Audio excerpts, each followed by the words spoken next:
everyone. Welcome to Crime in Court. My name is Heather, and this is the 1996 Menendez brothers trial. We are on the state's case, part 10, and we are going to go over the Menendez brothers' uncle's testimony, Carlos Baralt. And if you recall, Carlos did testify in trial one. So we streamed all through trial one, and he was on the stand. He did testify for the prosecution, even though he is their uncle. Um, but he was part of, the will, which we read through in the last stream that I did in the Menendez trial. That was Clara and Randolph Wright, who did not testify in the first trial, but came forward later after the trial and said that they spoke with the brothers. A lot of their testimony had some inconsistencies, some things that I did not believe. Though Clara was not credible to me and refused to answer a lot of questions, so she was problematic for me. And the fact that they didn't come forward for the first trial too is kind of an issue.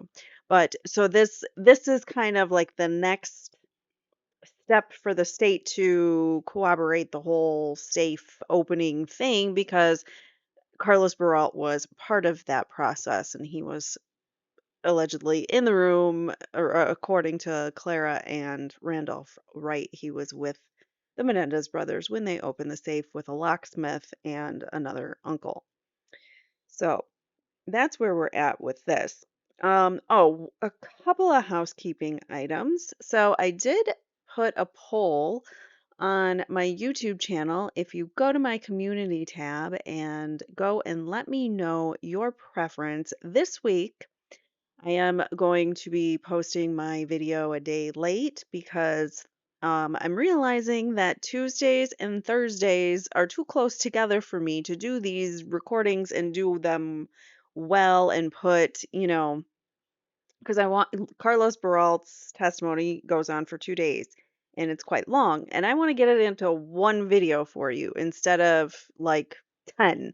You know what I'm saying? So I want to get it out there and get it into one mashup video. This is Carlos Baralt's testimony if I can. If somebody's on the stand for like days and days, obviously, Eric's testimony is going to be in parts, but for the most part I'm going to try to keep people succinct and together. And that's what I'm trying to do. So if you could go to my community tab and let me know in the poll if you prefer Tuesdays and Thursday recordings, which would mean shorter videos and more videos to get through the testimony. Or we could do Tuesdays and Fridays, which gives me a whole extra day to get recording done, and that's perfect. And I also have Thursday evenings where I can record. So then I'll have, a good video for you on Friday, a lengthier video for you on Friday is my point. So either Tuesdays and Thursdays for more videos but shorter, and then Tuesdays and Fridays for longer videos but and they'll be more succinct and we'll get through the testimony faster. So and there's an option for no preference if you don't care. If you don't care, I'm going to move it to Fridays. I would prefer Fridays just so I can get it done the way, that I think it makes the most sense. But I don't want to screw you guys up on your schedule. So I will leave it up to you. This week I'm doing Friday. If for some reason all of you are like, no, we want Thursdays, I will leave it on Thursdays and we will do shorter. So let me know in the poll, please. That would be excellent. All right, so I have a couple of announcements. I'm going to shrink myself here because my first announcement is Lyle. This is coming from the Lyle Menendez. I don't. This might have been Facebook, but just so you know, the people or the person rather that handles or is in control of Lyle Menendez's social media, because he does have his own social accounts, the person who actually handles them is his ex-wife, Rebecca. So she is still fully in support because remember it came out like he had a girlfriend or something. Like, who cares that he got divorced and now he's got a girlfriend and whatever? Who cares about his love life? That has nothing to do with anything. So, lots of people get divorced. But in that, so Rebecca still, handles his socials and is a staunch supporter of getting the brothers out. And she posted this on behalf of Lyle. She says the resentencing hearing set for this month, so March 20th and 21st, we were supposed to have a resentencing hearing. As you recall, this got pushed back from January, and the reason that got pushed back was the LA fires. And before that, I mean, the brothers have been waiting and waiting, and they're still waiting for a reply for their habeas petition, which the DA's office has yet to uh, yet to file, and it's been years, like 2 years or more that they filed it, and they just haven't responded to that yet. So, or the recent no, they haven't responded to the resentencing hearing, and they just responded to the habeas. I can't. Ugh. There's so much going on with this, with Delphi, with Karen Reed, and those are like my three major cases that I really care about a lot. And the Brian Koberger case, which I haven't even been able to stay on top of, I think he's being railroaded too, or at least in some regard, his rights are being railroaded, and I don't like that. Anyways, sorry for that little rant. So Lyle says the resentencing hearing set for this month will not occur. Everyone involved recognizes the importance of waiting for the results of the risk assessment as initiated by Governor Newsom. Hang tight, be patient, and keep the faith. So, as you recall, Governor Newsom initiated this risk assessment, which is part of the process of clemency, of going up possibly against a parole board or just flat out clemency. I don't know. I don't know how it's going to work out, but at some point, this is the first positive step in that direction. So that is where we're at with that. Unfortunately, it makes sense. If you're waiting on this risk assessment, which could take, I believe, 30 days, 30 to 60 days. I'm going to show you a video in just a second here of the dude. I don't know this guy's name, sorry, but he is the guy from TMZ who also interviewed the brothers on the Two Angry Men podcast with with their attorney Mark Garagos. I can't recall this guy's name. You know what? I'm going to look it up. But here we're going to watch very briefly. That's a very quick. Oh, actually, it's a 2-minute video. So here you go. I'll look up his name. The Menendez hearing for later this month on resentencing them has been postponed. Here's the reality. It's irrelevant. It doesn't matter anymore. Because if they had a resentencing hearing, and if the judge resentenced them to something less than life without parole, it would then go to the parole board. And the parole board would hold a hearing, and they would decide, are the Menendez brothers rehabilitated, and do they pose a threat to society? That recommendation would then go to the governor, Gavin Newsom, and he would make a decision on whether they should get out or not. The reality is, Governor Newsom has already done that. Last week, he ordered a reassessment of the Menendez brothers. This was days after Mark Garagos, his attorney, and I interviewed Erik and Lyle for our Two Angry Men podcast. Governor Newsom asked the parole board, look at them again. And now the parole board is going to do this reassessment. Normally takes 2 months, although it could be accelerated. And then it goes to the governor's desk. and he can make a decision. So I don't think this resentencing hearing is ever going to happen because it's all now been short-circuited. So the question, have they been rehabilitated or not? I know this sounds like a shameless plug, and maybe it is, but you should listen to the Two Angry Men podcast because Erik and Lyle talk about who they say they are today.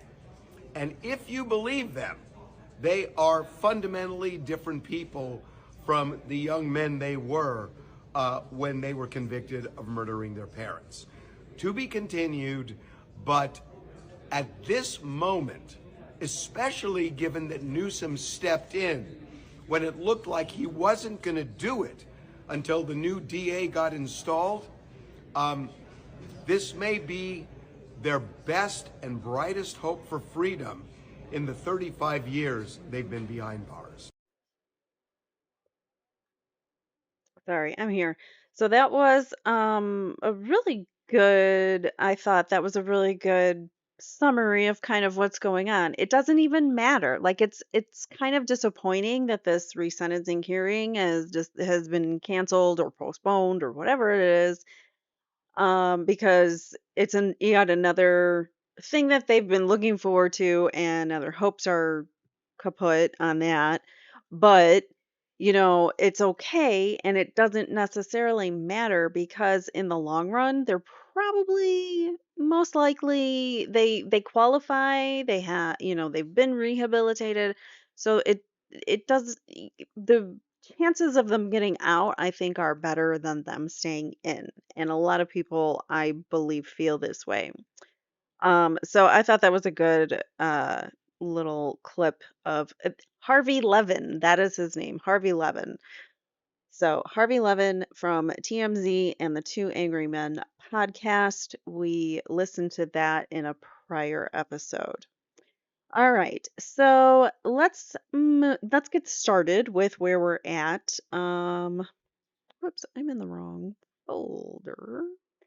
I just want to remind you there is a Google Drive. You can get to the transcripts from October right now. You have the link to that folder I've been putting in underneath. We are going to be reading through October 19th and 20th of which is the dates that Carlos Baralt is testifying, and you can see that also by going to there's a link for the schedule of the witness testimony, and that will show you it will show you a list of all of our whatchamacallits.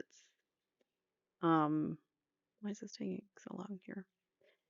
It will show you a list of all of our attorneys, which I will go through in just a second, and it will show you a list of all of the different witnesses and what days they testified on. My computer's being weird. Like that took forever. Okay. So here we just went through Clara Wright and Randolph Wright.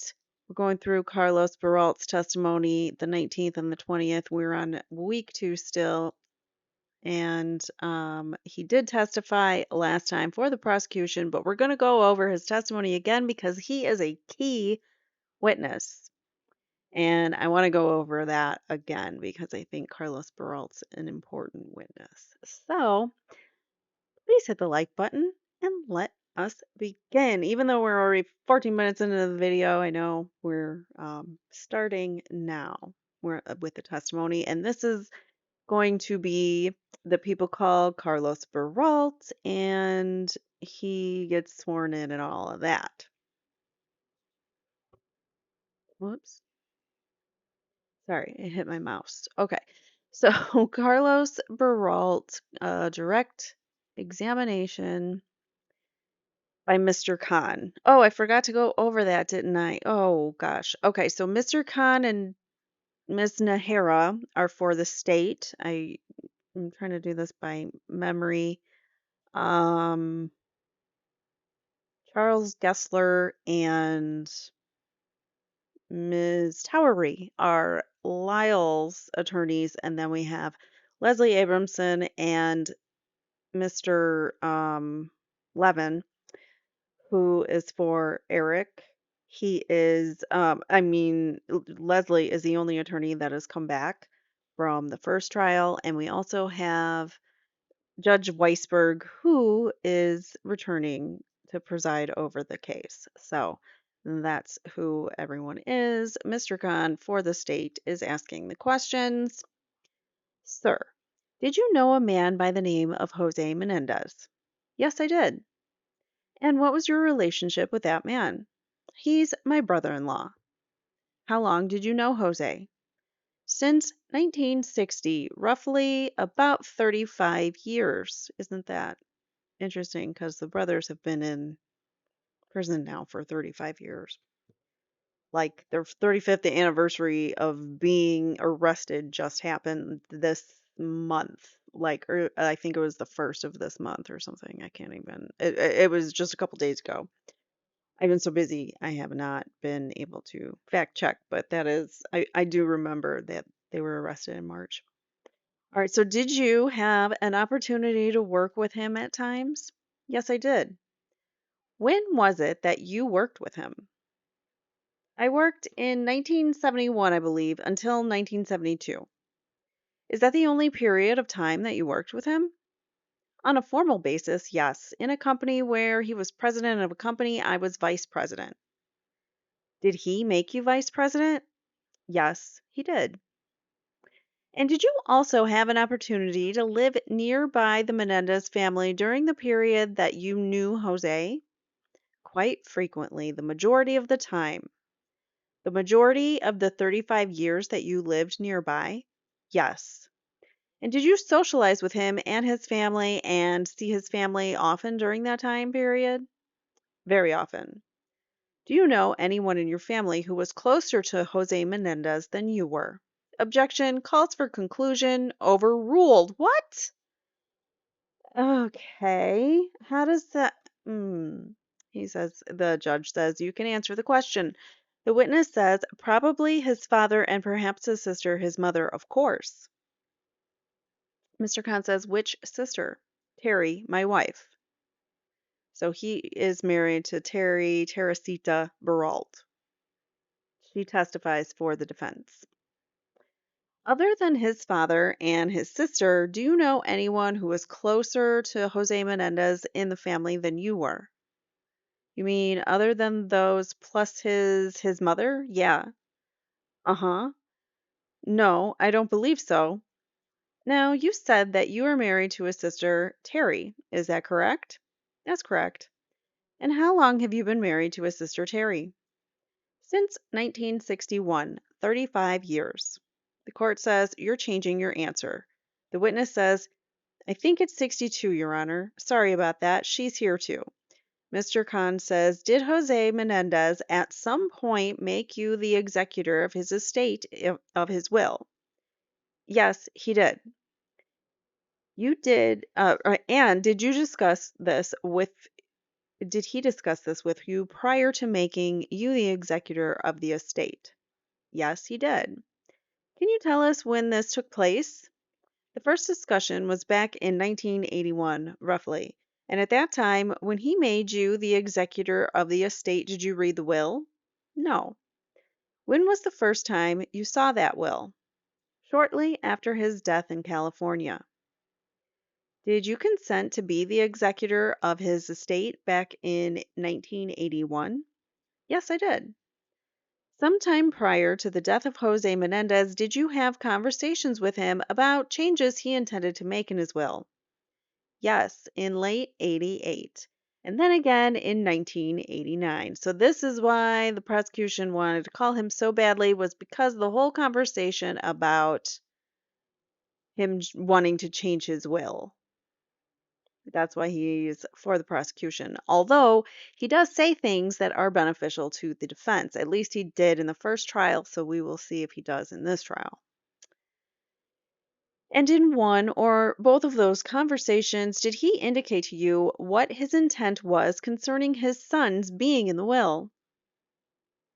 In the last occasion in 1989, and that would have been in June or July of 89? That's correct. And where did this conversation with Jose take place? in a limousine traveling between New York and Princeton. And what change did he indicate to you in June or July 1989 that he wanted to make with respect to his sons being in the will? He said that he wanted to remove them from the will as beneficiaries. So, bam, that's why the prosecution wanted him as a witness. Did he indicate to you why he wanted to remove them from the will? Ms. Abramson says, Your Honor, at this point, I'm going to object and ask to approach for an offer, and the court overrules. The witness says he indicated that he was very disappointed and frustrated with his kids. Mr. Khan says, and did he indicate why he was disappointed and frustrated with them? We did not have a lengthy conversation with regards to the reasons why, but rather general frustration. We had prior discussions about frustrations at that. With his sons? No, with Jose, with Mr. Menendez. That is, Jose's frustrations with his sons. Yes. And what did he tell you in that regard? He was frustrated with regard to we had discussions with regards to several incidents that his son had taken part in and or the education or the spending or the matters with Princeton University. So all over the place. Several incidents that the son had taken part in. So we're talking about the burglaries that the brothers did to their friends' homes. It was like a victimless crime, kind of. I don't know. Not really, but kind of. And then you've got their education, which was always controlled by Jose. So what does he care? And then the spending, Jose had millions and and he didn't care, and he let the brothers have their own credit cards, which we found out in this trial. Um, and the matters at Princeton. So the cheating. Okay, yeah. The acting out, that kind of thing. That's what he's upset about. What Jose was upset about at that time. And what were the problems with the spending that Jose discussed with you? Primarily that there was too much of it, too much spending. What did he mean by that? While Lyle was at Princeton University, he was spending quite a bit of money. Did he indicate to you whether he had conversations with Lyle about his spending? Yes, there were conversations with Lyle about it. Did he indicate to you that he tried to get Lyle to stop that behavior? Ms. Abramson says, I'm going to object to that as leading and suggestive, and the court did sustain that. So he's a teenager slash early, young adult in his early 20s, traveling back and forth from Princeton to California and probably putting all this stuff on his credit card, probably buying his girlfriend gifts and things like that. And the traveling back and forth because the girlfriend's in California, he's living in Princeton. I'm sure that you know added up. But then why would he allow Lyle to have his own credit card and to make purchases like that and to have such a high limit? You know what I'm saying? Like there's other ways to handle that. There's ways to deal with, oh, if there is too much spending, maybe we should put a limit on the credit card. I don't know. Just saying. All right, so yes, there were conversations with Lyle about it. Did he indicate to you that he tried to get Lyle to stop? And she objects, and it's sustained. Mr. Khan says, did he indicate to you what action, if any, he took regarding Lyle's spending? Objection vague as to the time and year. The court says if you can specify when the conversation occurred. Yes, says Mr. Khan. When did that conversation occur? That all took place I guess, in the first half of 1989. And would you be any more specific in terms of the month as best you can? No, not really. It's about that period of time during the semester in regard to that spending, did he indicate to you whether he took any action to try to control Lyle's spending habits? He may have said something with regards to providing him with, I think we discussed things such as allowances, whether he was going to have an allowance for him, or I don't believe that there was any specific number associated with what that allowance would be, but he was thinking about doing such thing, some such thing. And in terms of his frustration concerning Princeton, what did he tell you in regards to that? He mentioned one day that he didn't understand why Lyle could not just go to college and pass his subjects and be go through the year. That he didn't that he had gone to college and had to work every evening, and yet he was able to graduate and with get good grades, and he couldn't understand why Lyle couldn't just go ahead and graduate with any kind of grades. And did he tell you of any specific failures of Lyle Menendez at Princeton University? Oh, I forgot to put the heading up. Hold on. This is part 10. Let me fix that before I forget. It just came to mind. Sorry. All right.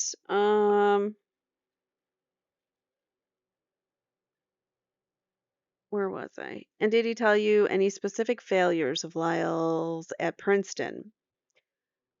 We He didn't have to tell me. We were in or in constant touch with Lyle. Sorry, I was reading that as contact.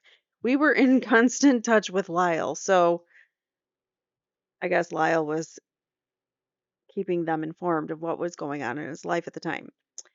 And what did Lyle Menendez, tell you concerning his failures or what had happened to him at Princeton University? We pretty much he was at our home very, very frequently. So we knew whether he had an exam that particular day, and we'd ask him, "How did you do it?" And so on. And we knew what transpired with regards to, we'd ask him, "Why aren't you in class today?" He'd say, "Well, I don't need to go to class for that," or during the time period that she just cuts him off. During the time period that Lyle Menendez was going to Princeton, where were you living? In West Windsor, which is where I currently live. And how far is that from the university? It's 3 miles, 5 miles. And so, how often did you see Lyle Menendez the time that he went to Princeton University? On a weekly basis. So that's why Lyle is in constant contact with them, because he's going over there. He doesn't want to be at school. So he probably, these brothers weren't socialized like, I don't want to say like normal, but like a normal developing child should be socialized. They were socialized in regards to, you can have your like tennis friends, but you have to be competitive with them. You can't get too close to them, and you can't like support them and whatnot. So they weren't given the opportunity, and they were always playing tennis 24/7. When they weren't going to school or sleeping, they were playing tennis.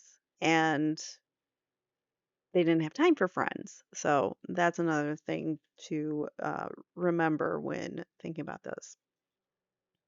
All right, next question. And it was your understanding from speaking to Lyle Menendez that he was not attending all of his classes. Sometimes he wouldn't. And was it also your understanding that he was not doing well in his grades? That's our understanding. And at one point of time, did you learn that Lyle Menendez had been suspended from Princeton University? Yes. What did he indicate was the reason for that suspension? Objection. Mr. Gessler also says, by he, I'd ask for the speaker, Your Honor. Court says, yes. That is Lyle Menendez. The witness says, excuse me. Lyle Menendez, what did he indicate to you was the reason for that suspension? That he was being accused of plagiarism. Was there a finding against him in that regard? That's my understanding. And because of that finding against him, was he in fact suspended from the university? Yes, he was.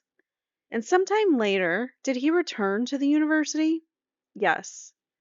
And can you tell us when it was that he returned to the university? I believe it was January of 1989. Could be mistaken, but how long had he been suspended from Princeton University? For 1 year. So after this 1 year suspension, when he returned in January 89, what was his performance? How was his performance when he returned in January of 89? Mr. Gessler says, objection unless it's personal knowledge, Your Honor. Sustained.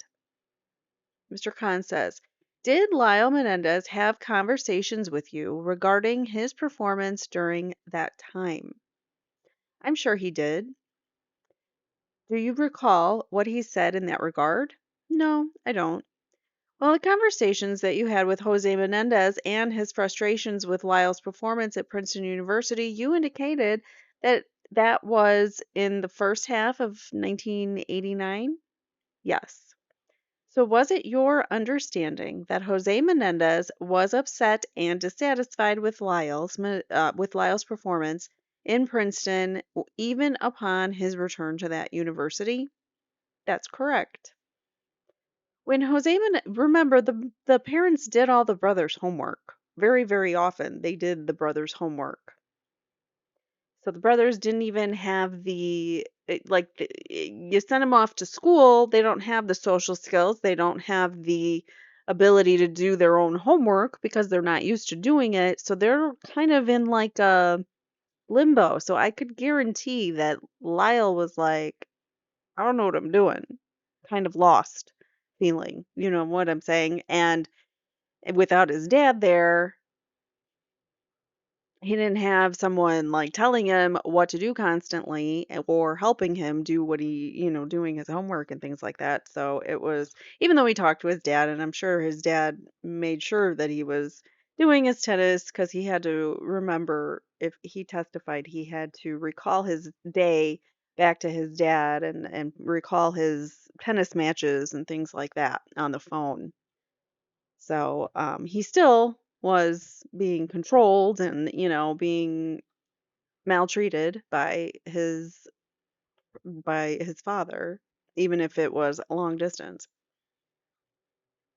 Anyways, all right. So when Jose Menendez indicated to you that he was going to cut his sons out of the will, did you have further conversations with him concerning how he was going to go about doing that? Yes, I did. And what, if anything, did he tell you at that time? He expressed that he had already told Lyle and Erik about that, and he was going to cut them out of the will. Yes.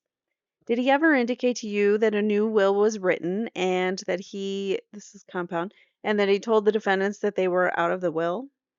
No, no, those words, not the words that were used.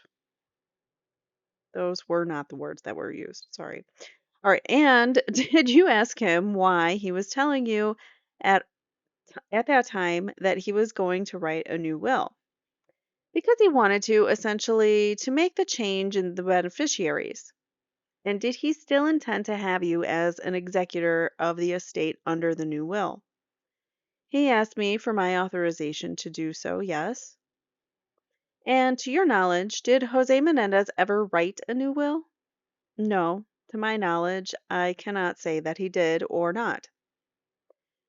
Now, I'd like to direct your attention to a couple of months later, to August of 1989. Did you receive word at some point that Jose and Kitty Menendez had lost their lives? Yes, I did. And how did you receive word of that?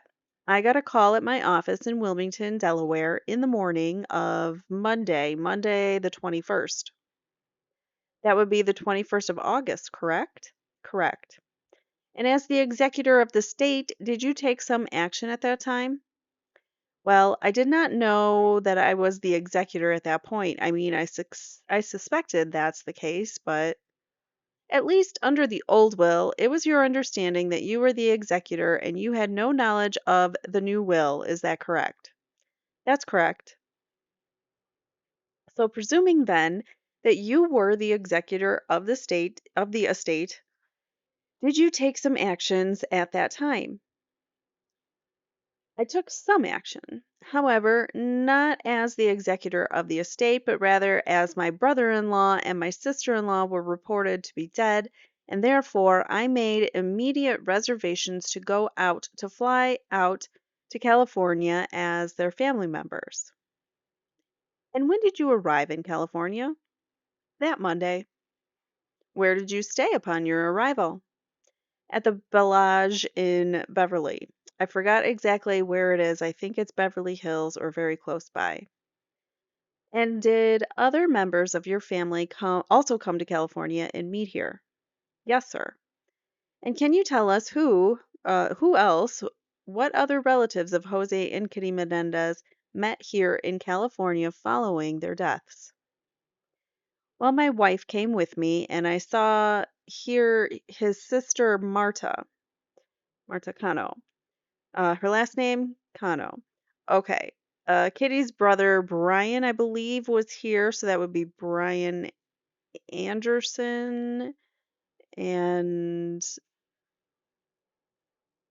I think we talked about him before. We definitely saw him before.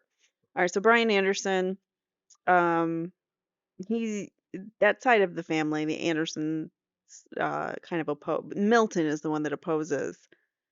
Brian Anderson, I think, has passed. He's deceased now, but there's somebody on the Anderson side that opposes the brothers getting out.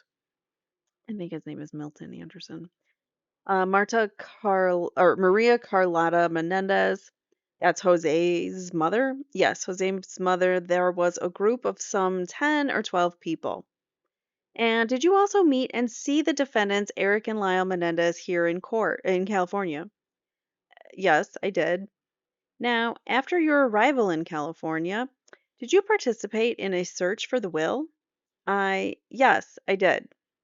And can you tell us what efforts you and, to your knowledge, other members of the family took at that time to find the will? A couple of members of the family. The first day there was no one could go to the house on Monday. I'm not sure whether Tuesday anybody was able to go to the house, so perhaps either Tuesday afternoon or Wednesday, sometime Wednesday, family members went out to the Beverly Hills house and started looking for a will. At some point, either Wednesday or I believe either Wednesday or Thursday, and I can't really tell you which one of those 2 days, but I received a call at the Bel Air, which is where Lyle and Erik were staying, and I happened to be there. I happened to be there that particular moment, saying that the will had been found at the house. And then I went onto the house. I went out to the house immediately, and I believe Lyle was with me, and I'm not sure whether Erik was there too, and we went out to the house and in fact, saw the will. Now, prior to the time that the will was found, did you receive some information from someone about the family safe? Yes. And who did you speak to concerning the family safe? I can't remember. I don't know. N- I don't know how I got the information. All I remember is I was heading towards the house where the safe had been transported in order to participate in the opening of the safe. And were you at that time looking for the will? Yes, I was. At that point, I wasn't really. This was quite a traumatic moment. And we were looking at the well. We were talking or taking a look at other possible situations in terms of whether there was an inheritance of some kind, looking for what assets there might have been. Not so much myself as perhaps a group activity involving Brian Anderson and Marta Cano and myself and perhaps other people were talking or discussing these things. Okay, let me focus you, though, on that trip to someone's home in regard to a safe. Who did you make that trip with? I believe I was with Lyle. I'm sure I was with Lyle. I'm not sure who else was involved. And do you recall if was this a limousine or one of you driving? Do you recall? No, I don't. Was Lyle Menendez the person who contacted you and told you something about the safe? I can't remember where I got the information. All I know is I was heading out there to open a safe. And when you got to this home, did you learn whose home it was? It was, I believe, Mr. Wright's home. Brian Anderson, you indicated is the brother of Kitty Menendez, is that correct? That's correct. And did you see him that day? I'm sure I saw him, yes. I saw all the members of the party at one time or another every day.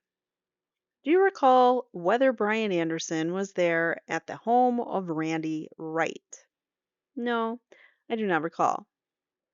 Do you recall if Erik Menendez was there at the home of Randy Wright?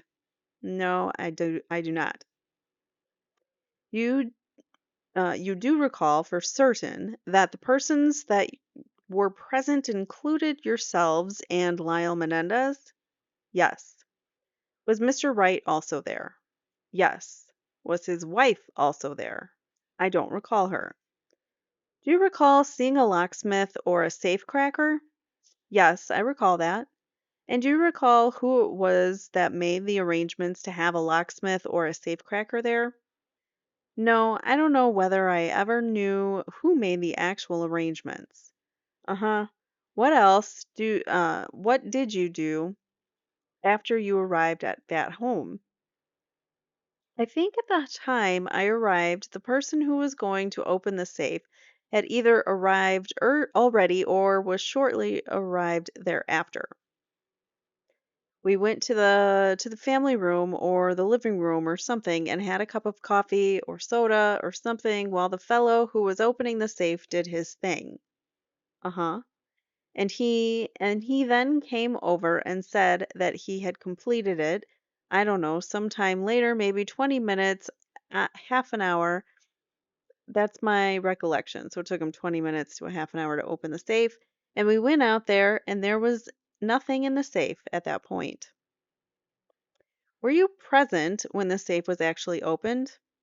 I'm not sure whether I was or not. I think I was, but from the time that the fellow came in, I don't recall and said, it's ready to be open or it's opened or something like that. To the time that I saw it could not have been a long time. So you do recall this locksmith or safecracker saying something to the effect of the job is completed. It's ready to be opened up. Is that correct? Exactly. And do you recall whether you got up immediately and went into the garage to open up the safe and and do you recall this is a compound? And do you recall if there was some delay between the time that you heard him make that statement and you actually went in the garage and looked inside the safe? That was what is he answering? There's a lot there in that question. He says, I cannot recall whether it was precisely that minute or minute after or something like that. Do you recall any conversation about who should be present when the safe was to be opened? No, I don't. At some point that day, did you go inside the garage and look inside the safe? Yes. Do you recall who was inside the garage at the time that you walked in and looked at the safe? No, I do not. When you looked inside the safe, did you see anything inside the safe? No, I didn't. I did not see anything. Was it completely empty? Yes, it was. Do you recall what day that was? Do you recall what day that was that you went to the home of Randy Wright for the purpose of searching for the will in the safe? I think it had to be probably Wednesday or Thursday. That's my recollection, sometime around that time. So not the next day, as Clara and Randolph would have you believe it was the 21st that the brothers first came over and then okay, Wednesday or Thursday. They did say it was like another so if the 21st was a Monday and they said it was the safe was there one or two nights, so that would be Monday night, Tuesday night, but now they're saying this so according to Clara and Randolph Wright, it would be about Monday or Tuesday or Wednesday, I guess. So I guess that fits. It does fit. Okay, so Wednesday or Thursday, he's saying. So it's a day off, perhaps. All right, so that's my recollection, sometime around that time. How long after that was found? How long after how long after that was the will found? Okay. Again, the will must have been found also sometime Wednesday afternoon or Thursday. I don't think it could have been found before Wednesday afternoon, but sometime in that period. Sometime after this trip to Randy Wright's home? Yes, it was after the trip to Randy Wright's home. Did you ever ask Lyle or Eric Menendez, what is this safe doing in in the home of Randy Wright? Yeah, I think I had a conversation to that effect. I don't know whether I asked them or they told me, but there was some conversation about that. With both of them or one of them? I can't remember. Do you recall any conversations with regard to this? I recall possibly being with Lyle rather than with Eric, but again, do you recall what, if anything, Lyle told you concerning why the safe was in the home of Randy Wright? Ms. Abramson says, Your Honor, I'm going to object based on discovery issues for. I asked for an offer. The court says overruled. So that's their second time to ask for an offer of proof of what this guy is going to testify to. And he says, Nope, you can't. You can't learn ahead of time, even if this is going to get into something that the prosecution shouldn't be getting into. I don't like judges. I've really become a hater of Judge Canoni and Judge Gull, and I'm not liking Judge Weisberg much right now either. The witness says, I believe that he said something to the effect of, I'm taking over because I don't want anything embarrassing or anything that could affect the family to become public knowledge. Mr. Khan says, did you ask him what does that have to do with transporting the safe to the home of Randy Wright? Probably not. Did you ever go to a bank for the purpose of looking at a safe deposit box? Yes, I did. And can you tell us when that took place?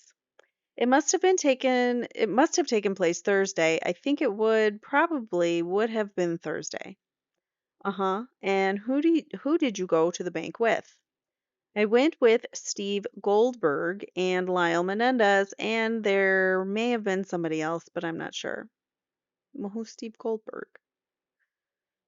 And what were you looking for at the time? Why was there not a follow-up question of who is Steve Goldberg? I don't remember that name. It might have been a bodyguard of Lyle's. I don't know. Because remember, they hired bodyguards at some point. Anyways, all right. So, and you were looking for, what were you looking for at that time? We were looking to see if we could find a new will. And was Eric Menendez there at the bank? I don't recall. Were you present when the safe deposit box was opened? I was. No, not initially. Then who was present at the time that the safe deposit box was opened? Why would he be able to testify to that if he wasn't there? How would he know? Lyle Menendez and a bank officer. Now, was this after you had found the first will? I believe so. And at that point, you realized that you were still the executor of the estate under the old will? Yes. And did you ask to be present at the time that the safety book was opened? Yes. And what conversations followed after you asked to be present at that time that the safety deposit box was opened? Yeah, that's what they meant up here, but it said safety book. Okay. Lyle requested that he come in first and see if there were any documents that could be embarrassing for the family. And did you have an opportunity to look inside the safety deposit box after Lyle Menendez had an opportunity to do that first? Yes. Was there anything inside that safe deposit box? Yes. What was inside? There was some jewelry, some papers, and a will. And a new will was not found in there. No, sir. I'd like to mark at this time, Your Honor, as 94. The court says 97. 97, I'm sorry, a document that has previously been marked as 141 in the first trial. Court says, okay. Mr. Khan says, showing you 141, that is 97, that has now been marked. Can you tell us if you recognize the document that is in front of you? The bailiff Deering says, Your Honor, a juror has a hand up. Alternate juror number 5 says, There's an answering machine or something. The court says, Our trusty reporter has let her answering machine on a little loud here. Alternate juror says, Could we wait until it stops? The court says, She has a very active social life and she gets a lot of messages. So he's blaming it on the court reporter, and she has a lot of messages. Okay. The reporter said, whoops, I didn't mean to highlight that. The reporter says, Do you want me to shut it off? Bailiff Spiegel says, I'll do it. The reporter says, I'm sorry. The witness says, Yes, sir. I recognize this. Mr. Khan says, Can you tell us what that document is? These are the two 1981 wills of Jose and Kitty Menendez. And are you the executor of the estate under the specific will that you are not holding in your hand? That's correct. There's actually two wills. It is actually two wills in here, and that is one for Jose and one for Kitty. That's correct. And is that the will or a copy of the will that you found that was found in the Menendez residence on that occasion that you came here to California? Yes, sir. He didn't answer that. It says, was it a will or a copy of the will? Which one was it, though? Was it like the original or the copy? I thought that's part of what he was asking, but I guess not. All right, so now, under the terms of that will, can you tell us who it is that inherits the estate of Kitty and Jose Menendez? Ms. Abramson says, I'm going to object. The document speaks for itself, and the court, of course, overrules. The witness says, beneficiaries here are his sons, Erik and Lyle. Mr. Khan says, and they are the sole beneficiaries? That is correct. And that means that they are to collect the entire estate. That is correct. And may I make a correction to that? Yes. They are contingent, actually. The first beneficiary is the spouses, and they are the second beneficiaries. So if Jose died, Kitty would get everything. If Kitty died, Jose would get everything. Okay, so in other words, if one or the other of the defendant's parents were to die, then the spouse would collect the entire estate. Is that correct? That's correct, yes.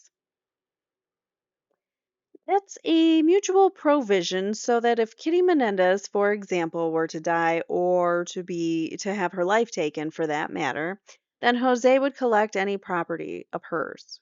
That's correct. And vice versa, Kitty would collect all property of Jose Menendez. Is that correct? Yes, sir. Now, does that will specify all of the all of the property owned by the Menendez family, or does it simply make reference to the fact that all such property is to go to the defendants in this case, Erik and Lyle Menendez? It does not mention the characteristics of the property, but rather lumps them all together in such property. So it just lumps all the assets together. So, as part of your duties as the executor of the state, well, let me ask you first of all, what does the executor of an estate do? He is primarily to follow the provisions of the will and what it states in the will as the desires of the decedent. So he sees to it that the desires are in fact met in that is that correct? That's correct.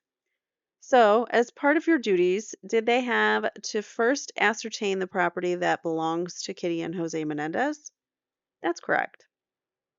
Now, I'd like to show you the exhibit that has previously been marked in this proceeding as exhibit number 1, the aerial view of the Beverly Hills home.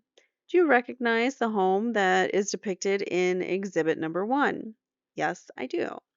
And can you tell us what that is? This is the Beverly Hills home on North Elm Drive. And what would be an item of property that would be inherited by the defendants pursuant to the terms of that will? Would it be a property? Yes, it is. And can you tell us at some point if you ascertained the value of that home? Yes. And can you tell us what the value of the home was determined to be? It was determined to be somewhere between three and half a million and $4 million. So between 3.5 to $4 million. You give that estimate of 3.5 to $4 million. Does that mean that that is the net value once the home is sold and you put that amount you put that amount of money in your pocket? No, that is the amount you could sell the home for, and from that deduct, of course, any mortgages, any debt that you have, which is secured by the property. Okay. And any other expenses related to that sale? Oh, he said that. And any other expenses related to the sale you would have to pay um, when selling the property. Okay. And once such expenditures were paid in this case, can you tell us what the net value of that home was? It was somewhere around $1.5 million. So after all the expenses are paid, 1.5 million. So there was a lot of money still owed on that home. All right. Mr. Khan says, Your Honor, I hold in my hand a photograph of another home which has not been previously marked. I would ask that this be marked as 98. The court says 98, and I have a second view of that home from a distance. May that be marked as People's 99? The court says yes. Mr. Khan continues, I would like to direct your attention at this time to the two exhibits I have put on the board, 98 and 99, for identification, and ask you at this time if you recognize the home and property that is depicted in those photographs. Yes, I recognize them. But tell us what that is that we are looking at. That's the Calabasas home on Mulholland Drive, I believe, drive or highway, I'm not sure. And as part of your duties as the executor of the estate, were you able to ascertain the value of that home? Ms. Abramson says, At this point, I'm going to object to value figures unless they are net value figures, so we don't have to go through what we did with the previous thing. Overruled, he says. Oh my God, seriously? Overruled, he says. You can answer the question. The witness says, Yes, the reason why I'm delaying a little bit is that there were several values placed on this home, one relatively recently after the deaths, which assumed that the house was essentially ready for sale, which it was not. And that was somewhere around $2 million. Uh-huh. And the second time later in the mid 1.5 area $1 million, which was a second appraisal on it. And then finally there was a sale value on it. Can you tell us what the net sale value on that home actually was? I think it was 1,350,000, somewhere around there. And was this a home that was still under construction at the time that Kitty and Jose Menendez lost their lives? Yes, sir. Okay, the court says, let's take our recess at this point. We'll resume at 1:30. Don't talk about the case, blah, blah, blah. And they come back. The court says, are we ready to resume? Mr. Khan says, yes, all right. Mr. Baralt, if you can get back on the stand and we'll get the jury out, please. Who are the additional witnesses added to the people's witness list? So again, they're adding new witnesses to their witness list. This is crazy. Remember in the oral arguments in the last episode when we went through Clara and Randolph Wright's testimony, there were oral arguments outside the presence of the jury talking about the prosecution trying to bring in 3 new witnesses. We're on week 2 of the trial. They want to bring in new witnesses that they have not. You're supposed to tell the other side your witness list prior to starting trial. So now they're trying to add a couple more witnesses, which I think is insane. So the court asks, who are the additional witnesses added to the people's list? Mr. Khan says, we have Maurice Angel, police officer Maurice Angel, a representative from the Mossberg Manufacturing Company, and a pathologist of the name of, and then Ms. Nahara says, Dr. Robert Lawrence, I believe. So the Mossberg is the company that manufactured the shotguns in this, and so they're bringing in a Mossberg manufacturer to talk about the guns for some reason. Ms. Nahara says, Dr. Robert Lawrence, I believe, and Ms. Abramson says, we've been given a very brief, exceedingly brief CV or resume from Dr. Lawrence, and we've been told that there will be no report. So we would like some kind of discovery at this point. The court says, okay, well, why don't you see if you can get more information informally? If there's something we can address, then we can do that later. He's told them already, like, you guys are supposed to work stuff out on your own, and then if you cannot, then you come to me. But you're supposed to be civil, you're supposed to be adults, you're supposed to work nice together, and you're supposed to, come to decisions on your own. I don't have to be the decision maker in all the little decisions because you guys can do that. You don't have to come to me every time. And I don't want to do it on court time, which I get. Like, sometimes you just can't reason with someone on the other side. So sometimes you just want to go straight to that person who's the gatekeeper. And so I get it, but we'll see what happens. But because this is not the first time that he's told them, handle it on your own. Ms. Abramson says, since we're discussing this area just briefly, I should indicate that there will be an objection by the defense to some of the photographs that Dr. McCarthy seeks to use on the grounds that they are unnecessarily gruesome and inflammatory and not particularly probative of the points that he's making. So I just want the court to know there should be some kind of hearing at some point before he testifies. The court says, okay, so they might do a Daubert hearing or something. Ms. Abramson says, I have and will submit the court a much more readable copy of all the images on the CD program that Dr. McCarthy has presented so the court can get an idea without having to see it on CD, and I will get that to the court in the next couple of days. The bailiff says, Your Honor, do you want them in the box? The court says they can get settled first. Make sure they're all ready to come out. They can go in the jury room first. So he's telling the jury to go sit in the jury room first. He says, we have the jury back now, and the witness is on the witness stand. So, okay, we've proceeded. You may continue your direct examination. Mr. Khan says, Sir, directing your attention again to the photographs that you identified just before the recess, and that is the two photographs of the Calabasas estate, you indicated that those exhibits, which have been marked as 98 and 99 for identification, reflect the property that had a net value of approximately $1,350,000. Is that correct? Yeah. I'm not sure about the word net. It was sold for that amount. However, that's not what they received. Or that's not the net received. Okay. In addition to those two properties that you identified so far, did the estate also consist of stocks? That's correct. What type of stocks and in what amounts? Live entertainment stocks. Was that the company that Jose Menendez worked for? That's correct.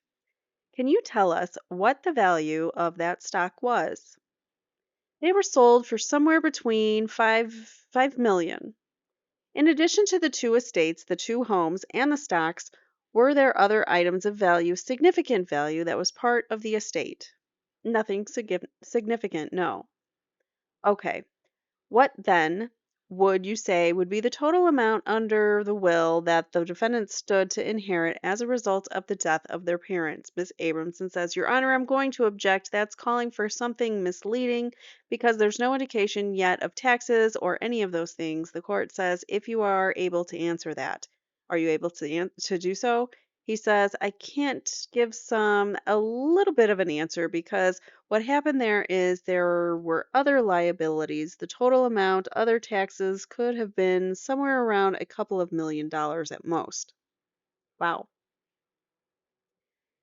But Mr. Khan says you indicated that the stocks were worth approximately 5 million, and the Beverly Hills home, the net value was approximately 1.5 million. That would be approximately 6.5 million. Is that correct? Right. And the Calabasas home sold for about 1,350,000, and you say that the taxes came to approximately 4 million or 5 million. I believe there was an additional liability to live entertainment. There was an amount of taxes that was owed by Jose for income received during his lifetime to the IRS, which liability, I don't know, but was maybe close to $1 million, something like that.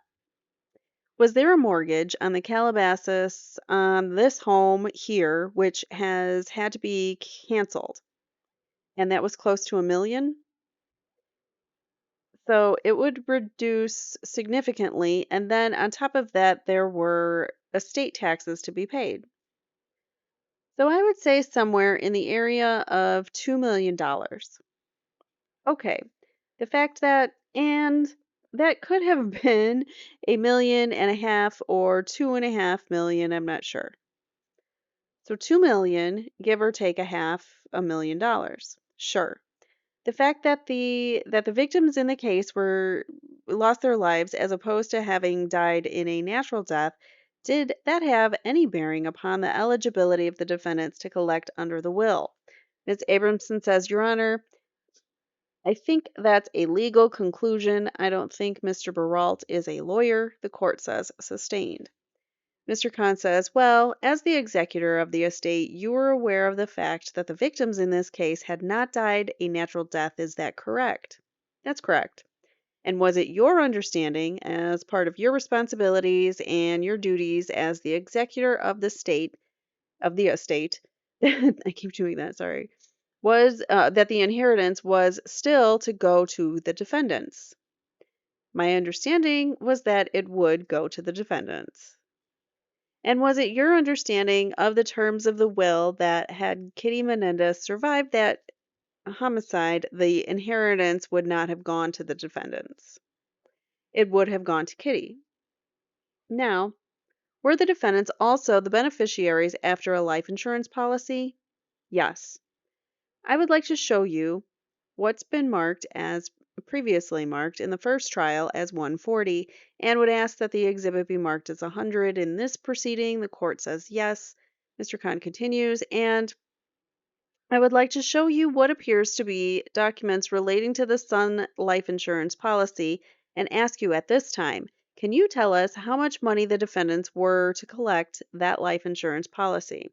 Ms. Abramson says, Your Honor, I'm going to object. I don't think the witness has personal knowledge of that policy. The court says, see if you can lay a foundation. Mr. Khan says, as part of your duties as executor of this estate, were you involved in the financial dealings of the defendants following the death of their parents? Slightly. In what way? In the sense that we had conversations about things that were happening. Again, I don't know whether you characterize them as part of executor. I'm not sure that that would be something that I did as part of an executor capacity, but rather because I have contact with them. Okay.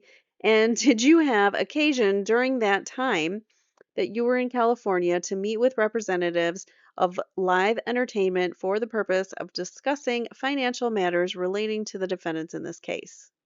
Yes, I do. And was that part of your duties as an executor of the estate? Yes, sir. And was it your understanding, as a result of your discussions with those representatives, as well as your discussions with the defendants in this case, that they were to be beneficiaries under an insurance policy? Ms. Abramson says, Your Honor, I'm going to object to this as calling for hearsay. It's leading and suggestive. The court says it does seem to call for hearsay unless this was part of his duties as the executor of the estate and this was some property that passed through the wills. Mr. Khan says, as part of your duties as executor of the estate, did you have any dealings with the insurance company that was involved in this case? No, sir. This was the first time I've seen this document. Okay. Did you have discussions with the defendants concerning the insurance policy? I had discussions off and on with the defendants and with Marta Cano. Now, can you tell us how soon after the deaths of Kitty and Jose Menendez, the defendants were able or eligible to collect fully under the will? So when were they able to collect the will after the homicides? I guess upon the decision of the probate judge on the matter because everything would have to go through him. So a probate judge would have to rule that the defendants do, in fact, collect under the will before they could take under the will. What? Let me read that again. That didn't make sense. So a probate judge would have to rule that the defendants do, in fact, collect under the will before they could take under the will. So before they could take the money under the will, a probate judge had to, it's just worded very poorly. A probate judge would have to approve it or review it. I believe he must approve the distributions, yes. Now, was that done in this case?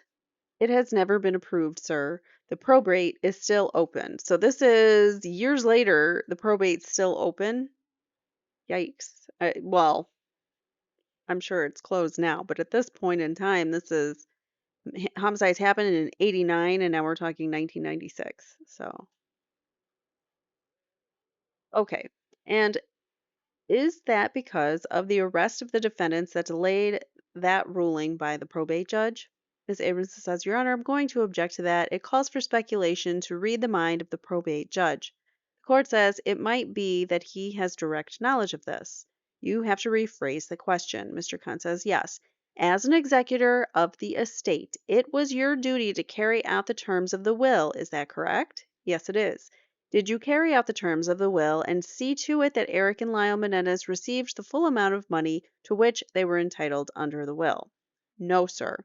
And why did you not do that? Well, first of all, there's a trial going on with regards to this matter, which I assume the probate judge has taken into account. And at this point, the attorney for the estate is dealing with the court on the probate matter, and we are still in the process of an open estate. Yes, because at this point they are not convicted. I'm sure the insurance company is like, we want them convicted so that we don't have to pay out. And that's why I'm sure it was waiting until there was a verdict in their case. In the trial of the matter that you're referring to, are you referring to this criminal proceeding? Both this as well as probate proceedings. So there's an ongoing probate proceeding relating to the money under the estate.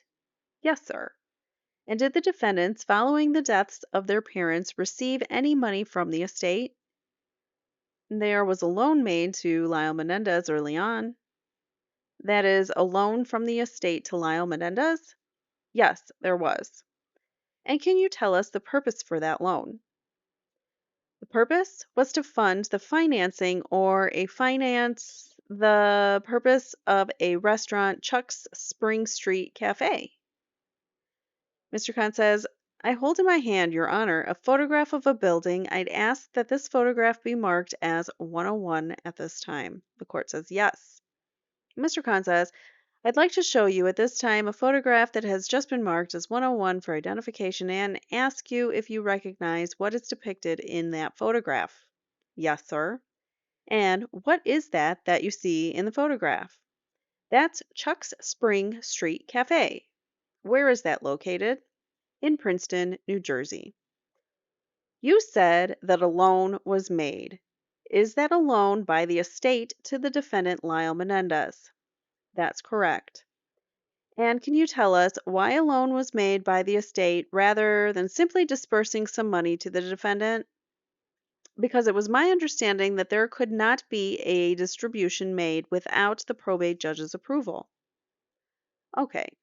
And did you feel that as an executor of the estate, even though there had not yet been a final decision by a probate judge, that you had the authority to authorize a loan for the defendant? Ms. Abramson says, Your Honor, I'm going to object at this point and ask to approach. The court says, on this particular question, Ms. Abramson says, on this question, the court says, why don't you move back on to something else and we'll get back to it. Ms. Abramson says, thank you, Your Honor. Mr. Khan says, did you in fact loan from the estate some money to the defendant for the purchase of the restaurant? The estate, yes. How much money was loaned to the defendant, Lyle Menendez, for the purchase of that estate? 300. I'm sorry, that restaurant. $300,000. And was that $300,000 the total price of the restaurant? No, I believe not. What was the total price? My understanding, it was approximately $550,000. Okay. Now, did you have discussions with the defendant concerning additional monies that he received pursuant to an insurance policy? I had very slight discussions that the defendants on that subject. Most of my discussions on that subject were with Marta Cano. Okay. As the executor of the estate, did you feel that it was necessary to discuss with Lyle Menendez other financial resources that he had available to him to purchase that restaurant before you made a loan from the estate to him for the purchase of that restaurant? Yes, I decided that, and he advised me that the money was not available. Okay, you're referring to the money from the insurance policy. Right. How much money did he indicate to you that was received as a result of that insurance policy? He did not indicate. Martacano had indicated. Ms. Abramson says, I'm going to object to anything Martacano said. The court says he's not indicating what it was. Your next question. Mr. Khan says, at no time did Lyle Menendez and you ever have any questions concerning the amount of money that he received under that insurance policy. There may have been conversations, however, they would have gone something like, well, don't you have money from the insurance company? And he would have said, no, that's money not available, or something to that effect. It wasn't a discussion as to you received X number of dollars, how did you spend them, what's left, etc. And did you have any discussions with Erik Menendez as to any money that he received pursuant to that insurance policy? No, sir. Can you tell me when it was that you made the loan to Lyle Menendez for the purchase of the Spring Street Cafe? Sometime around the end of 89, beginning of 90. And did you have discussions with Lyle Menendez concerning other properties that he was purchasing? That he was looking at, yes. And did he ever indicate to you that he had also purchased some additional properties, real estate? Yes, the condo. He indicated to you that he purchased a condo, is that correct? Yes. And did he indicate to you where that price of real estate was located? Yes, he did. And what was that? Oh gosh, Biscayne Court. I forget the number in the Princeton area. Did you go to take a look at that property? Yes, I did. Did he? And that Biscayne Court, is that a complex of different types of properties, including patio homes and townhouses? Yes. And did he indicate to you that he purchased just one property or more than one property there? He indicated that, well, there was one property that was purchased, and he indicated that he was looking at other properties as well.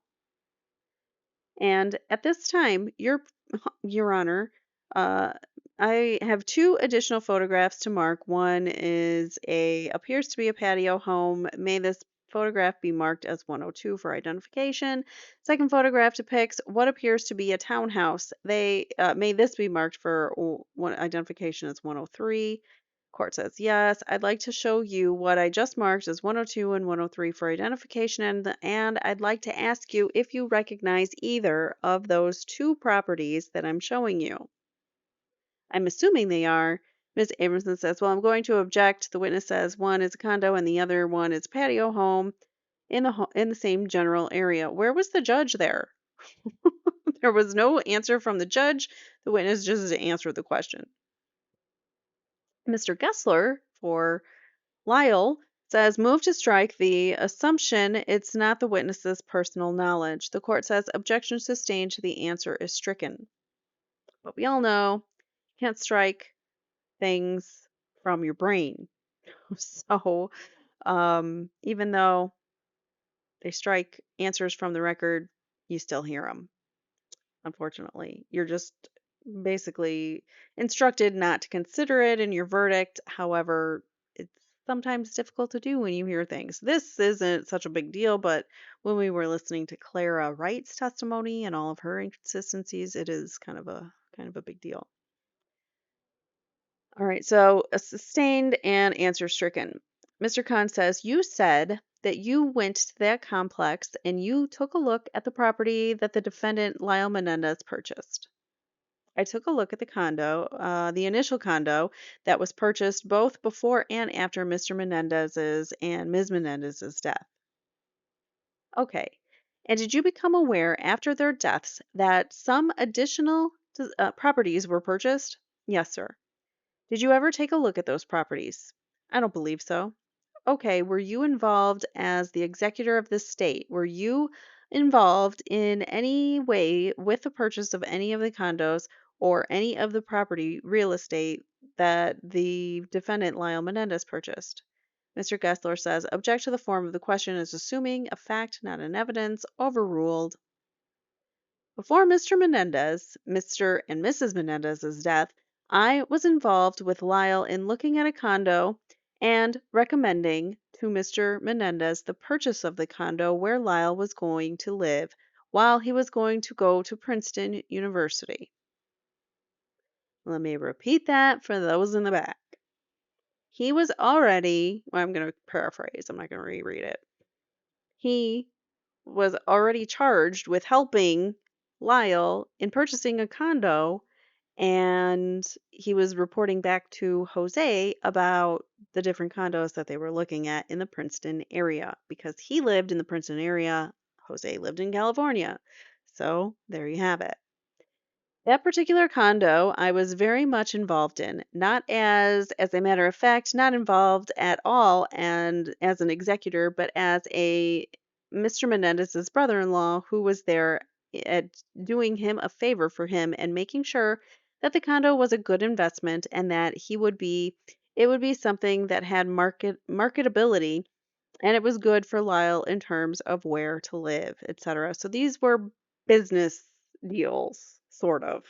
It was a good purchase for, needed for Lyle to stay there, but it was a good business investment, a good investment for the Menendez family because they very much wanted to maybe rent it or sell it later for a lot of money to have that asset. So they were, they probably might have even considered buying multiple townhomes or patio, whatever they called it, a patio something or other. All right, next. They say, or he says, and I was very much involved in that particular condo. The other two I was not, sir. Mr. Khan says, okay. Were you involved at all in the purchase of any vehicles, either by Erik Menendez or Lyle Menendez? Only from the fact that I heard conversations about it, that was about it. Did you ever see any vehicles purchased by either of the two defendants in this case? I saw vehicles purchased by both of them. Okay, what type of vehicle did you see purchased by Lyle Menendez? I saw a Porsche purchased by Lyle Menendez. Mr. Khan says, Your Honor, At this time, I have a photograph of a Porsche. I would like to mark this as 104 for identification. The court says yes. Mr. Khan says, showing you what has been marked as 104 for identification. Do you recognize what is depicted in this photograph? Looks just like this. Does that appear to be the vehicle purchased by Lyle Menendez? It appears to be one just like it. Do you recall when it was that the defendant purchased that vehicle? Late 88, 89. And what type of vehicle was purchased by the defendant, Erik Menendez? Ms. Abramson says, Your Honor, there's still an objection there. The court says, first we'll hear an answer to the question. That's not how it works. The witness says a Jeep Wrangler. I believe it was a Jeep Wrangler. Mr. Khan says, now, during that time that you were here in California following the deaths of Kitty and Jose, did you receive some information concerning the possibility of a will being on a computer? Could you ask that question again, please? Yes, during the time that you were here in California, following the deaths of Kitty and Jose Menendez, did you receive some information concerning the possibility of a will being on a computer? Yes, sir. And do you recall what the source of information was? Mr. Menendez, Carlos Menendez, asked me to take a look at the computer and that he had found a reference to a will and wanted me to look at it. Okay. Now that computer that you're referring to, where was that computer? In the master bedroom of the Beverly Hills home. And who is Carlos Menendez? He's my wife's cousin. Also a cousin of Mr. Menendez. A cousin of Jose Menendez, right? Jose Menendez, yes. And was he one of the family members who came to Los Angeles following the deaths of Kitty and Jose Menendez? Yes, he was. Did he participate in the search for the will? Yes. Do you recall that day? Do you recall what day it was that he informed you that there was some information on a computer about a will? Ms. Abramson says, I'm going to object to the form of the question as leading and suggestive, misstates the previous testimony. The court says, perhaps you can clarify what it was that you heard from Carlos Menendez. Yes. Can you tell us what it was that Carlos Menendez told you concerning a will on a computer? Something to the effect of, I was in the room and I want to show you something that makes a reference to a will on the computer and see if there's something you can find out about it. Okay. Were you in the home in the Beverly Hills estate at the time of the conversation? Yes, sir. And did you take a look at that computer in the master bedroom? Yes, I did. What type of computer was that? It was an IBM XT personal computer. And what day was that you made that observation? Wednesday or Thursday after the homicides? Ms. Abramson says, I'm sorry, I didn't hear the last few words. And he repeats it. So it was Wednesday or Thursday of that week. Mr. Khan says, I'm not sure I asked you this. How long? You said you arrived on that Monday in the evening. That is Monday, August the 21st of 1989. How long did you remain in California? Till Friday. Now, at that time that Carlos Menendez pointed out to you that there was something on a computer that you should look or take a look at, do you recall what else was in the Menendez home at that time? It was the same day that I mentioned that I arrived to look at the will at the same time within minutes of that. So it had to be Wednesday, Thursday. I'm not sure exactly when it was. Can you tell us who else was present at the time that you had the conversation with him? Oh gosh, we did cover that in a prior question, but my recollection, it was Carlos Menendez, Lyle, myself, Maria Carlotta Menendez, Brian Anderson, and perhaps another two or three people. I can't go any further than that. He says, now, between when you arrive on Monday, how soon after you arrived did you speak to Lyle Menendez? Samerson says, I'm going to object to the question as compound. The court says, well, why don't you separate them if they're done at different times? Mr. Khan says, how soon after your arrival on Monday did you speak to Lyle Menendez? I'm not sure exactly when was the first time that I saw Lyle. It could have either been that evening or the following day, and I can't recall exactly what time it was.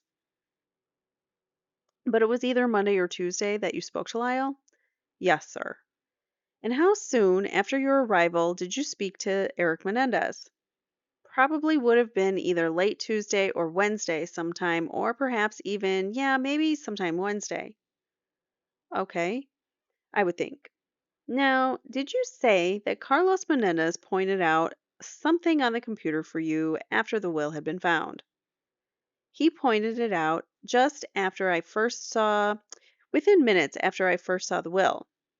Okay, so you went to the Menendez home on that day, which you believe might have been Wednesday or Thursday somewhere, right? To take a look at the will that you had found, or that had been found. Is that correct? Exactly. And you was Lyle at the home at the time that you saw that will for the first time? Yes, he was. And was Erik Menendez also there? I don't remember him there. And did you go there with Lyle Menendez, or was he there when you got there on Wednesday? I went with Lyle Menendez. And was it your understanding that this would be the first time that, since your arrival in California, that Lyle Menendez was seeing the will? Ms. Aronson says, objection, Your Honor, calls for speculation at this point. The court says sustained, over objection sustained. And Mr. Khan continues, did you have conversations with Lyle Menendez concerning going to look at the will before you went to look at the will? We received a call at the Bel Air Hotel. I don't remember who received it or who made it, but someone got a call saying that a will had been found. Would you come over to the house, Beverly Hills house? So did you take that call or did Lyle Menendez take that call? I can't remember. And after you received that call, you and Lyle Menendez went from the hotel to the house for the purpose of taking a look at the will? Yes. And did you have any information prior to your arrival at the home that let me restart that question. And did you have any information prior to your arrival at the home what the terms of that will were? That is, who were to be the beneficiaries under the will? Ms. Aronson says, Your Honor, I would object to that as calling for hearsay. The witness says, I don't recall. Court says, all right, the answer is don't recall. Next question, please. Objection overruled. Mr. Khan says, when you got to the house, do you recall whether was Lyle Menendez in your presence when you looked at the will? Yes. Did you look at the will before Lyle Menendez? I don't think so. I think we looked at it. I think he looked at it before I did. Okay, so he's saying Lyle looked at it before he did. And after he looked at it, did he hand the will to you? Yes. Did you read it at that time? Yes. Now, going to the house, did you know who the named beneficiaries under that will were? No. Ms. Amerson says, Your Honor, same objection, never mind, withdrawn. The court says the answer will stand. Mr. Khan says, so this was not information that either you had received on the telephone prior to going to the home, and it was not information that anyone had told you before arriving at the home. Is that correct? Correct. So it was only when you got to the home and you looked at the will that day did you know for sure who the beneficiaries were under the will. Is that correct? Correct. The court says, and you didn't find the will yourself. Someone else did. The witness says someone else did. Court says, and it was just there when you got there. Somebody had it. Witness says, right. Who had it, if you know? So I thought Carlos was at the opening of the will in the garage. At least I thought that's what. Maybe I have to go back and look. I thought that's what Clara and Randolph Wright had said, that it was Carlos at the house inside the garage when the safe was opened and they looked at the will all together.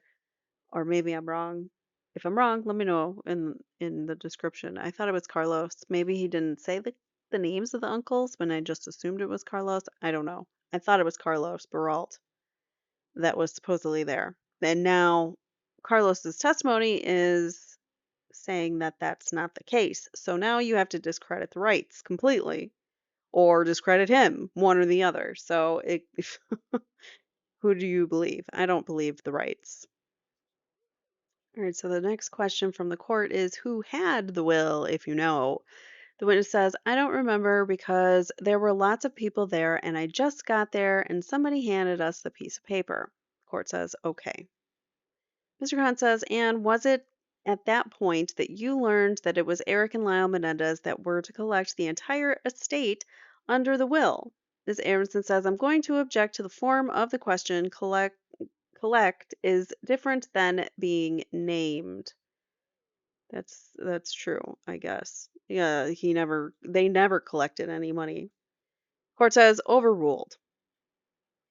And if you weren't sure if he was biased, there's a little bit of bias showing there because it shows prejudice to say that they collected when they didn't, and yet the judge is like, no, let's just keep it on the record like they collected the money even though they didn't. So I can't. At least he's not nearly as bad as Judge Cannoni or Frankel, but he's biased. I wouldn't say he's corrupt, but I think he's biased. I do think he had a hand in helping to convict them by a lot of his rulings, and I do think some of it was intentional. So if that makes him corrupt, then maybe he's corrupt, but I think mostly he's just very biased. All right, and I think he had a personal issue with Leslie Abramson from the first trial. All right, the court overrules that. The witness then says, that's when I first learned of the terms of the will. Mr. Khan says, and when Lyle Menendez read that will, did you see any surprise on his face, such as, oh my God, I am the named beneficiary after all? No, sir. What did he do after he read the will? I don't know. I was reading the will myself. Okay, you didn't see any signs of surprise from the defendant, did you? No. So what? He's also in shock after everything that's taken place. Now, after reading that will, it was then that Carlos Menendez directed your attention to the computer. Is that right? Oh, maybe I was confused. Maybe Carlos Menendez was the one that was at the right home. Maybe I'm confusing the Carloses. Perhaps. All right. Anyways, let me reread that question. Now, after reading that will, it was then that Carlos Menendez directed your attention to the computer. Is that correct? Yes, sir. And were you still concerned at that point that there was a possibility that there was a more recent will in existence? Ms. Abramson says, object to the form of the question using the word concerned. The court says, I'm sorry.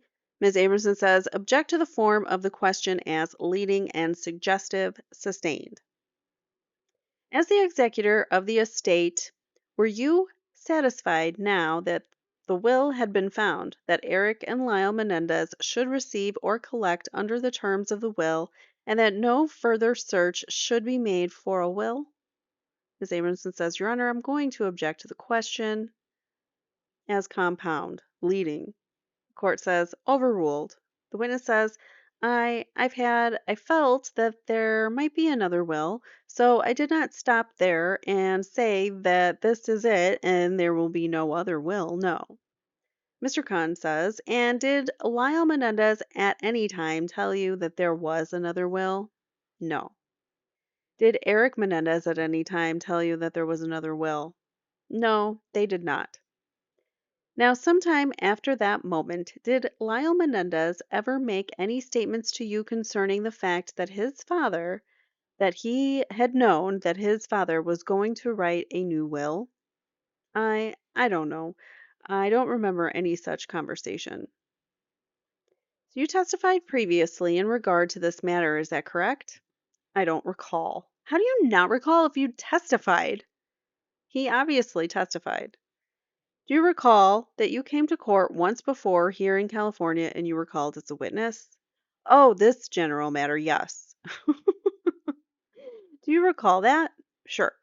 Okay, during the trip from the hotel to the Menendez residence, on that occasion that you said that you and Lyle went to take a look at the will, did the defendant, Lyle Menendez, ever say to you, I've been disinherited? No, sir. At any time from the time of your arrival in California that Monday up until the time that you found the will, did Lyle Menendez ever tell you, I've been disinherited? No, sir. Did you ever make Lyle Menendez aware that you were the executor of the estate? I think we both learned we learned that particular will named me as an executor. Yes. Okay. Did you tell prior to that time that that will was found, did you tell Lyle Menendez that it was your understanding that you were the executor of the estate under the old will that was made back in 1981? I mentioned that to several people. Ms. Abramson says, I would move to strike the answer as non-responsive. Sustained, the answer is stricken. Mr. Khan says, did you tell Lyle Menendez that you were the executor of the estate under the old will that was created back in 81? I cannot recall a specific instance. Okay, well, when you were going, for example, to Randy Wright's house with Lyle Menendez for the purpose of opening up the safe and looking for the will, was there any discussion as to why you were tagging along? Ms. Abramson says, I'm going to object to the form of the question as assuming facts not in evidence. The court says, overruled. The witness says there was a discussion. There was a general discussion with a number of people at the time as to whether there was a will, whether who was the executor. I mentioned it to the number of people, and there was constant discussions about it among about 12 people about what was going to happen. There was no need for finding a will. Who was the executor? Well, I had been. I had told them I was not surprised to be called because I believe everybody in the group knew, whether I had talked to them or not, that I had said that I had been named as an executor. And would you say it was common knowledge among the family that you were the executor of the estate? I can't answer for them, but I believe probably. Okay, well, the family during this period of time between Monday and Wednesday, would you agree that they spent a lot of time looking for the will? I don't know what you refer to by a lot of time. There wasn't a lot of time between Monday night and when it was discovered either on Wednesday or Thursday. Well, among all the family members who were and I think you said there was a dozen or so, perhaps? Yes. Between Monday and Wednesday, there were discussions concerning whether or not there was a will and who was the executor of the estate. Ms. Abramson says, Your Honor, at this point, I'm going to object to all this hearsay. There's no indication that either of our clients were present for any of this. The court says, all right, the objection's overruled. Is there a question? Mr. Khan says, yes. The court says, do you recall what it was? The witness says, no. Could you repeat it? Mr. Khan says, yes. Between Monday and Wednesday, would you say that there were discussions among the family members concerning whether or not there was a will and who the executor of the estate under that will would be?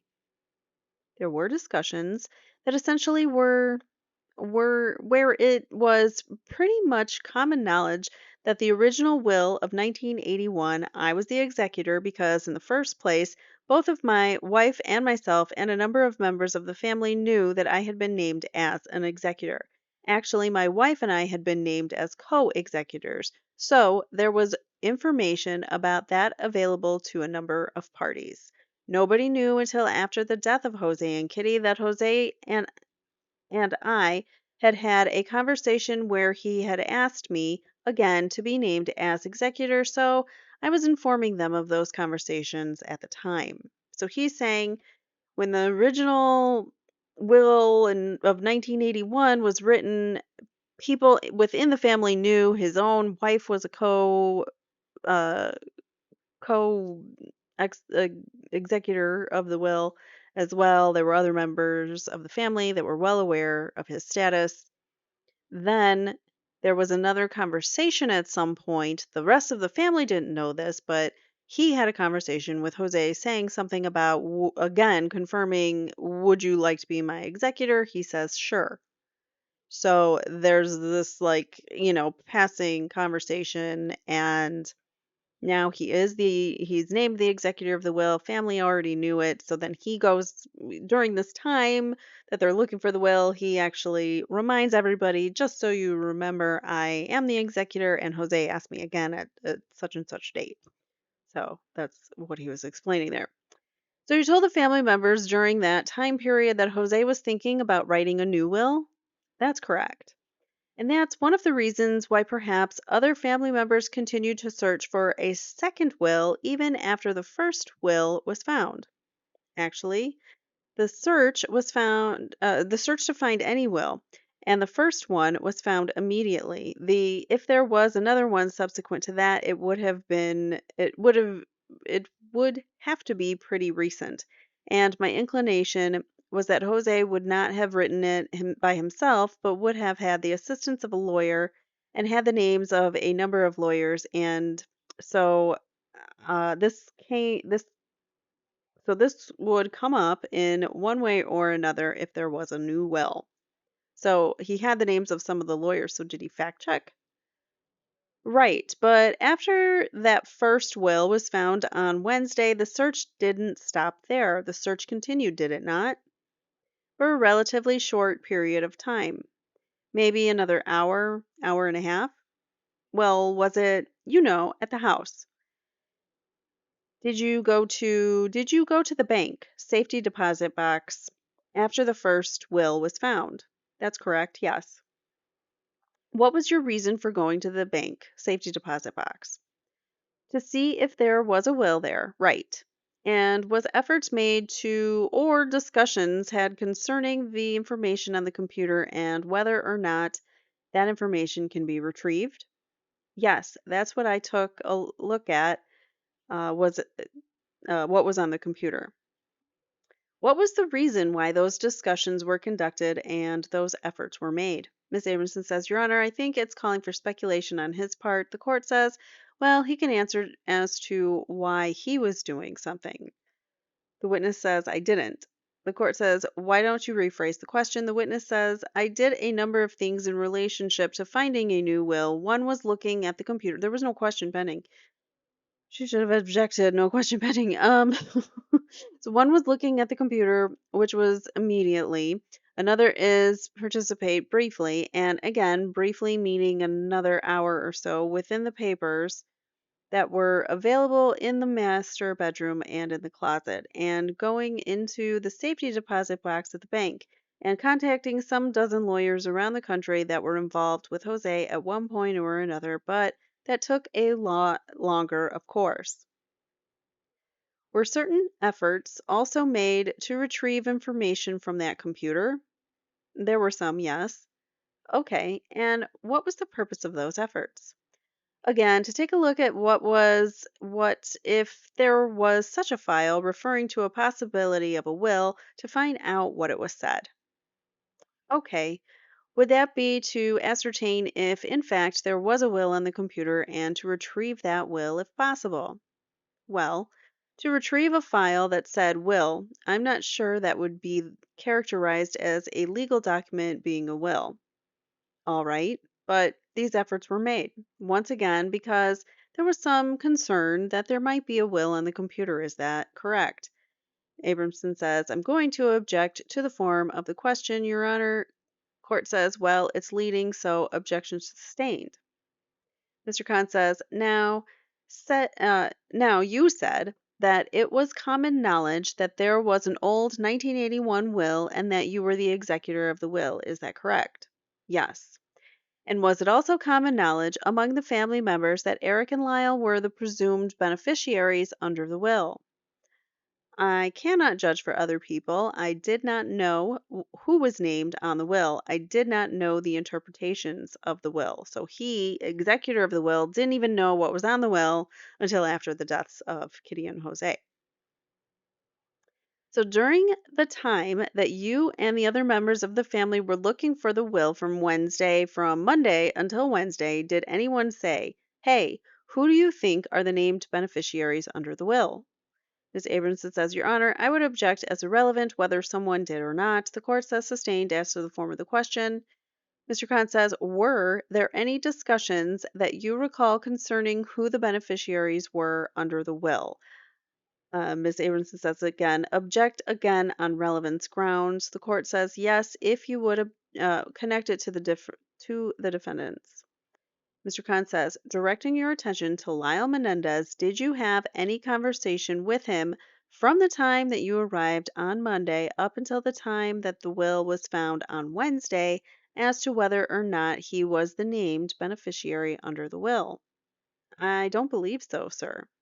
Okay. Did you ever say to him, your father told me not so long ago that he was going to cut you and your brother out of the will? No, I did not. And Lyle Menendez never told you prior to the time that the will was found that he believed that he was disinherited. Is that correct? That's correct. And did he ever tell you, say to Eric Menendez, did you ever tell or say to Eric Menendez, your father told me not so long ago, back in June or July, that he was going to disinherit you?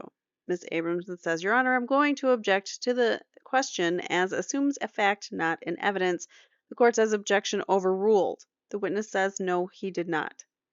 Mr. Khan says, and did Eric Menendez, the question was, did you, right? Did you ever tell that to Eric? And his answer was no, he did not. He didn't answer the question. Anyways, Mr. Khan says, and did Eric Menendez, during any of that time that you saw him here in California, ever say to you, I've been disinherited, I have nothing to do with that will? No, sir. Do you recall any reaction whatsoever by Lyle Menendez after he finished reading in the will that he was one of the beneficiaries? No. Now, do you recall being asked in the first trial, directing counsel's attention to page whatever on line 20 and continuing? Ms. Abramson says, I'm sorry, what was the page number? He repeats it. Ms. Abramson says, we would object, Your Honor, as no foundation. The court says, all right, did you intend to read the entire thing to the witness to refresh his memory or to ask whether he had said that before or what?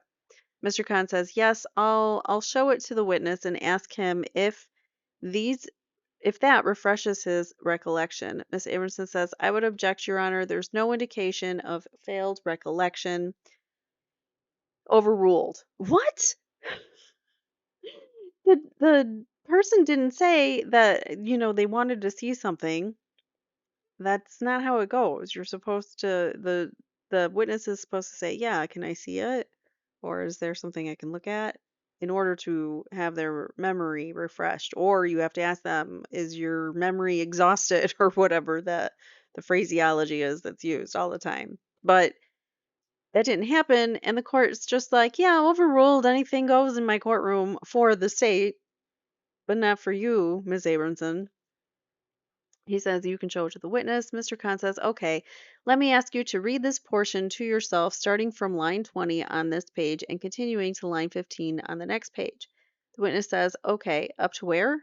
Mr. Khan says, let me ask you, sometime after the will was found, did Lyle Menendez tell you that his father told him that he was going to disinherit him? His father, I had a conversation with the father in which his father said that he had told Lyle he was off of the will. Okay. Well, my question right now, I asked you previously about the statements that Jose Menendez made to you. What I'm asking you now is in regard to a conversation that you had with Lyle Menendez. Did Lyle Menendez tell you sometime after that will was found, that 1981 will, that his father had told him that he was going to disinherit him? I read my statement and it says that I said that. At this point, I can't remember. Did the state just impeach their own witness? Did you testify in the first trial that sometime after that will was found, Lyle Menendez told you that his father had told him that he was going to disinherit him? Ms. Abramson says, I object, Your Honor. That misstates the testimony. That was a question, not a statement by the witness. The court says that's the question, and what was the answer? Ms. Abramson says, no, not. The court says, wait, wait, wait. Mr. Khan says the question was as follows. Question, did he ever tell you that his father had indicated to him that he was going to disinherit him? Answer, no, not at that point. Question, pardon me? Answer, not at that point. Question, at some point did he make such a statement to you? Answer, I believe later on he did, yes. Question, okay. Answer, but I don't recall exactly when. Question, when you say later on, what was that after the will had been found, though? Answer right. Question, and were you in California or New Jersey when Lyle made this statement to you, if you recall? Answer, no, I don't. I don't recall. Do you recall testifying that way in the trial? I can't recall testifying that way exactly. The what I and I all I could do is speculate why I may have said that because I've said a number of conversations with the defendants I've had a number of conversations with the defendants since then in the last 6 years and in the last 3 years before that. And, probably may have said that because I recall at this point, I can't recall that conversation. All right, at the time that you testified in this matter, and that was do you recall that being in October of 1993? Right. Was it your recollection in October of 93 that someone after the or sometime after the will was found that Lyle Menendez told you that his father told him that he was going to cut him out of the will? Ms. Amerson says, I'm going to object, Your Honor, because the witness has already said. The court says, objection overruled. This is now asked of the witness. Do you understand the question? The witness says, I think I'm being asked to recall if I said it in 1993, something or other, and I can't recall that whole line at all. I know you refreshed my memory, but it's still not there. Mr. Khan says, so what you're saying is that you did not testify that way in October of 93? This is what I'm saying, that I cannot recall the whole thing at all. And I can't recall, a specific time where Lyle told me, that his father has told him that. I just can't recall any of that. Okay, but my question is, do you recall testifying to this in October of 93? He says, my answer is no. So he doesn't remember saying that the brother or that Lyle did tell him that he was being cut out of the will, which I think is bad for the state that he doesn't remember this. This is impeaching their own witness. I don't understand the point of that, but cool. It's a strategy. Even after being shown this transcript, you still don't recall testifying to that? Ms. Abramson says objection, argumentative, overruled. The witness says, I can't recall what can I tell you? That was about 4 hours worth of testimony, and I cannot recall every word that I said 2 years ago. Mr. Khan says, the prosecution previously attempted to interview you in the East Coast. Ms. Abramson says, I'm going to object. Mr. Khan says, some time ago, is that correct? Ms. Abramson says, object to the line of questioning, Your Honor, overruled. Yes, sir. Do you recall receiving a call from Detective Zoller telling you that the new prosecutors on this case are on the East Coast and they wanted to meet with you? No, I did not receive that call. You did not receive a call? That was my wife. Oh, okay. Now, you told this court this morning of the reasons why Jose Menendez indicated to you that he was dissatisfied with his son, Lyle Menendez, and he wanted to cut him out of the will. Did he also indicate to you the reasons for his frustrations with his son, Erik Menendez, and why he wanted to cut him out of the will? We really didn't talk that much about Lyle Menendez, about Erik. It was primarily focused on Lyle.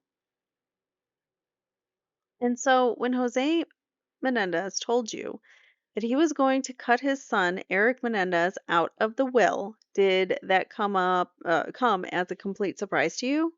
Yes, it did. And did you ask him, why are you going to do that to your son, Jose? I don't recall any specific words. He says, I'm just disappointed in both of them, frustrated with both, or something to that effect. Now, during the time that you knew Jose Menendez, the 30 years that you knew him, did you ever see any evidence that Jose Menendez had essayed his children? Ms. Abramson says, I'm going to object to the question, Your Honor, and improper in this part of the case. The court overrules it, of course. He says, no, I did not. But it's not like he would do it in front of you. So that's something. Mr. Khan continues his questioning, and knowing Jose Menendez as you knew him during those 30 years, do you have any reason to believe that he would essay his children? Ms. Abramson says, object, Your Honor. And Mr. Gessler also objects, Your Honor, as asking for a conclusion of the witness he's not qualified to give. The court says, objection sustained to the form of the question. Mr. Khan says, did you ever see any evidence that Jose Menendez was interested in SAing children? Ms. Abramson says, objection, Your Honor. I'm not sure what the evidence would be. I think it's calling for a conclusion on the part of the witness. Overruled. He says, no, I did not. Well, it's not like he's going to broadcast it on his, in his music videos or whatever. He's not going to broadcast it to the world that he's doing those things to his kids.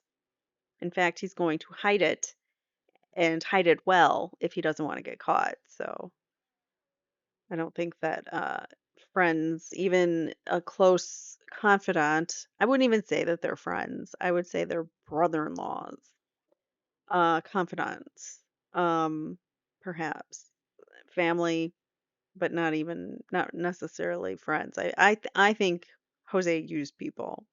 And I think that keeping Carlos in his life was a way to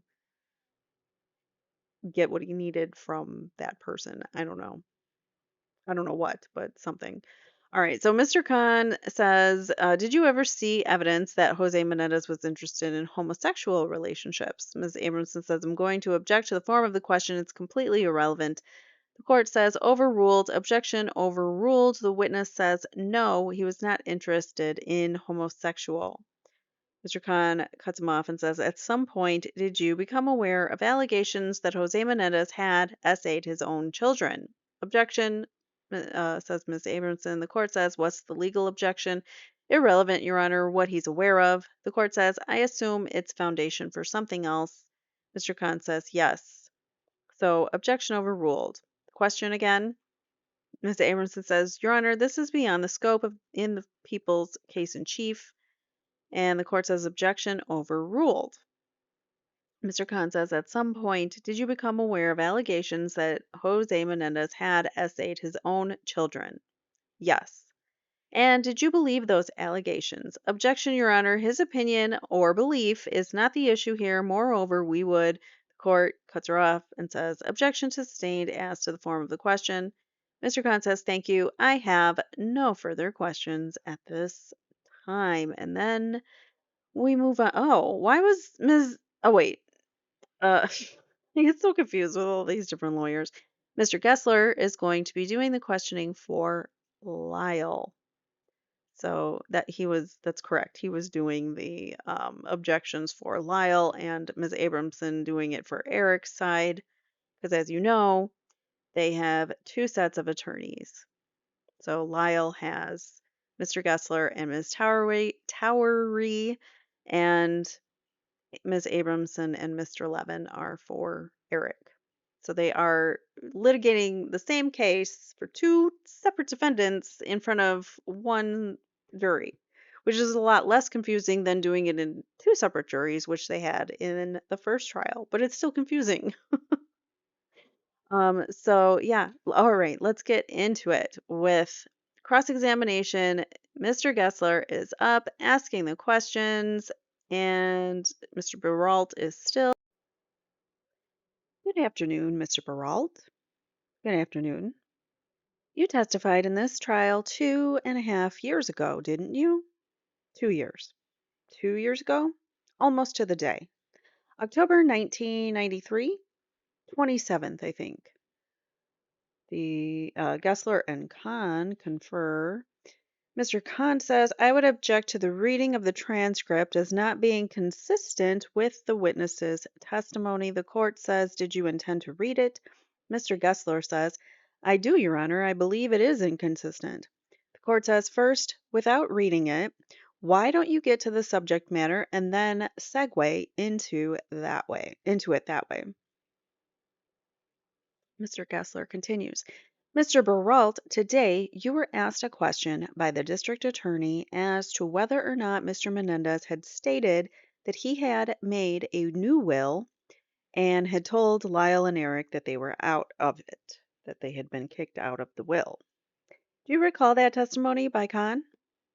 Something to that effect. And your answer to that was no. Is that my answer? Let me ask you that in two questions. Had Mr. Menendez never ever told you specifically that he made a new will cutting Lyle and Erik out as beneficiaries? No. So that never happened. Had Mr. Menendez ever told you that he had told Erik and Lyle that he had made a new will and cut them out as beneficiaries? No, not those two things. Now, I asked to read that page. Mr. Khan cuts in and says, now I ask to read that page, Your Honor. The court says, go ahead. Mr. Khan says, I would object, Your Honor. The court says, objection overruled. Mr. Gessler says, maybe it was Gessler who said, now I asked to read that page, and the court said, go ahead, and then Mr. Khan objected, because why would Mr. Khan said, now, okay. Maybe that's an error on the in the transcript there. Anyways, the court overrules Mr. Khan's objection, and Mr. Gessler continues. Reading from your testimony given in this trial 2 years ago.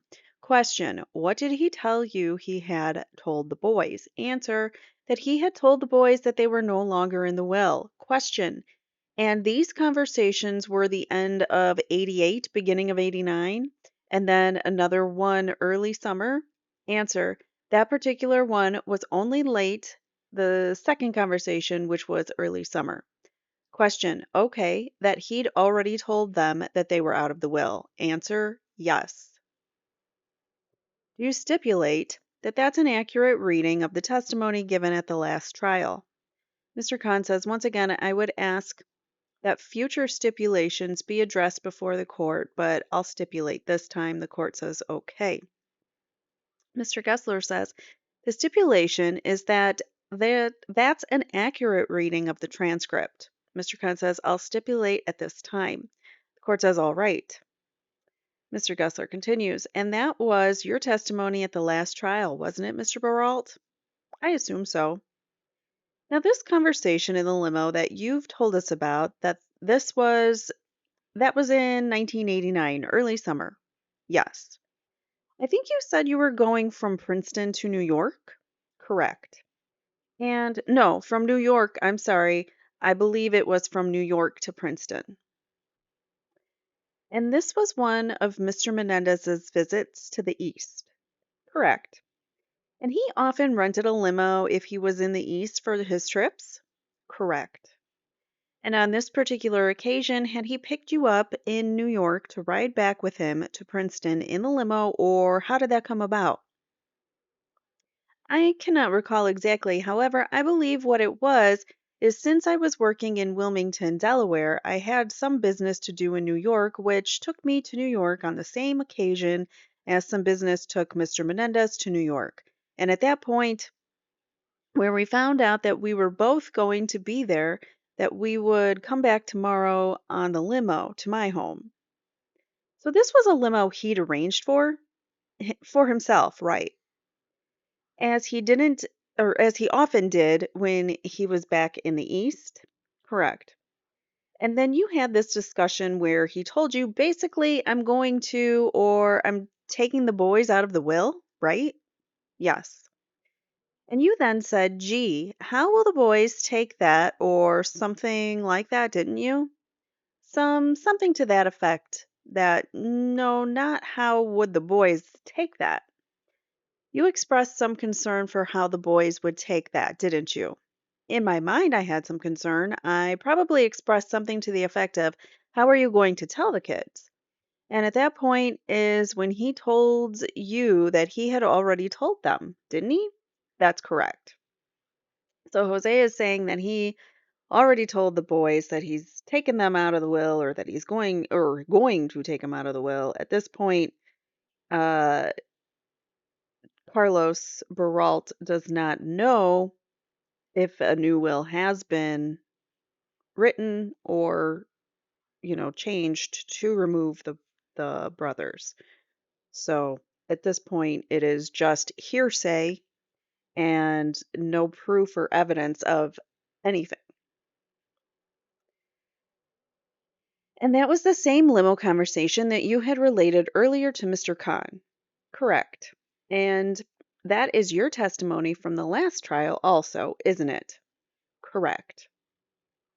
By the way, since you've come out here to California, you've discussed matters with Mr. Khan, haven't you? Yes. Met with him in the office, did you? Yes. And with Ms. Nahara? Primarily with Mr. Khan. And that was what, yesterday for a while? Yes, sir. So prepping is normal, but being told what to testify to is not. All right, so yes, sir, he says. How long did you talk with him? A little over an hour, perhaps. And they went over all these matters with you, didn't they? Not all. They told you what they were going to ask you on the stand, didn't they? I didn't take it as they were going to, I'm going to ask you this and this and this and this, but rather, let's go over some questions that we have. And I assumed they would ask some and some they wouldn't. But you did answer their questions, anything they asked you during that hour or so interview? Sure. You didn't avoid them or say, no, I'm not going to talk to you or things like that. You talked to them in their office? Sure. And that was, we weren't there, were we? I wasn't there at the time. No. So it was just you and Mr. Khan. Correct. That's kind of a problem. Usually there should be a second lawyer or an investigator or somebody who is able to, in case one of the lawyers has to testify.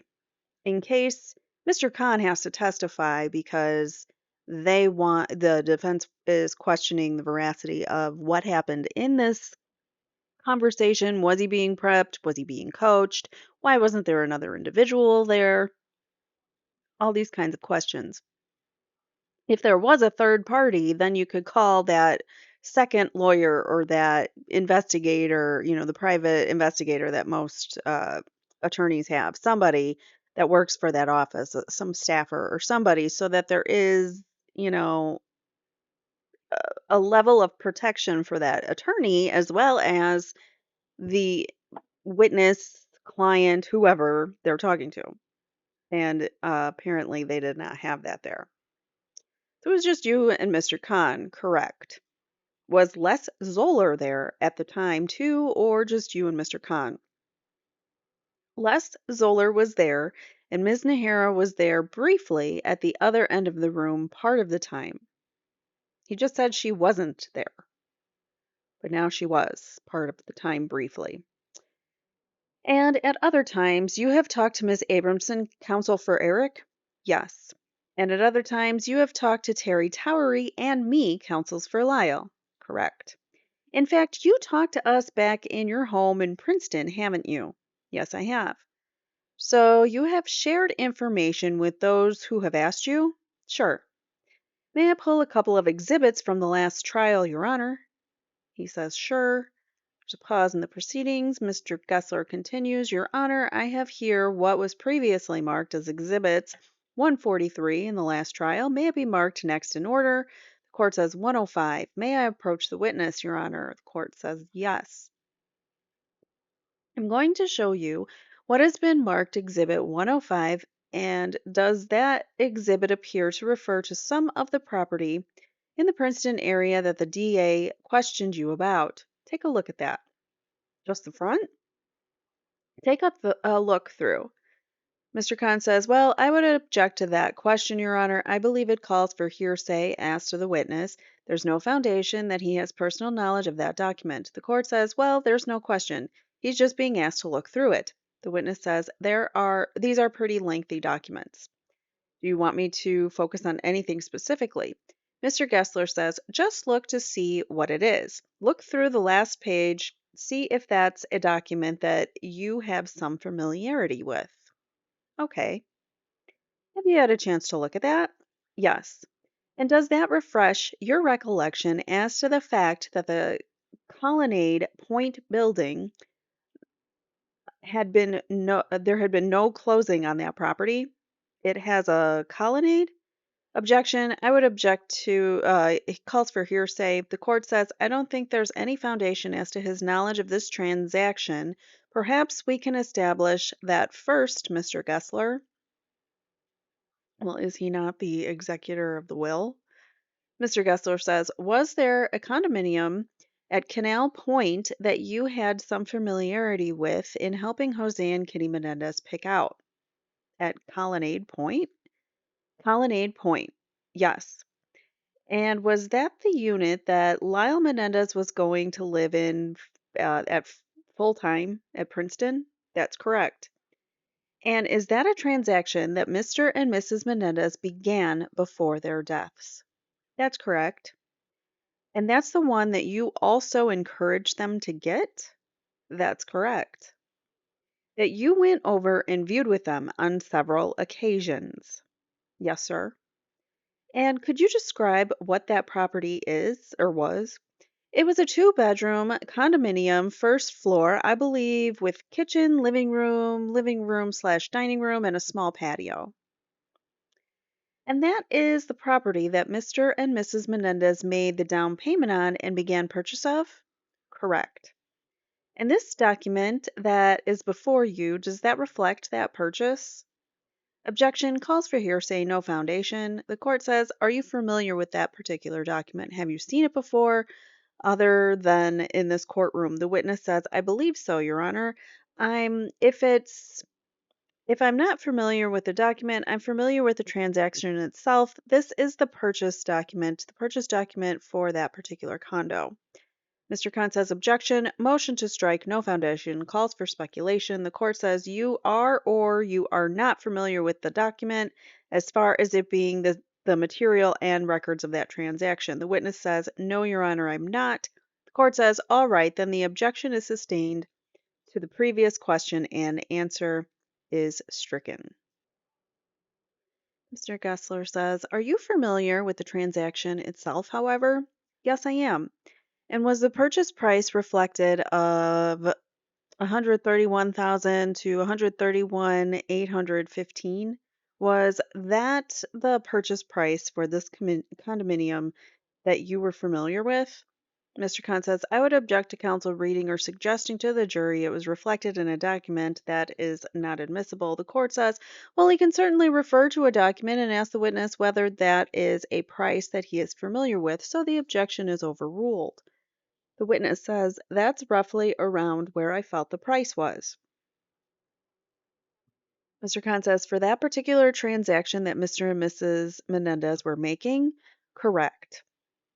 And does that show, is the date on there for, the court says he doesn't have any familiarity with the document, Mr. Gessler, so you'll just have to ask him. Mr. Gessler says, all right. Is it your recollection that the date that Mr. and Mrs. Menendez entered this transaction was August the 4th of 1989? Objection leading in regard to a subject which goes beyond the scope of direct examination, overruled. Around that time, yes. Mr. Gessler says, are you familiar with Kitty Menendez's signature? No.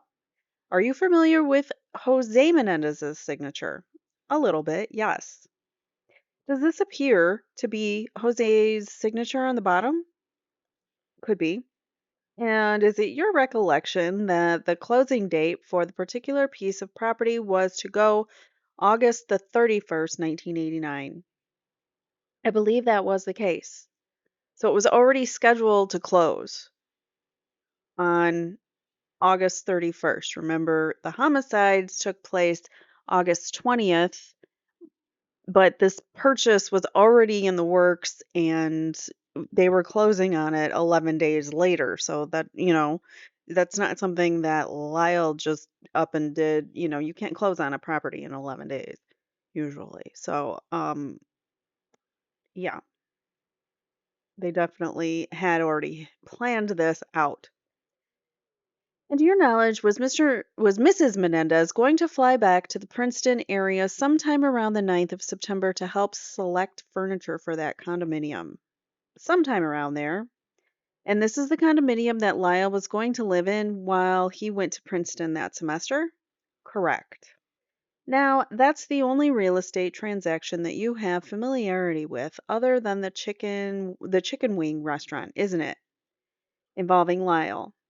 Familiarity, that's a matter of degree. Knowledge of a number of real estate. Familiarity, probably you're correct.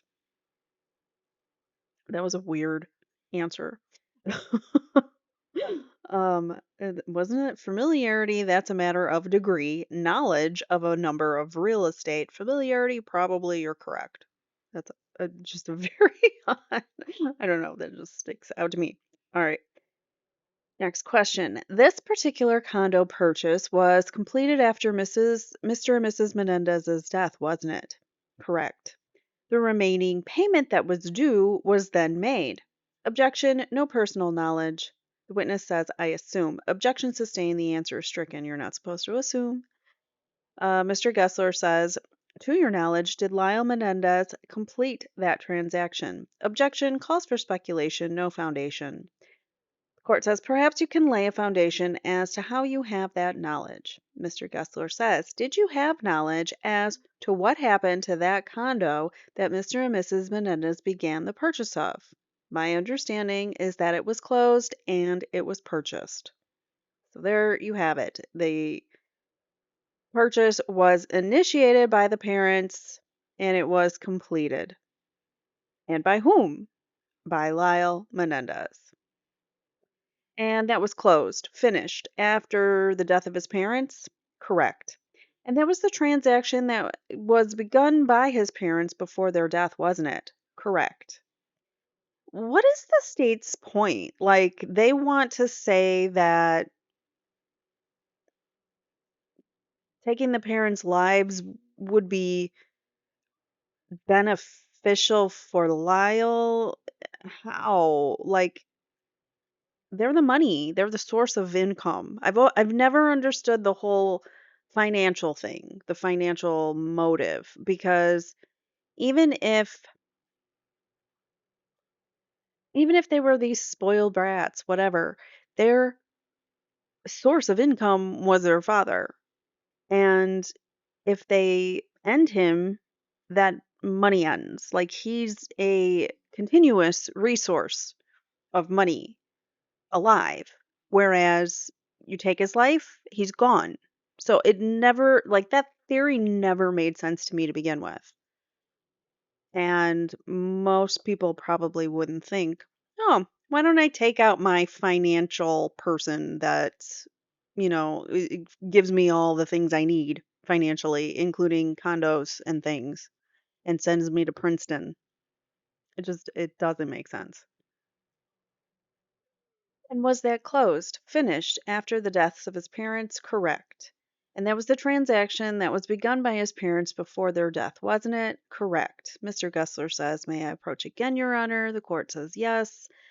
Mr. Gessler says, now, this exhibit, number 97, that is the will that was found, right? This is the 1981 will with which you had some familiarity. This is the same one that I saw earlier today? Yes. Then yes. And this will was prepared by an attorney, wasn't it? Yes. And that would be consistent with Mr. Menendez would be to have any will prepared by an attorney, wouldn't it? I think so. In other words, in your knowledge of Mr. Menendez, He was not going to go out to the stationery store and buy a form will and fill in the blanks. Objection calls for speculation. Overruled. I'm convinced that he wouldn't do that. Mr. Gessler says, but in fact, he would go get legal advice as to how to prepare any change to his will. I had access to a number of lawyers he could have done that with. It's not really an answer, but okay. Those would be both at the company he worked for and at IVE there, that before it became Live Entertainment. Absolutely, and friends and everybody else. And are those the attorneys where you followed up to see if there was a new will? Followed up with every single attorney that I knew of that could have possibly have prepared a will.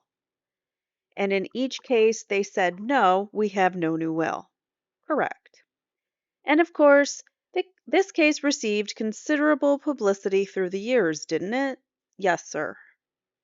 And during the 6 years since the deaths until now, has any lawyer ever come forward to you and said, hey, I prepared a changed will or another will for Mr. Menendez? No, sir. When you had the conversation with Mr. Menendez concerning cutting Lyle out of the will, was one of his concerns Lyle's girlfriend? I'm sorry? You said you had some conversations with Jose Menendez regarding dissatisfaction with Lyle. Yes. Part of his dissatisfaction was his lack of performance at Princeton? Yes. Did he also express dissatisfaction with Lyle's choice of girlfriends? Yes. And what did he express in that regard? I think primarily that they were not what he was hoping for Lyle as a person to live with the rest of his life. And did he state that he felt that some of them were gold diggers? One in particular. Who was that? I don't remember her last name.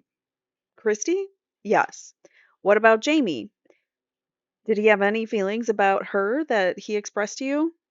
I think he liked Jamie, but I don't think he had high expectations for the person of her son. What? I don't know. They don't know. The transcriber doesn't know what they said there. For the person of her son.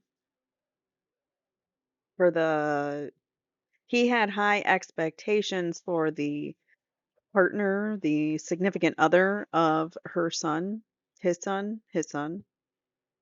That's what they're saying. Jose Menendez had high expectations for his son, is what that's supposed to mean.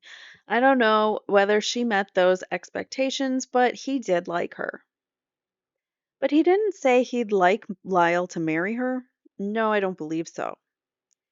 Now, when the will was found, that is Exhibit 97, in front of you, you recall that you and Lyle drove over to the house at that point? Yes. And that was the will that named Erik and Lyle as beneficiaries if both Kitty and Jose had died. Correct. The will that you were familiar with? Well, not until that time. But the will, okay. Yes, I was familiar on that one, on that particular will. In other words, you had not read the will, but you knew there was a will from about that time. Right. In which you were to be the executor. Right. And sometime after that will was found, Lyle told you, Dad said he was cutting me out. What's the question again? At some time after that will was found, the will in front of you right there, right? Sometime after that, Lyle said, gee, Dad said he was cutting me out, something like that. Or is that the conversation you just can't recall at this time? That's the one that I can't recall. All right. Then some of the family members were working on the computer there at the house? Yes. And did they call when they said that they thought they'd found something on the computer? I can't remember whether they called me at the house or Lyle or they called the Bel Air, which is where both Lyle and I were. That's when we left. So then you went over to see what that was all about? Correct. When you got there, there were several family members gathered around the computer, were they? Were Yeah, that was a weird question. I don't think they were gathered around the computer. They were in different parts of the house. Was somebody at the computer? I don't recall that. At that point, did people go up to the computer? I don't recall that either. We went directly to wills. I'm talking about the supposed reference in the will, in the directory of the computer to a will. After that, yes, I went over to the computer and a file was brought up. Yes. Did you? This was what? An IBM computer? IBM personal computer, yes. And did you then try to retrieve whatever was there? I took a look at it and it was just names of files. So it contained very few characters. Yeah, when you have a file listing, it says the number of characters after the name on the directory, and that's that. Or that's what? What's a character? Same as a letter or a space? Character is a letter, a space, a number, a symbol. And the number of characters that showed for that entry was not enough to possibly be a will, was it? No, it showed maybe 30, 40, 50 characters, something like that. And you told everybody, well, that can't be a will. I don't know if I told everybody that, but that was my conclusion. I probably did tell people. And you also mentioned, didn't you, that no will on the computer could be valid? Right. Objection irrelevant, overruled. You mentioned that, right? Yes. You told Lyle that. Correct. And you told Carlos Menendez that. Correct. By the way, did Carlos Menendez seem to be a little bit bent out of shape because he wasn't the executor? I don't think so. So you told them then, okay, this can't be a will because, for one, it's not signed if it's in the computer. Correct. And it has no witnesses' signatures if it's in the computer? Correct. Still, they contained other people, still they continued. Other people continued to try to see what was on the computer. Yes. And how many people would you say went to the keyboard or whatever you have on a computer to try to retrieve that information while you were there? While I was there? Yeah. And he has no audible response. Okay. How about Carlos Menendez? Did he take a crack at it? I don't know who took a crack at it before I looked at it. I don't know who took a crack at it after I looked at it. I just know that someone brought up the screen and we did a directory and looked it up. When you say we did a directory, who do you mean by the we? I don't remember. I knew a little bit about computers. I didn't know a lot with regards to IBM computers at that point, and so there was not much that I could do about it. I just bought one myself, but I was not familiar with them. And you gave it whatever try that you could? I gave them yeah, exactly.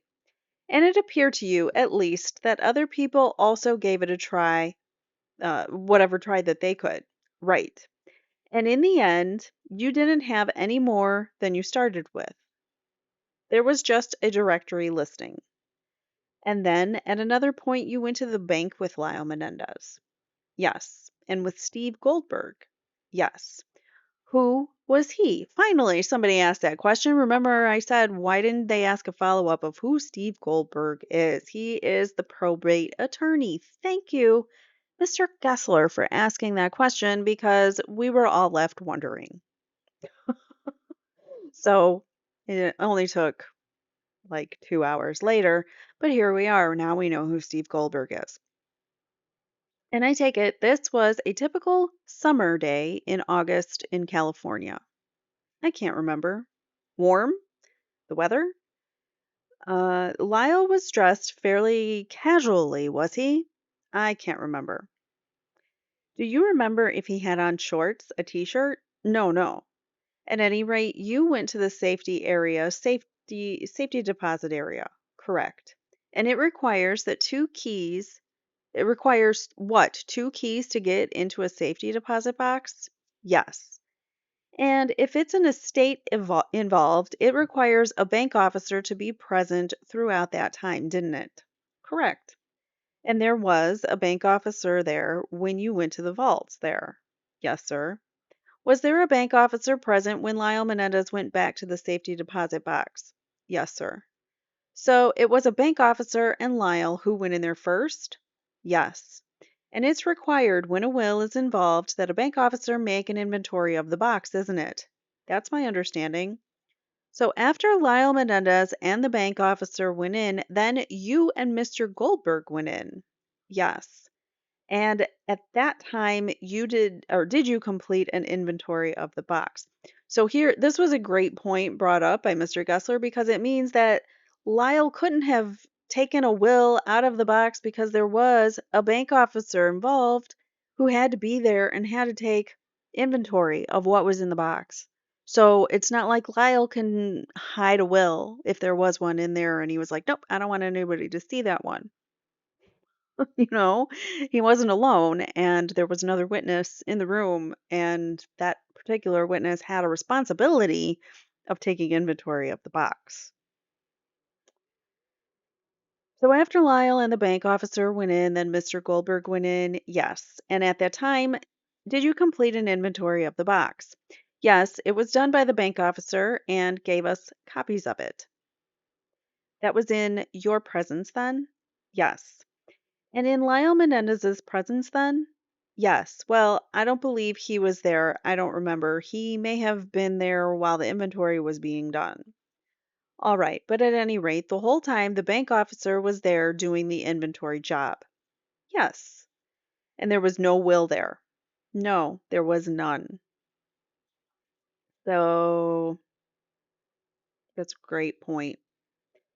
This Porsche that is pictured on the board behind you there, you see the picture there that, yes, there weren't any estate funds used to buy the Porsche, were there? No, sir. And there weren't any estate funds used to buy anything for Lyle Menendez other than the loan you've talked about for the chicken wing place. That's my understanding, yes. Well, yes, sir. The answer is yes. Because you know what estate funds, how they are managed, because that was your job as an executor, right? Correct. And Lyle Menendez seemed interested in waiting to operate a restaurant. Is that how he came to you about that? Very much so, yes. So remember, he always had wanted to own a restaurant and run a restaurant. Like that was kind of, the goal, the plan, and he had wanted that. And this was, something he talked about long before his parents. So it was something that he had very much wanted. And you and your family felt that it would be a good thing for Lyle to become involved in something at that point, didn't you? Yes, sir. And a restaurant seemed like a good thing to get him together, get his life organized.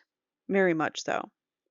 And you went over and looked at the chicken wing place several times, did you? I looked at it a couple times, yes.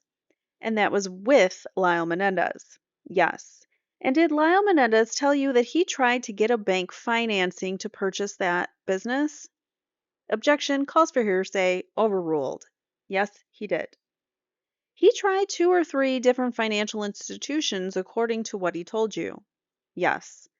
And that he wasn't able to come up with a bank loan for what they wanted for the business there. Correct. Now, looking at the picture, do we have a pointer? Can you see from where you are the photo of the chicken wing place? Yes. Now, actually, what was purchased was a lease for the business, wasn't it? It was for the business? For the business.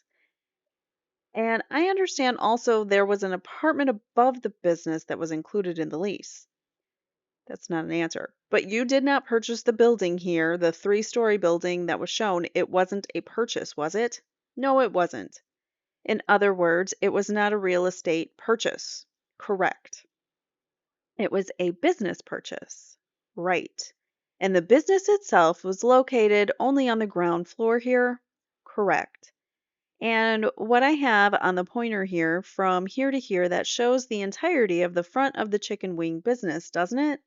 That's correct. And then it just ran to the back of the building there to the kitchen and refrigerator area and things of that nature? Correct. And there's also a basement. It's not really shown there. And did you then lend Lyle the funds to purchase that business, the down payment of the business? After consulting with him, of course, my wife is the co executor and other family members. And the other people you consulted with included Steve Goldberg, attorney for the estate, didn't it? Correct. And Brian Anderson, the opposing uncle who tried to sue the brothers, also.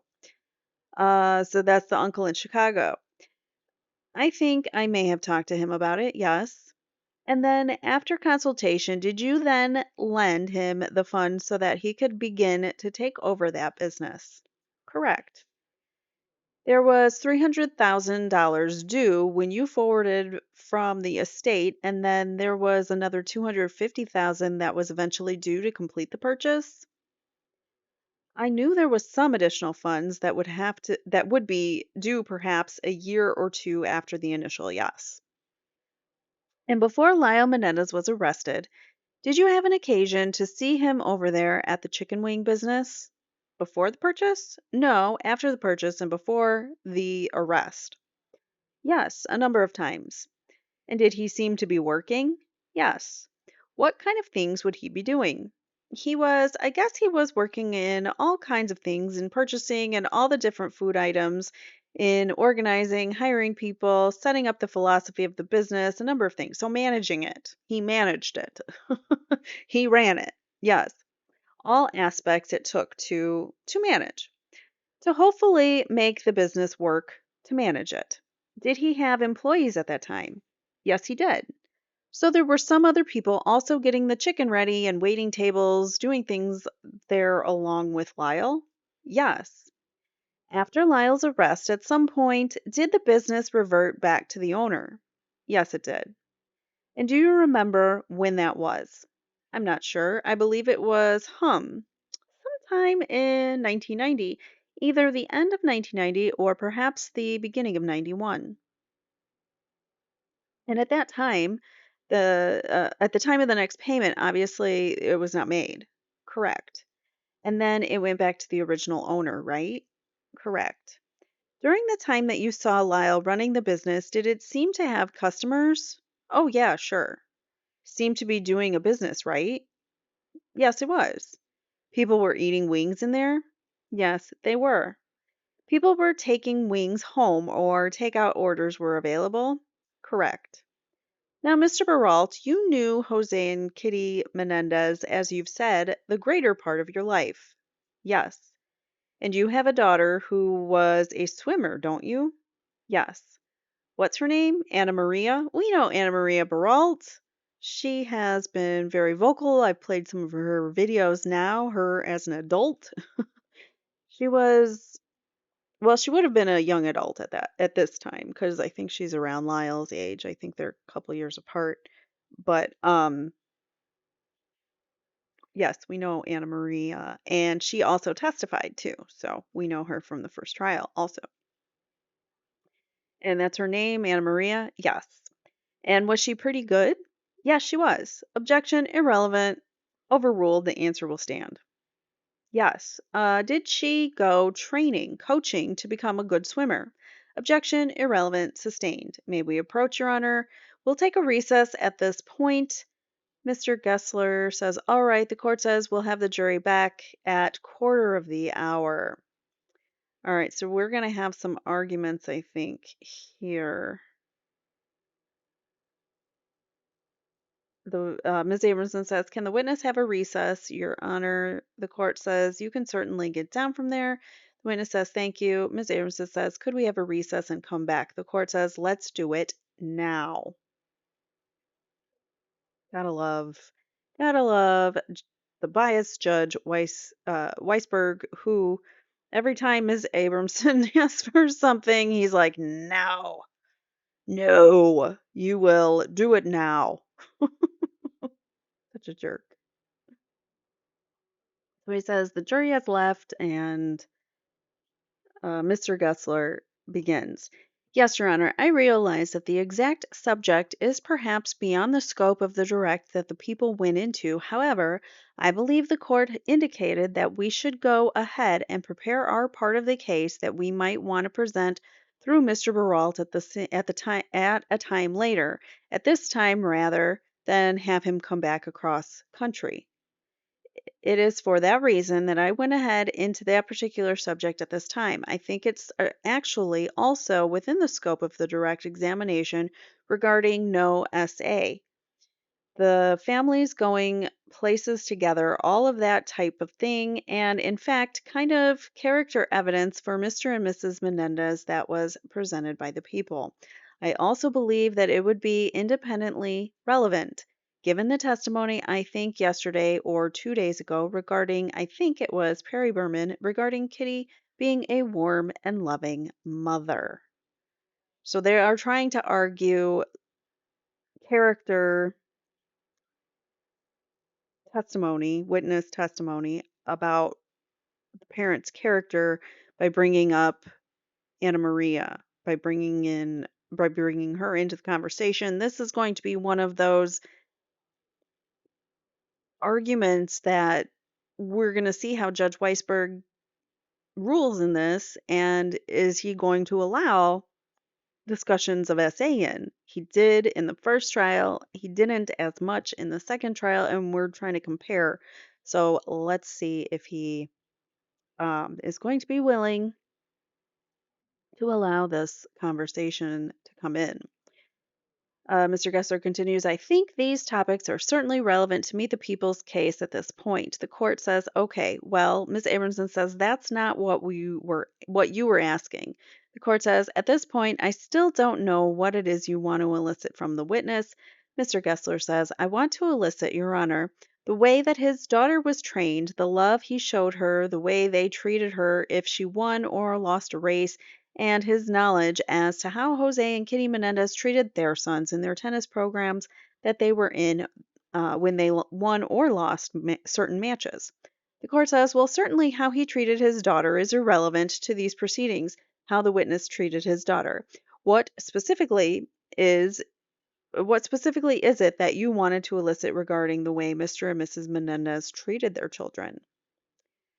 Mr. Gessler says, Your Honor, anything that was shown that, in fact, winning was everything. It was not the sport for the computation, that there were no hugs, there was no consolation, anything like that, when either Lyle or Erik Menendez lost a match, but that, in fact, seemed to get angry, and that seemed to sulk, and that he and Mr. Baralt had several conversations about that philosophy as to whether that was the right way to raise their children. The court says any further offer of proof by the defense of that on that subject.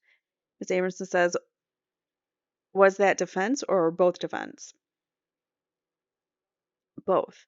Ms. Abramson says, yes. First of all, I want to say, Your Honor, that I find that I was frankly stunned that the court allowed Mr. Kahn to ask the witness whether he saw evidence of SA when this witness is not an expert witness and when it wasn't laid out what that evidence was. Exactly. Like, evidence of SA isn't, seeing it happen with your own eyes. It might be seeing that child withdraw from social activities and become, withdrawn and depressed and things like that. Like, those are signs, and he's not an expert to be able to determine that. So she's absolutely right here, in my opinion, I think. But of course, we've got 1990s mindset Stanley Weisberg and the 1990 mindset DA's office, so they're not going to go along with that. But continuing on, she says, I was frankly stunned that the court allowed Mr. Kahn to ask the witness whether he saw evidence of SA when this witness is not an expert and when it was not laid out as evidence, but even more so as a preemptive strike against the defense. However, having done that, we did object to preserve the record, and the court allowing it, I think we should now be permitted to ask questions of this witness and every other witness who observed acts of CA of whatever category. And as this court knows, the kind of pressure and extreme competitiveness that Mr. Menendez foisted on his children is CA. The lack of warmth and love and affection that this witness observed by both Mr. and Mrs. Menendez is CA. And I also want to be able to go into what does Mr. Baralt think he would have seen by way of evidence of SA to show the meaninglessness of that question, to show the meaninglessness of that question. But if the people want to raise the inference that there was no A, we should be able to lay out what we know expert witnesses will say and what a jury, even without expert testimony, will understand to be cruel, terrorizing, and maltreatment coming from parents. And this witness saw some of that. He certainly wasn't going to be asked extensive questions about it. He was not one of the witnesses at the trial, the last trial, who was asked extensive information about it. But I think that to allow the people to ask about one component of the defense case and not allow the defense to ask about that same kind of evidence would be extraordinarily, I don't know. I mean, I can't think of any precedent that would allow that. She's right. I mean, how is that even remotely fair? She makes a great point, and I almost feel like this would be a great appealable reason here if he denies the conversation or denies the defense to be able to cross examine them on that same topic. She continues on. So, although I do not intend to get into a great deal of time consuming detail, there are certain things that he knew that he had pre existing opinions about were inappropriate parenting, and I think he should have a right to go into those things. The court says, Mr. Khan.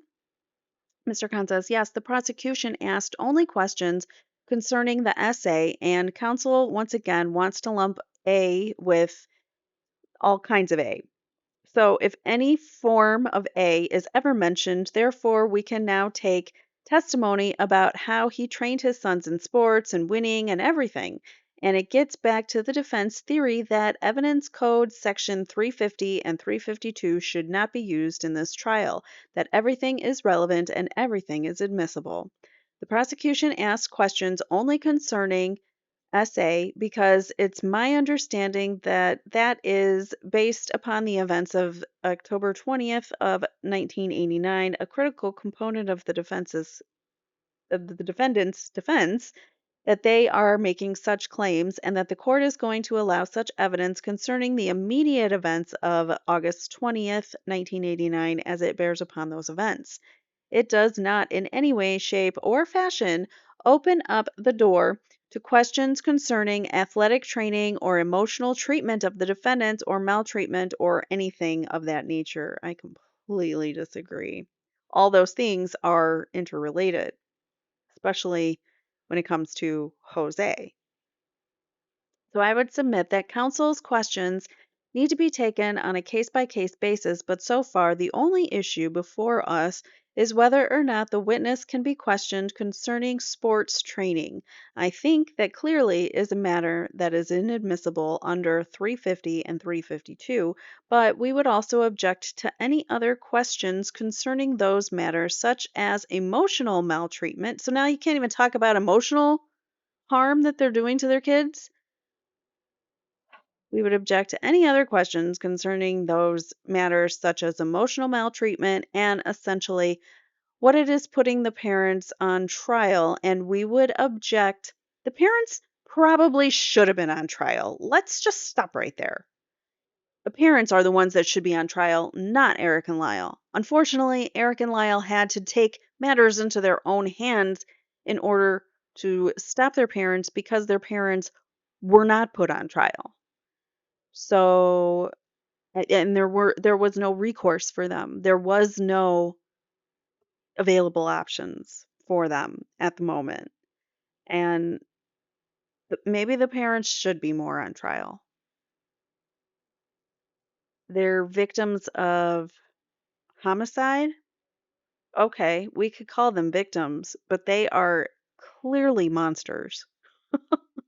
So to be treating them like victims and to be like, well, they're not on trial. Well, maybe their actions should have been on trial. Maybe this should have it shouldn't have been are Eric and Lyle guilty of homicide. It should have been are Eric and Lyle's parents guilty of treating them poorly, and like not just poorly, but I can't say the A word. Causing CA, emotional harm, damage, all this kind of maltreatment, physically, emotionally, mentally, psychologically, it all ties together. So to say one doesn't matter, like one doesn't relate to the other, that's just so completely disingenuous. It all it all formulates in your brain and screws you up when your parent any form of those maltreatments, it's going to screw you up in your brain when your parents doing that. But all of those things your brain can't compute. It just doesn't work like that. So parents maybe should have been on trial.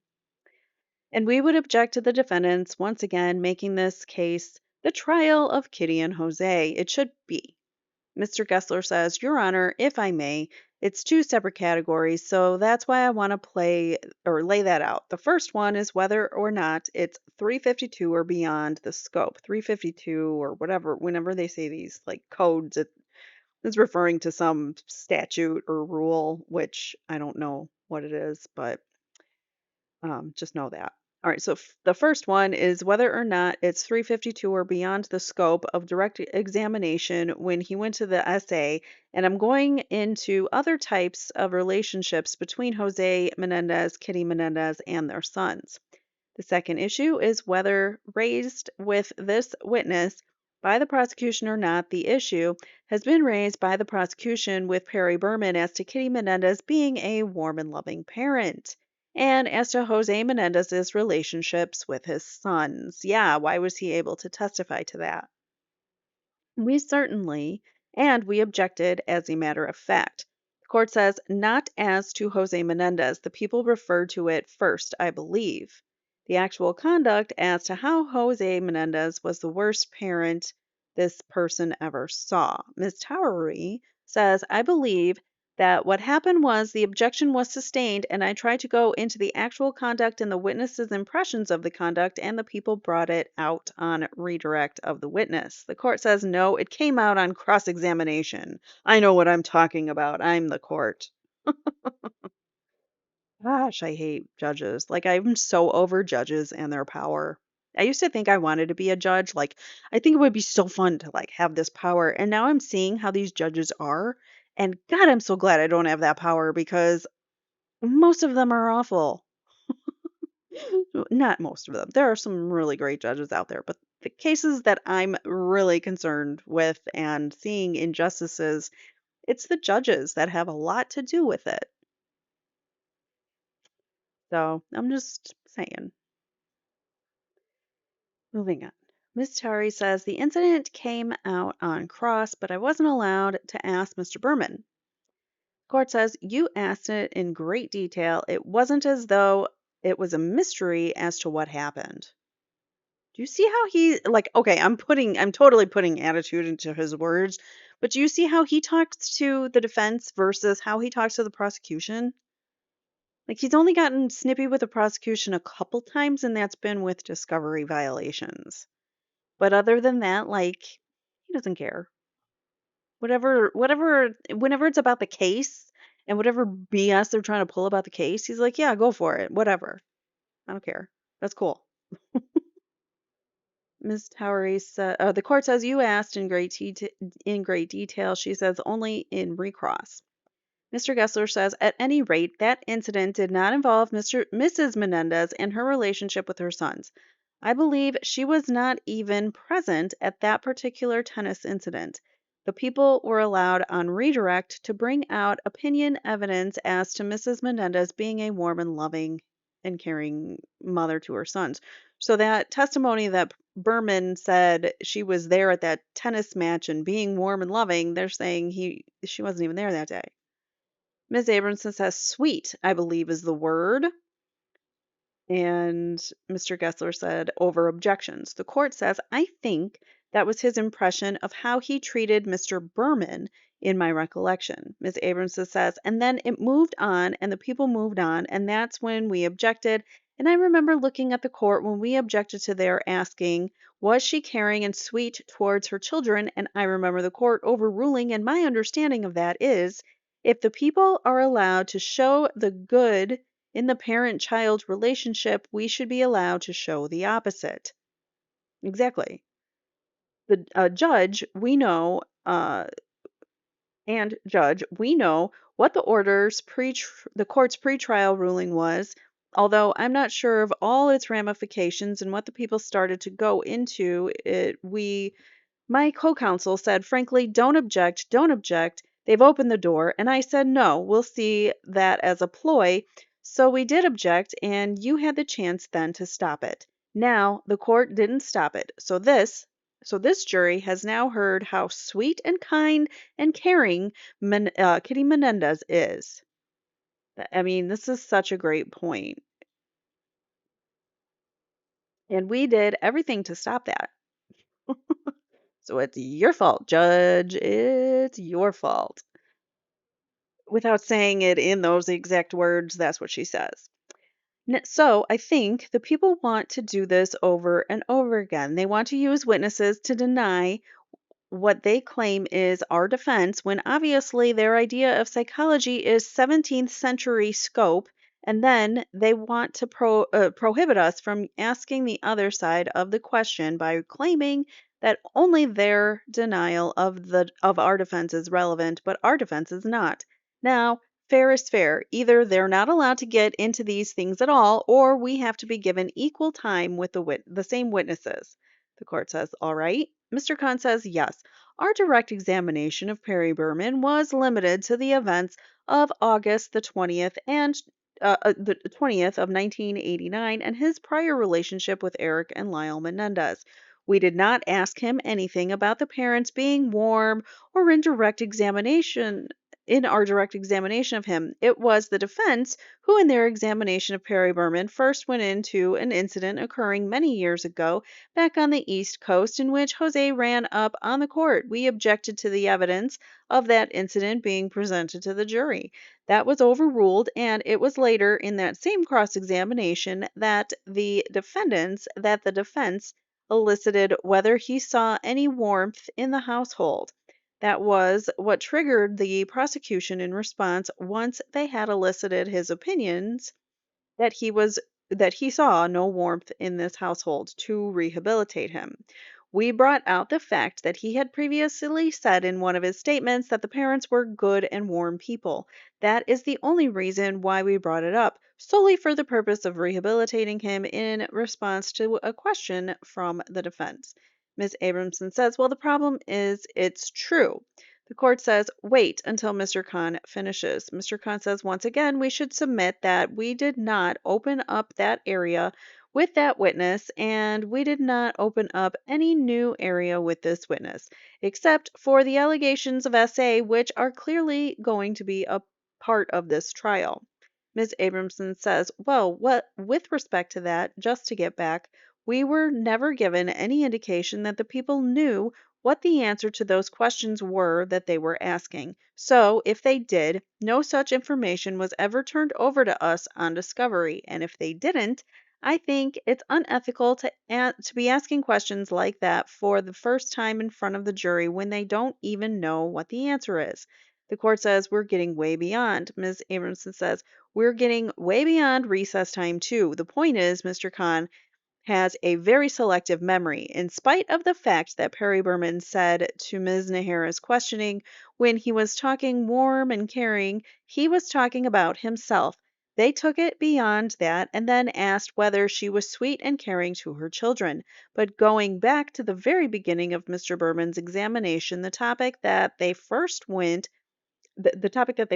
for was Lyle Menendez talking about his relationship with his father, and that's what they sought to get out of him.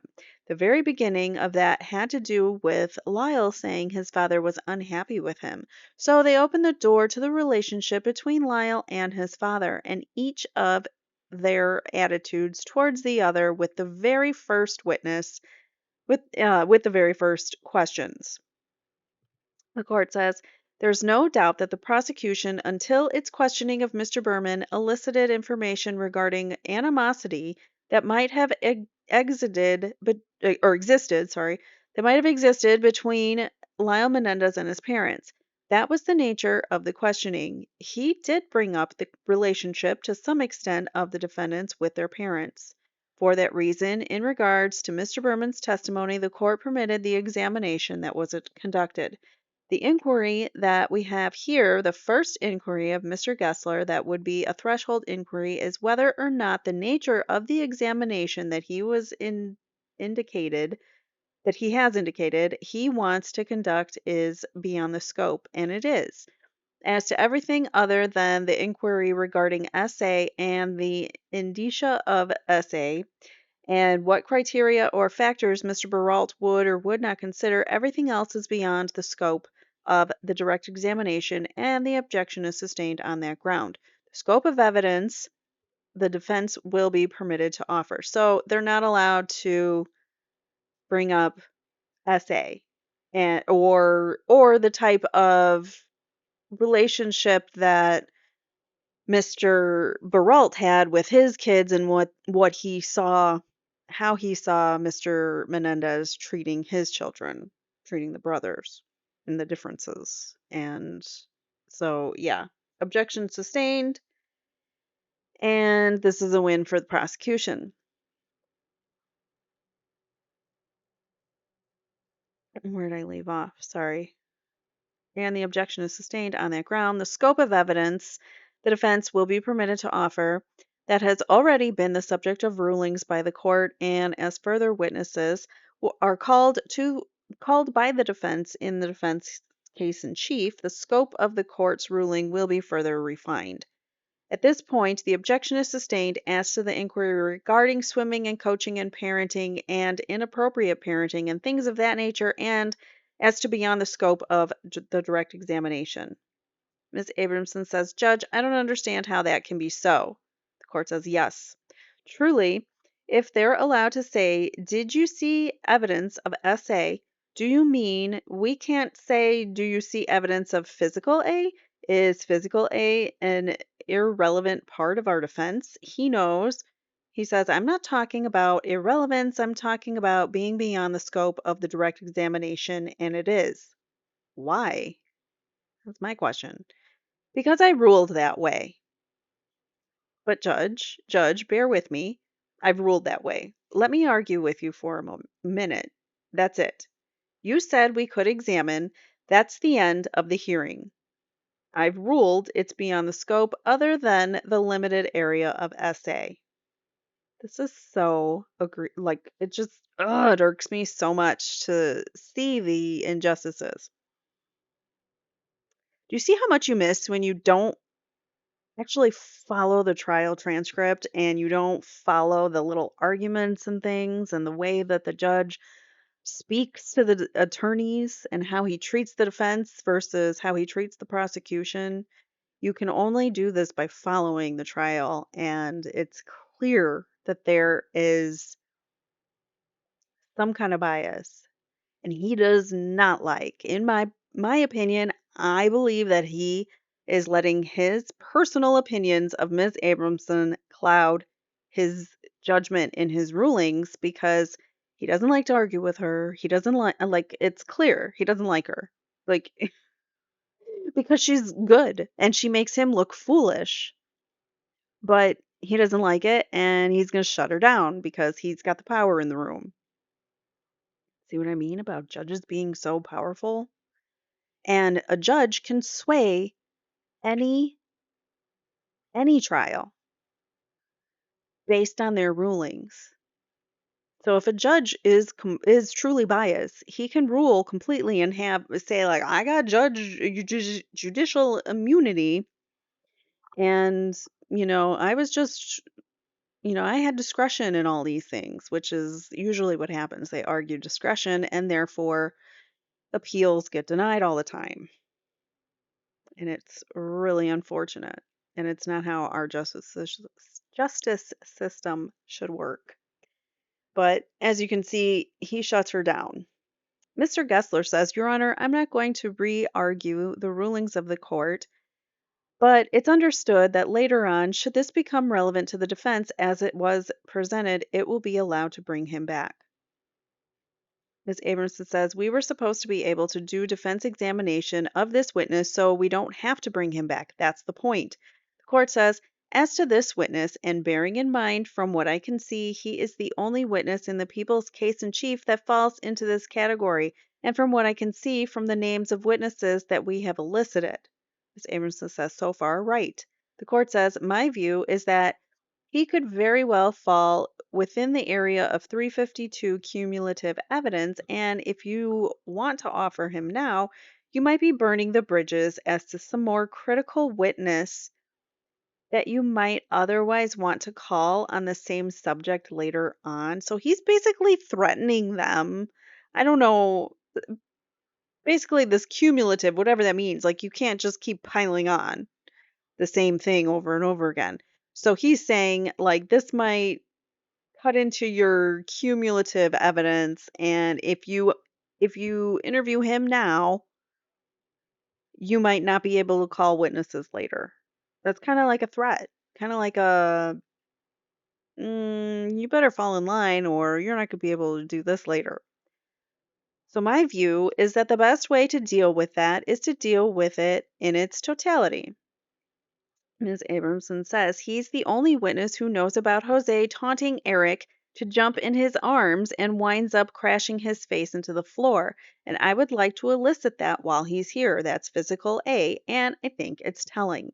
Mr. Gessler says, just to make sure I'm clear on this, we would not be precluded, absent of 352 consideration, absent cumulative considerations, recalling this witness, absent 350 considerations.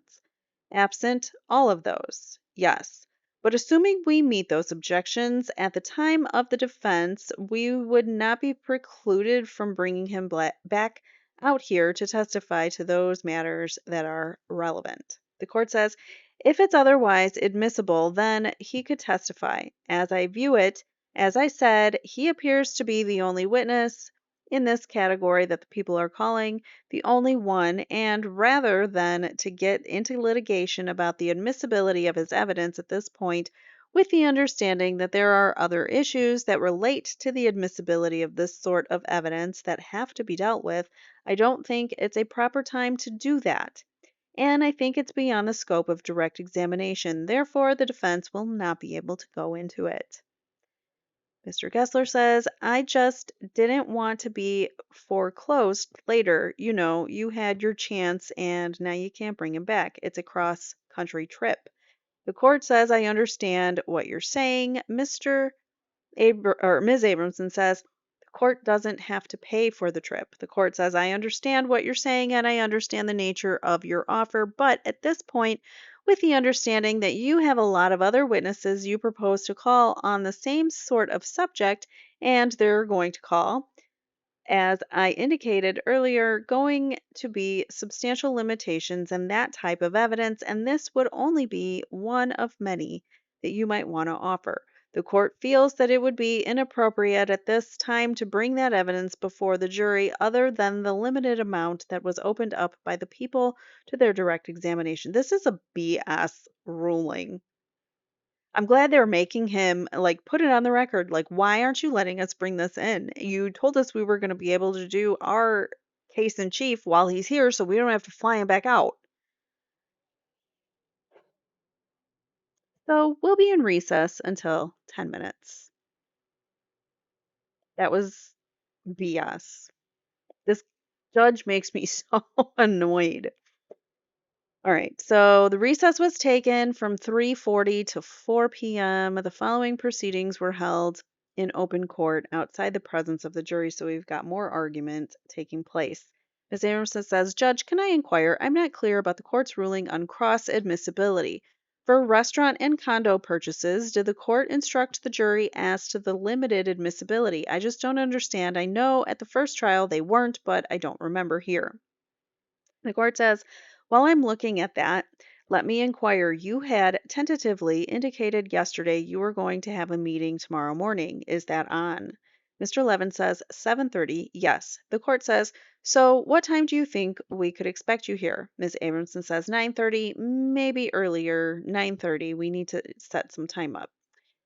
The other thing is, on Monday, I have an appearance just across the way in Mooney Court at 8:30. I'll ask for priority, and it's a very brief appearance. The court says, okay. Ms. Amerson says, I indicated to Deputy Spiegel I need the guns brought in to show this witness. The rifles? Sure. My notes here, this is the court talking, my notes here don't relate to the particular items that you're referring to, the purchased items. We've had hearings, the bulk of them dealt with spending the evidence related by, as I recall it, other individuals. But Ms. Abramson says, I don't know who the named witnesses were, uh, who the named witnesses were by which the people originally thought they were going to get that evidence in. Court says originally this was not one of them, Wenskoski and Stevens. Ms. Abramson says that had to do with the same thing, the Porsche. Court says Stevens, the Porsche, and the restaurant with a limited instruction. All right. Do you wish to have that at this point or at the conclusion of his testimony, or when would you want that?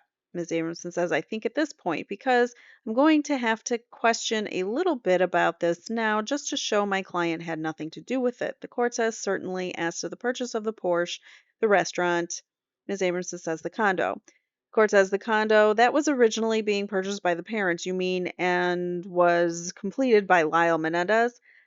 Ms. Abramson says, yes, Your Honor, or anything else, any attempts to purchase anything else, any other condos, was only admissible as to Lyle. The court says, it seems that any of this witness testimony about purchasing made by Lyle Menendez after the deaths of his parents would be limited only as to Lyle Menendez. That was the court's ruling, and that's how I'll instruct the jury. And Ms. Abramson says, thank you. So all of that talk about the purchases was for Lyle's charges only to be considered, not for Erik. Basically what that is. Court says, people wish to be heard at all. Mr. Khan says, no, Your Honor. The court says, it will help me if, when these matters arise, if you know they're arising through the testimony of different witnesses than originally noticed by the prosecution, although this is certainly an area that's not really controversial or prejudicial, been talking for too long, it could be limited just by the nature of the examination to Lyle Menendez. But Ms. Amerson says we didn't know. Court says if other matters arise, if you could let me know in advance, the prosecution can let me know evidence is going to be introduced that was subject to a limiting instruction that was originally offered in regard to a certain witness. But now you're offering it through some other witness, so I can be on notice. Ms. Towery says, Your Honor, I'd ask that the court make that instruction more neutral. There was testimony from this witness also about a purchase of a Jeep by Erik Menendez, so I'd ask that you instruct that the jury, uh, that testimony or evidence relating to purchases by either defendant is limited to that defendant only. Court says, okay, I'll do that. Ms. Abramson says, thank you, Your Honor. The court says, okay, we'll have the jury come out. The jury enters the courtroom. The court says, Mr. Baralt, you can get back up on the stand. And this is going to be very brief because we only have a few pages left. So we're going to get back into cross-examination of Mr. Baralt by Lyle. I think Mr. Gessler is still up. Court continues. Okay, before we resume with the testimony of the witness, there has been testimony elicited from this witness regarding purchases made by Lyle Menendez and certain purchases made by Erik Menendez after the deaths of their parents, and that evidence as to particular purchases made by either defendant was offered and can be received and used by the jury only in relationship to the individual who made the purchase. So, if you've heard testimony regarding certain purchases made by Lyle Menendez with reference to a Porsche, restaurant, certain property, that testimony can only be considered in the case that you'll decide as to Lyle Menendez. Then you've heard reference made to property purchased by Erik Menendez, reference to a Jeep, perhaps some other things that I don't recall. Any evidence as to such purchases can be used by you in evaluating the case of Peoples versus Erik Menendez. All right, Mr. Gessler, you were involved in, or yeah, you were in the middle of your cross examination. Gessler says, just a few more questions, Your Honor. Mr. Baralt, you mentioned an incident while Lyle was a first year student in Princeton for which he got suspended for a year. Correct. And that was about copying some lab notes from a partner, wasn't it? That's right.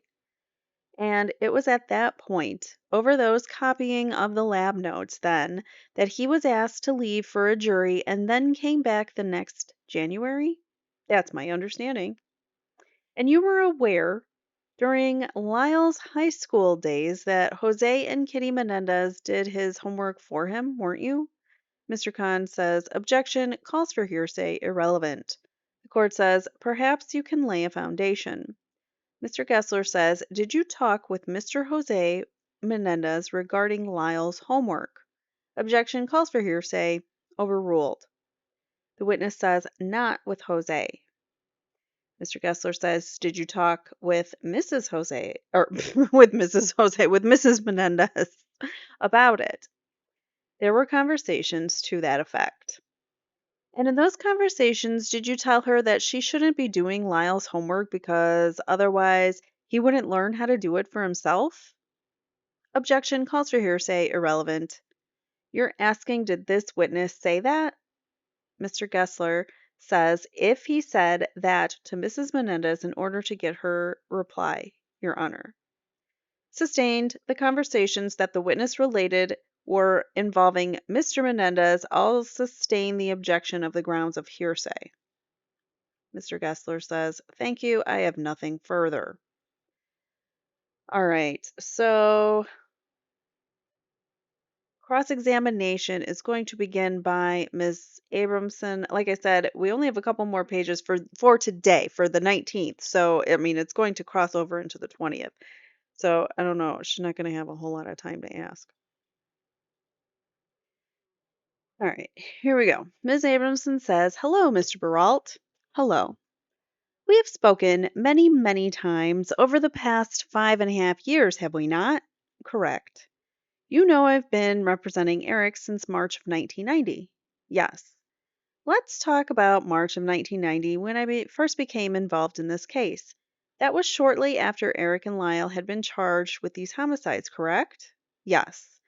And were there meetings with family and with certain lawyers concerning legal representation for Lyle and Erik in this case?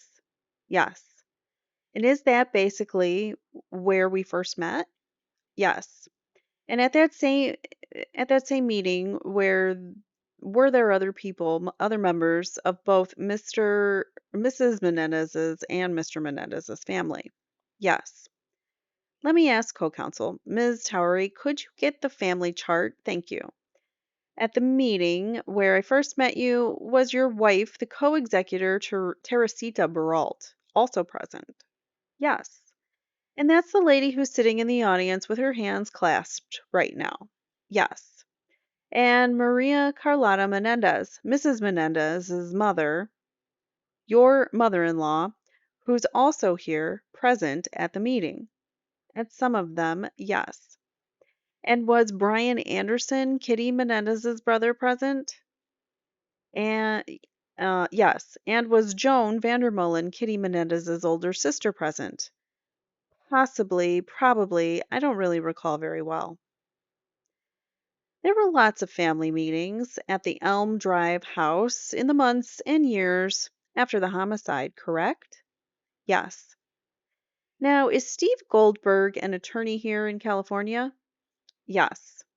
And has Steve Goldberg, from the very beginning, been the attorney that for yourself and your wife as executors of both estates?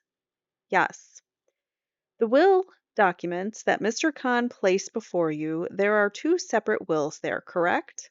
Correct. One is for Mary Louise Menendez's will, yes, and the other is Jose Enrique Menendez's will, yes. And both of those wills were submitted for probate to the Los Angeles County Superior Court in the Santa Monica branch. That's my understanding. And from the earliest days, Mr. Goldberg was the attorney handling the probate of those wills on behalf of yourself and the estate. Yes. Now, in order to get from the point where you file wills in probate in the court to where the assets can be distributed to the beneficiaries, there's a lot of things executors have to do. Yes. And even completely apart from the fact that Eric and Lyle Menendez was arrested and charged with this as of March of 1990, that estate was not ready for distribution, was it? Not at all. So the Calabasas house was in an unsaleable condition? Yes. It still needed to have the remodeling completed? Yes. And couldn't be put on the market until that was done? Objection leading, overruled. Ms. Abramson says cross-examination. He says overruled, correct. And the witness says that's correct. Ms. Abramson says you're allowed to lead on cross. A little bit, anyways. All right. So the Beverly Hills house, even then, there was an issue of whether Mr. Menendez's company was going to purchase it, so it was even on the market. It wasn't even on the market yet. Correct. And you have to sell these things before you can distribute. That's right. And before you can sell these assets, the two houses, for example, to sell the assets of the estates, you first have to receive the assets of the estate. Yes. And Carolco, or Coralco, I think is how they were pronouncing it at trial. I can't remember. I think it was Coralco and Live had not released stock to the estate as of March 1990 for the estate to sell it. Correct. Correct? Yes. In fact, it was more than a year later before the estate really got collected all of the assets. Correct. And then even when they were sold, the tax man had to be dealt with? Yes. So there were millions of dollars in taxes to pay here. Correct. And there were negotiations between the estate in the person of Mr. Goldberg and the taxing authorities to figure out what was the true value of these things that were subject to estate and gift tax, correct? No. No. It was not Mr. Goldberg, it was the tax accountant. Okay, I mean people working for the estate were negotiating with the IRS. Yes. And that took place, yes. And com- complicating the evaluation of things, it really throws me off sometimes that it's all caps. It's hard to read all caps because your brain like sees a different word that's not there. All right, and complicating the evaluation of things is the fact that the real estate market in California crashed. Correct. So these real properties, assets, their value kept changing and declining over the months and years? Yes. And there were constant adjustments because the taxes are based on real value? Yes. And the stock went down also, immediately after the death, substantially, yes. So early estimates of what the estate was worth never bore out. Is that a fair statement? Somewhat, yes. So you're familiar with the publicity about this case?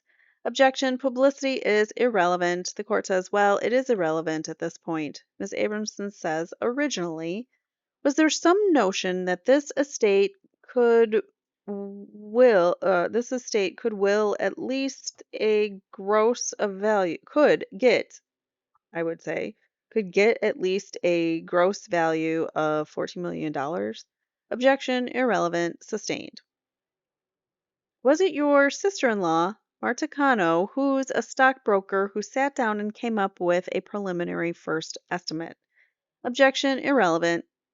Well, if it's related to his work, it would be relevant, so you'd have to perhaps tie it in. Ms. Abramson says, let me start with that. Do you know that, strike that, you testified a little while ago that in the first few days the family was not just involved in trying to physically locate a will, but also trying to determine what were the assets? Yes. And were you aware of the fact that your sister in law, Marta Cano, spent a certain amount of time at Mr. Menendez's office trying to find out the answer to that question? Yes. And she came up with some preliminary numbers that she shared with you, did she not?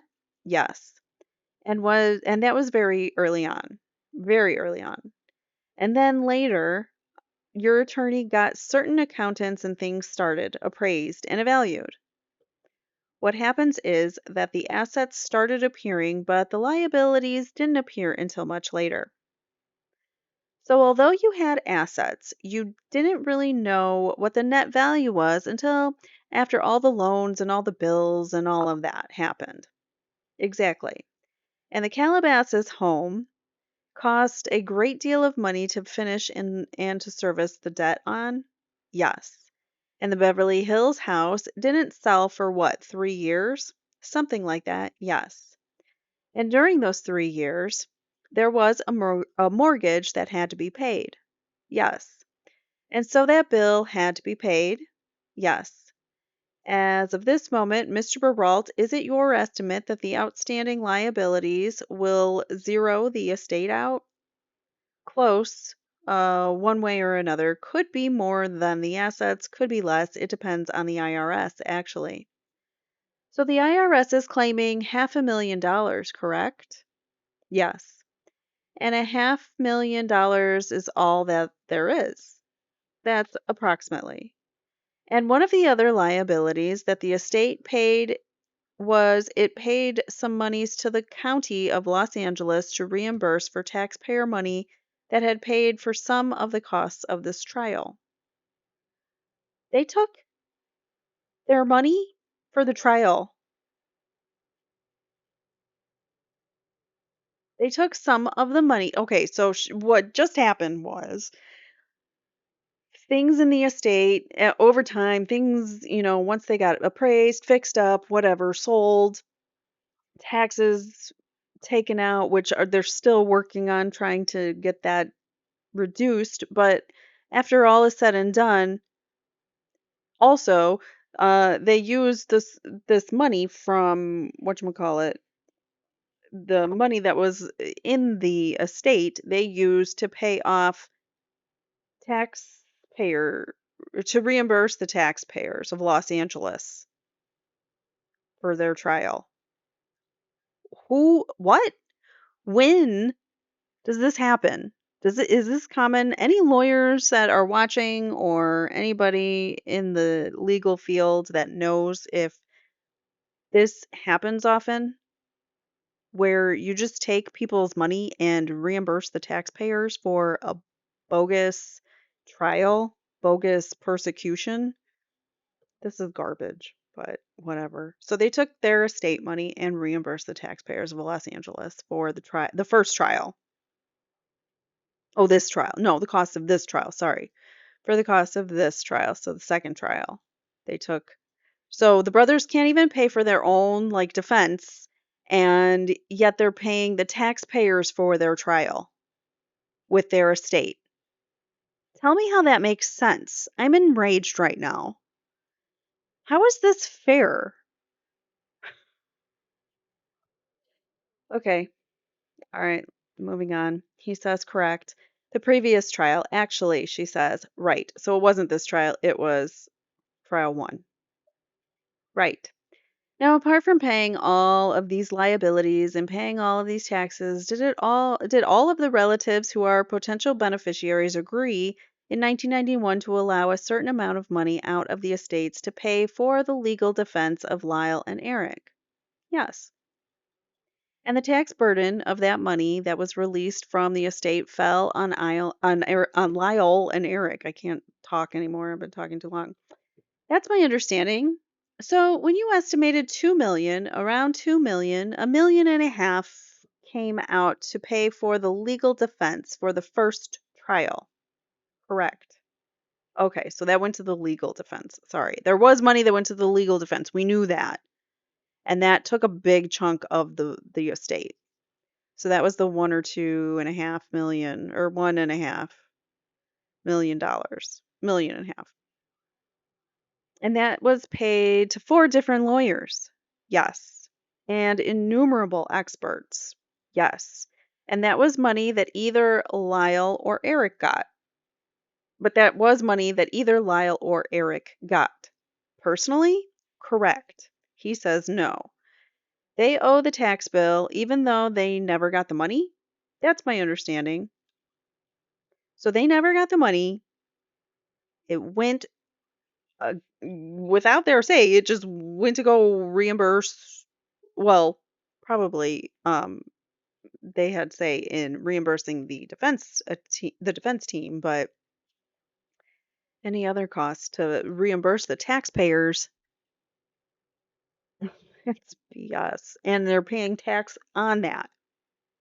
So they're paying back the taxpayers and they're paying tax on the tax that they're paying back to the taxpayers, if that makes sense. And all the attorneys' fees and everything that they never even had in their own pockets, this money, it just went straight to attorneys.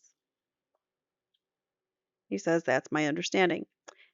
The other half of that $1 million claim is laid on it by the IRS. So the IRS has a claim to the other $1 million that's sitting there, or half a million, whatever it is. He says something like that, yeah. And in addition to that, Brian Anderson, Mary Louise Menendez's brother, is suing you, trying to get money from the estate back, trying to get money from you back into the estate. So he's suing the estate, trying to get money back into the estate somehow. He says, yes. Now, Mr. Baralt, as co-executors of the estate by law, is it your understanding that you and your wife should have been able to earn a certain amount of fees for all the time it took to deal with the estate? Yes. Objection irrelevant, overruled. You have been paid those fees? I have been paid half the statutory fees. And Mr. Anderson is objecting to your being paid the rest? Objection irrelevant. No, it's not irrelevant. The court says overruled. The witness says yes. So Mr. Anderson doesn't want Carlos Baralt to get paid for his time and effort that he's put in to be the executor of the will, which has been years. Years. So this is just absolute BS, if you ask me.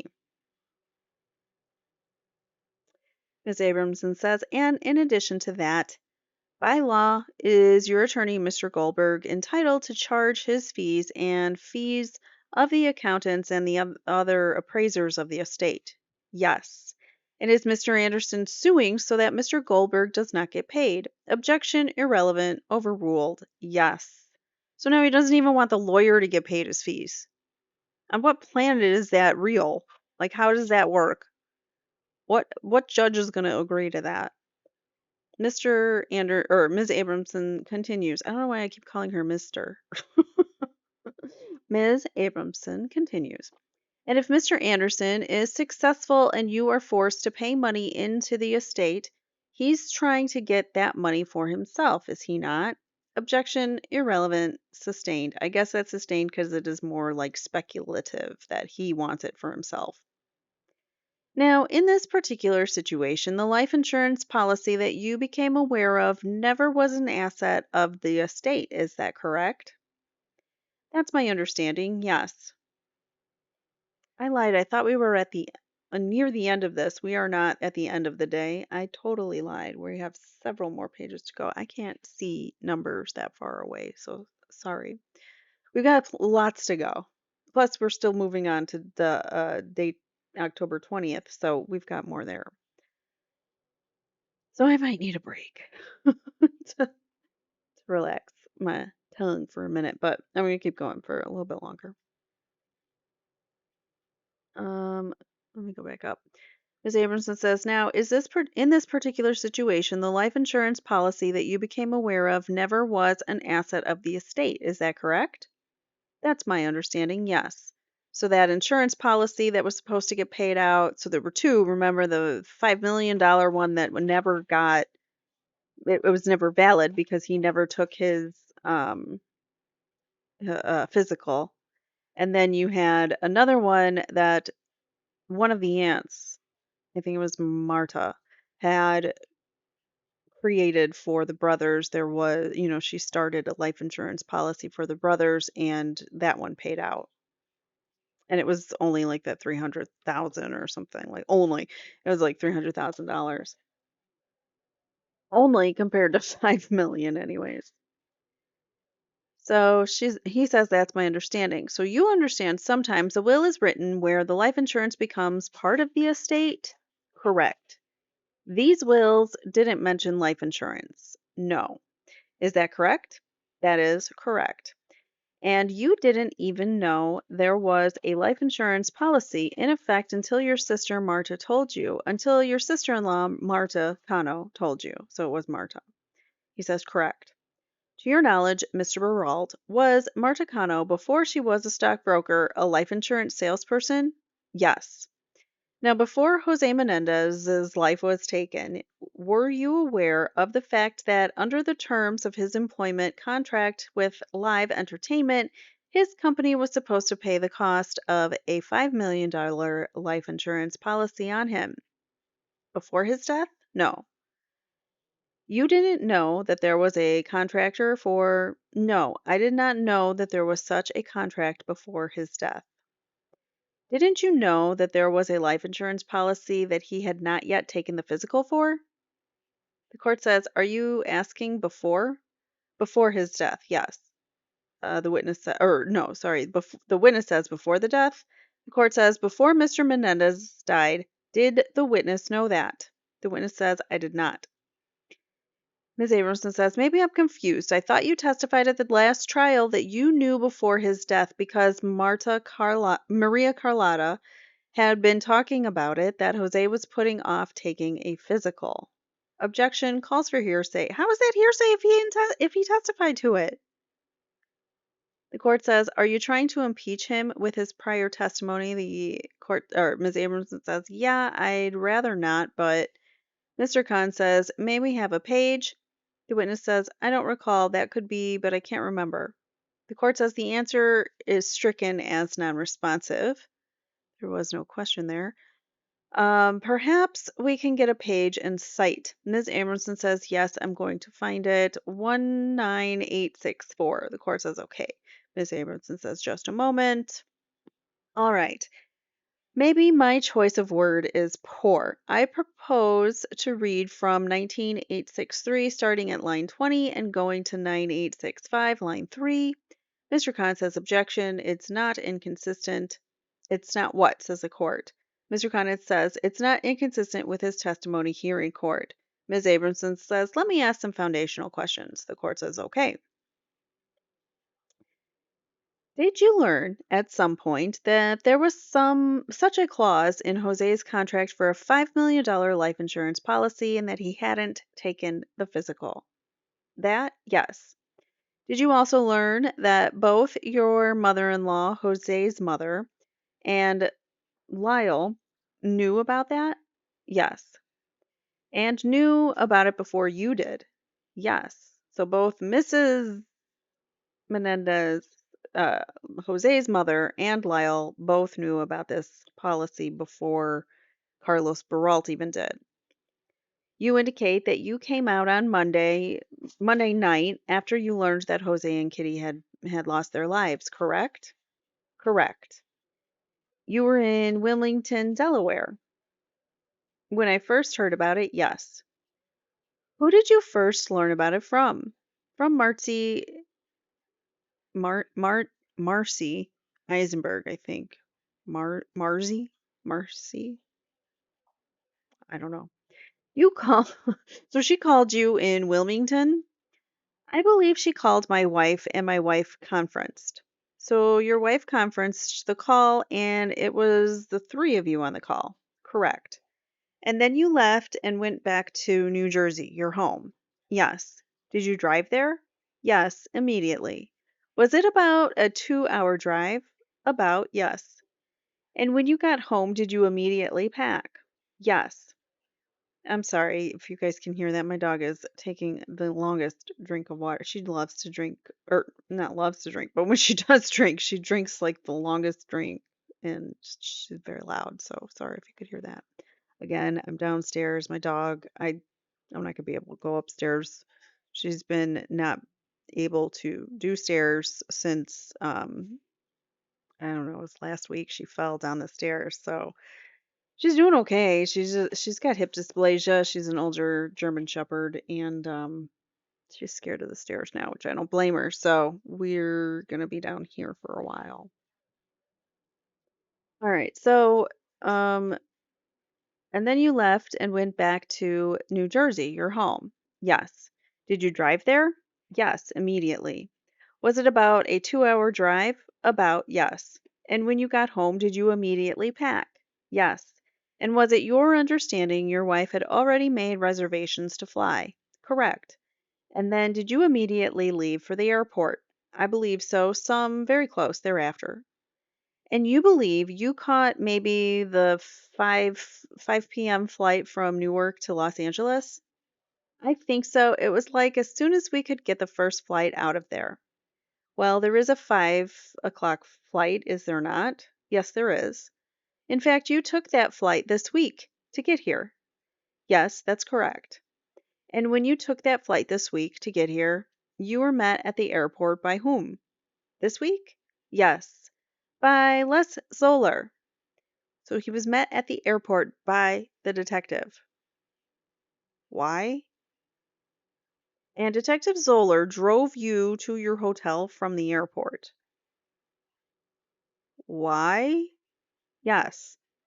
Now you're not supposed or and now you're not sure how soon after you got in that 5 o'clock flight gets in, about 8 LA time, 8 to 8:30, something like that. Something like that, yes. You're not sure how soon after arriving that you first saw Lyle. I can't remember whether it was later. I don't believe it was that night, but was it the next morning? Probably the next morning. And you were staying at the the Hotel Bellage. Yes, it sounds very fancy. Bellage. And it was your understanding that the company made these arrangements to stay at the Bellage? Yes. And the rest of the family was staying at the Bellage as well? Yes. And was your sister-in-law, Marta Cano, did she get in Monday night also? Do you know?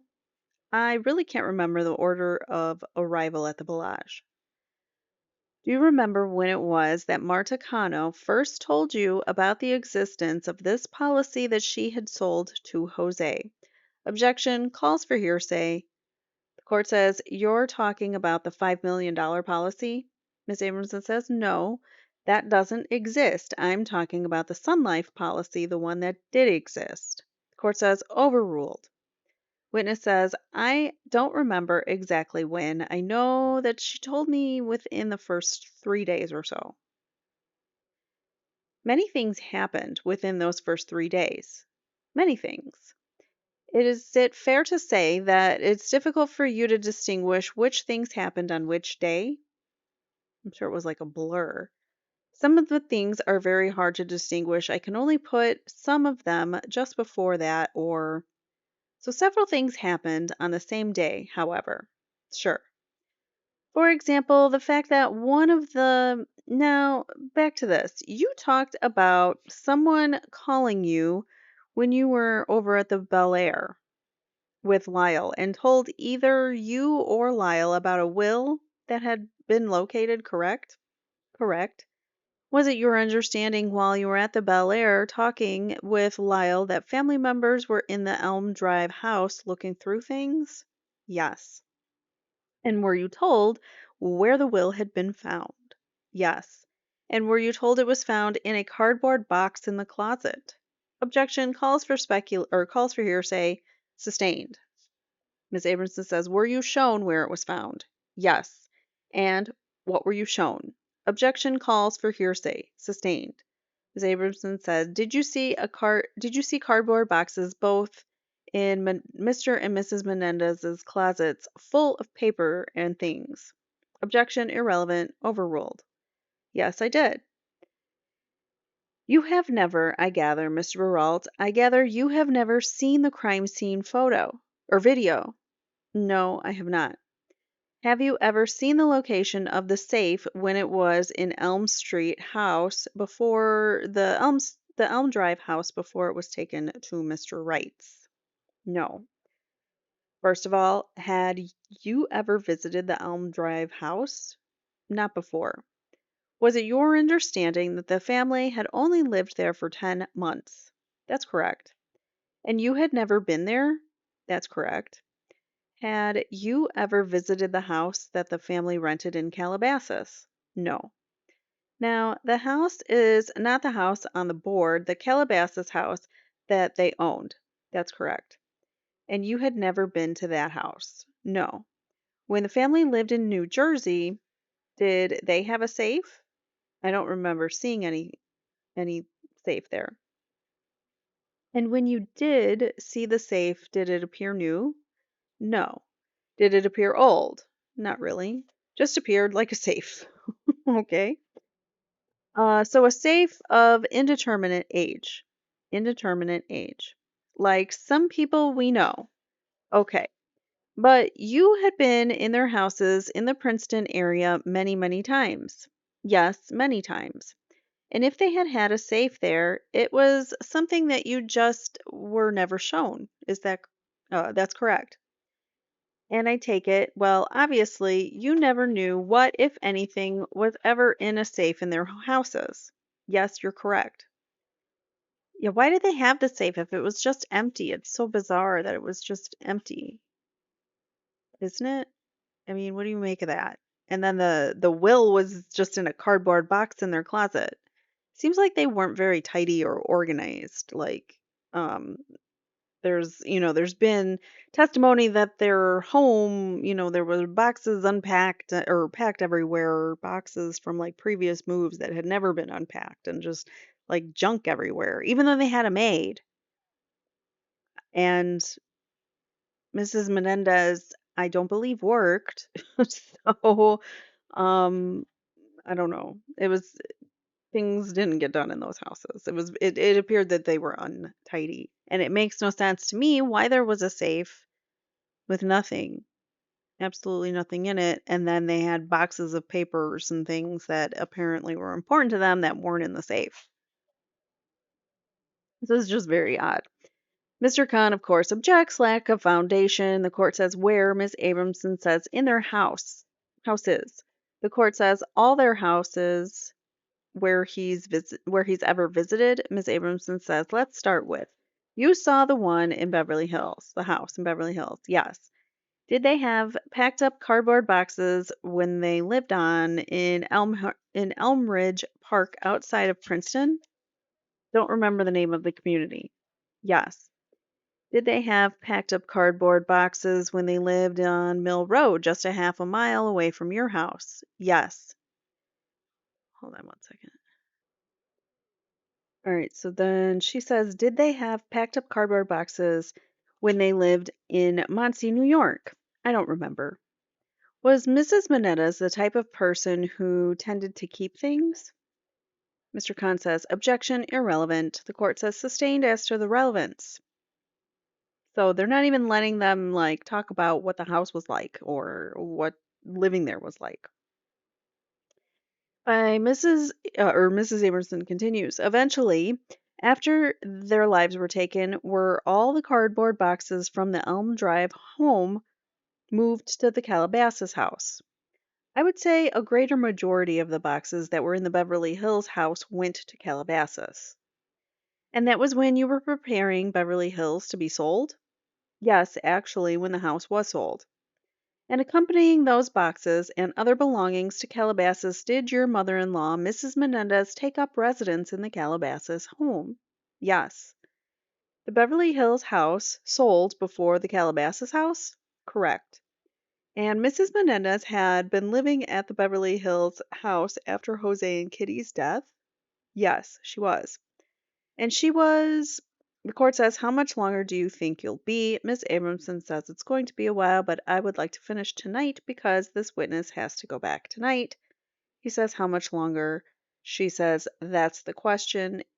Ms. Abramson says about 40 to 45 minutes. The court says, I don't think we can go that long. Ms. Abramson, let me talk to the witness about the schedule if I could, Your Honor. No, or sorry, Ms. Abramson says, let me talk to the witness about his schedule if I could, Your Honor. The court says, sure. There was a brief pause in proceedings. Ms. Abramson says, Your Honor, could we approach so I can explain what the schedules are? The following proceedings were held outside the presence of the jury. More oral arguments.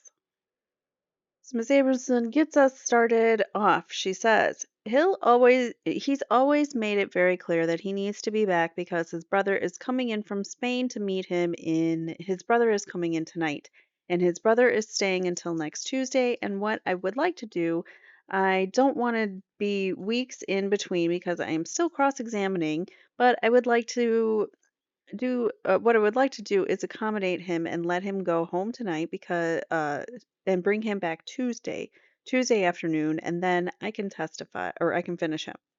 Court says, I don't want to spend money to bring him back. Why can't he just stay? Ms. Abramson says his brother is coming in from Spain and he wants to be there. The court says, can't he go tomorrow? Ms. Abramson says he was going to take the red eye tonight, the red eye out tonight. Court says, see if he can take a later flight. He's going to have all weekend till Tuesday. Otherwise, you're spending all that money to bring him back and forth. Ms. Abramson says it only costs $300 to tell you the truth. The court says, so if you can talk to him. Ms. Abramson says, we can force him. I hate to do that to a witness, Judge. The court says, there's so many flights that he can catch later. It's not going to make that much difference. Ms. Abramson says the red eye, it's up it's up all night. Judge, there's longitude and latitude and all that stuff. What? That's not an answer. I don't know what that means. The court says, I know. Keep him till tomorrow. Know it's disappointing and all that stuff. But Ms. Amerson says, all right, the following proceedings were resumed in open court in the presence of the jury. And then Ms. Abramson says, let me tell the witness, can I do one thing before we recess? The court says, all right. Even though are we in front of, yes, we're in front of the jury. Okay. Ms. Abramson says, even though the witness will be back tomorrow, the court says something brief. Ms. Abramson says, I have a chart, Your Honor, that was marked previously somewhere. It was marked as Exhibit 147. The court says it's 106. Miss Abramson says, this is marked 106 and I'll put it up. Now, there may be some misspellings on the chart. I suspect there is, but this purports to be Mr. Baralt, a family tree for Erik and Lyle Menendez, which some of the jurors can see. And if I can just take you through quickly, because we've been talking about a lot of different names, okay? The witness says, okay. Ms. Abramson says, the right-hand side is the Menendez side of the family tree, as you can see. He says, yes. The left-hand side is the Anderson side, which was Mary Louise Menendez's maiden name was Anderson, correct? Yes. All right. Now, Maria and Pepin Menendez was Mr. Menendez's mother and father. Yes. Maria Carlotta is how you refer to Maria Menendez. Correct. And according to this, if I'm right, Maria and Pepin Menendez had 3 children, 2 daughters, and a son, Teresita, known as Terry, right? That's your wife. You're Carlos? Yes. And you have 4 daughters? Yes. Sylvia? Yes. Elisa? Yeah. Christina? Yeah. And Anna Maria? Yes. Correct? Correct. All right. They also had a second daughter known as Martha, correct? Correct. And she was married at once to a gentleman named Peter Cano. Yes. And they have 5 children? Yes. Marta Jr., basically. Uh-huh. What? Marta Jr. Um, Also known in the family as Martika? Uh-huh. Eileen, yes. Whose last name is now Hogg, correct. And Martika's last name is Hallowell, yes. And Marianne, whose last name is still Cano, and who also testified in the first trial. And Peter, whose last name is Cano, yes. And the one, so there's a Peter Senior Cano and there's a Peter Junior, or I don't know if he's a junior, but there's a there's a son named Peter. And the one son on Andre or Andy, whose last name is Cano.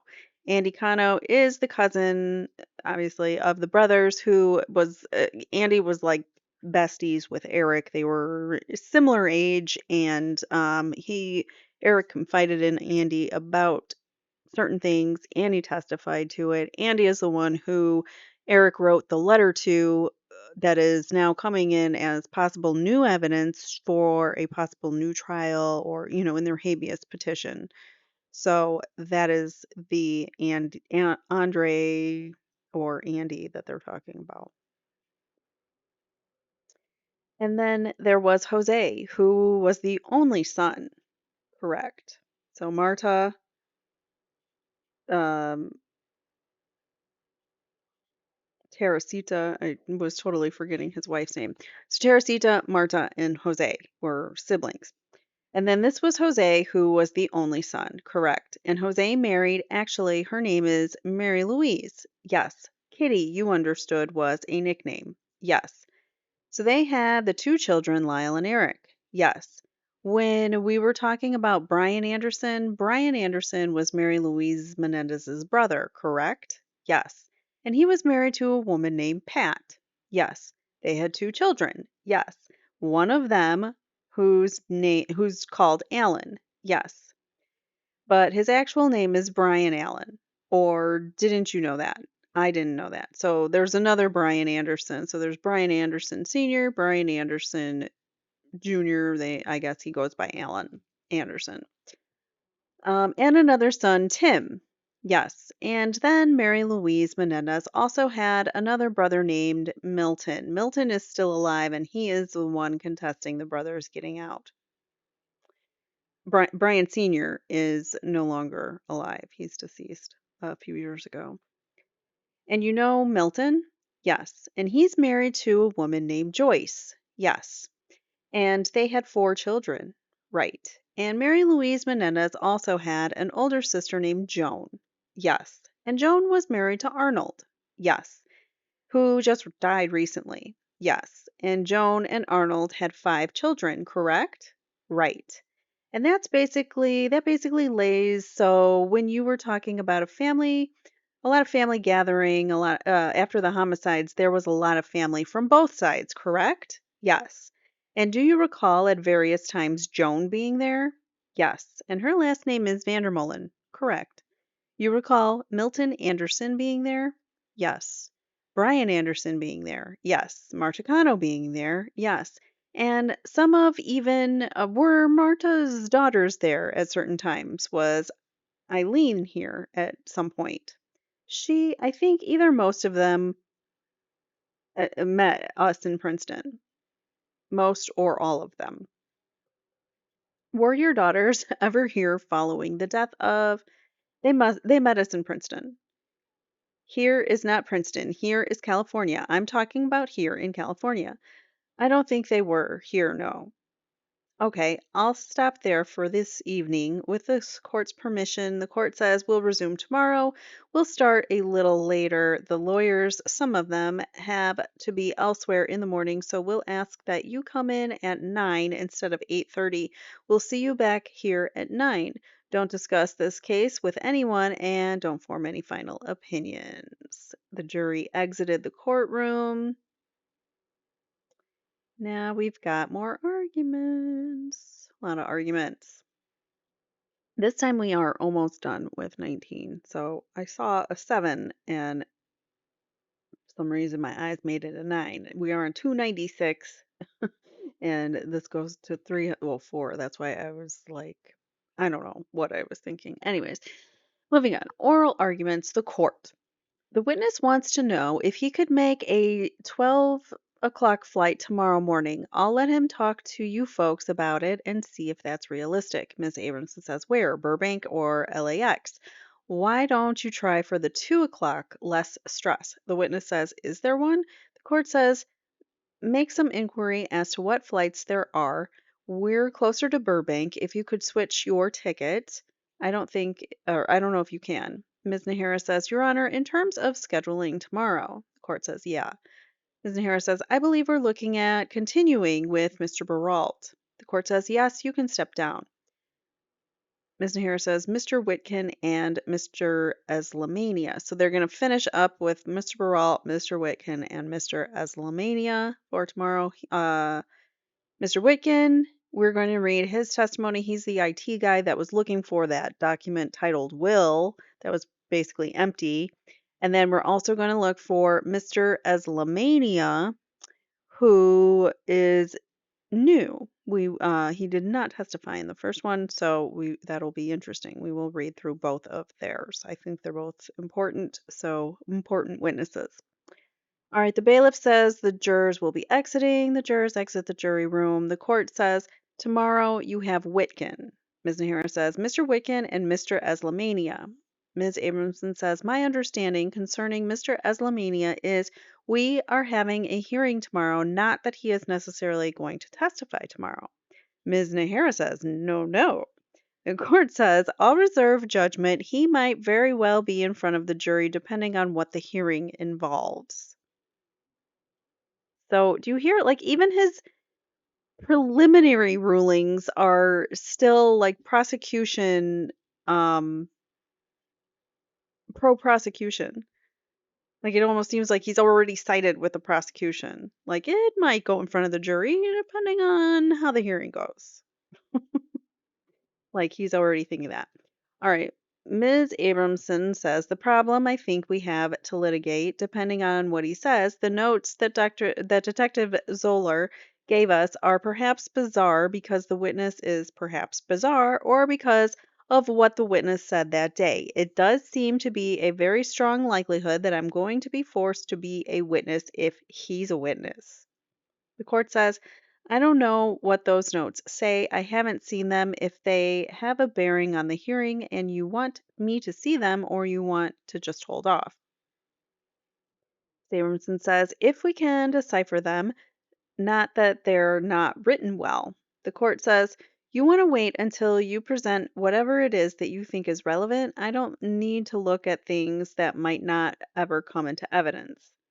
Abramson says, Your Honor, I've indicated on the record that before I become a witness, if he does not indicate that he was not called as a witness because he was busted on the fact that he was lying by my client, I don't see that in the notes. So, I mean, I have no idea what this is about. So, we're going to all learn together about Mr. Eslamania and how is Leslie going to be part of the being called as a witness? What does this have to do? What is he lying about the client, or he was busted lying about his client, her client?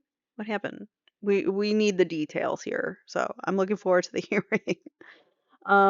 I don't see what's in the notes. So, I mean, and then the court says, if that's all our hearing is going to involve, it's not going to take very long. Ms. Abramson says it also has to do with other things in the notes having to do with who he talked to and when he talked to them concerning the substantive aspects of his testimony. I don't think it's going to take that long for the hearing. I don't know how long it's going to take for the legal the legal fight that will follow. The legal arguments afterwards. The court says, I'll reserve ruling on whether or not we have the jury remain. My feeling is we might very well. Okay, we'll see you tomorrow. Ms. Nahara says, thank you, Your Honor. Proceedings were adjourned until the next day. All right, so we are done with October 19th, and we are going to move straight into the 21st. We have up first they before they even get into testimony, they have a read through, which is sealed by the order of the court. It was held in camera, meaning like outside of open court, but with like the attorneys and a court reporter and the judge present. So they did a read through of some of the testimony, I'm assuming, or testimony from prior trial. I don't know. They did some kind of read through. And then we come right back. The following proceedings were held in open court out. This is outside the presence of the jury. So these are arguments. Court says, okay, we're going to proceed. Let's have the jury out. Ms. Abramson says, should we have the witness take the stand, Your Honor? The court says, sure. Can we get the jury out? Yes. So they come out. The court says, the jury is in the courtroom. Good lady. Good. Blah, blah, blah. I need a break. I need a break. He says, good morning, ladies and gentlemen. Sorry for the delay, but we had some hearings that consumed some time. It really was unanticipated, but we're now ready to resume. We have our witness on the stand again, and Carlos Baralt is on the stand, and we continue with cross-examination. Leslie Abramson is up. All right, so may I continue? Okay, Ms. Abramson says, thank you, Your Honor. I need to inquire of Mr. Khan. They confer for a minute, and then cross-examination is resumed. All right, here we go. Just putting back on the cork board here, the photograph that was marked 99, which is an aerial view of the property in Calabasas that was still under construction at the time that you took over your duties as executor of the estates. Do you recognize that? Yes, I do. Do you recall Mr. Baralt? May I have a moment to ask a question of Detective Zoller, Your Honor? Sure. Mr. Baralt, do you recall a time a little over a year ago when there was a very serious fire in the Calabasas area near that house? Yes, I do. And was that, in fact, one of the few houses that remained standing after the fire? I guess in that area, there were several that were burned by the fires. There's actually, I don't know if it's still standing now. I should take a look and see. After the most recent LA fires, I know it was like in the vicinity. I don't know how close but it was in the vicinity. Let me see if I can find anything real quick. I'll be right back.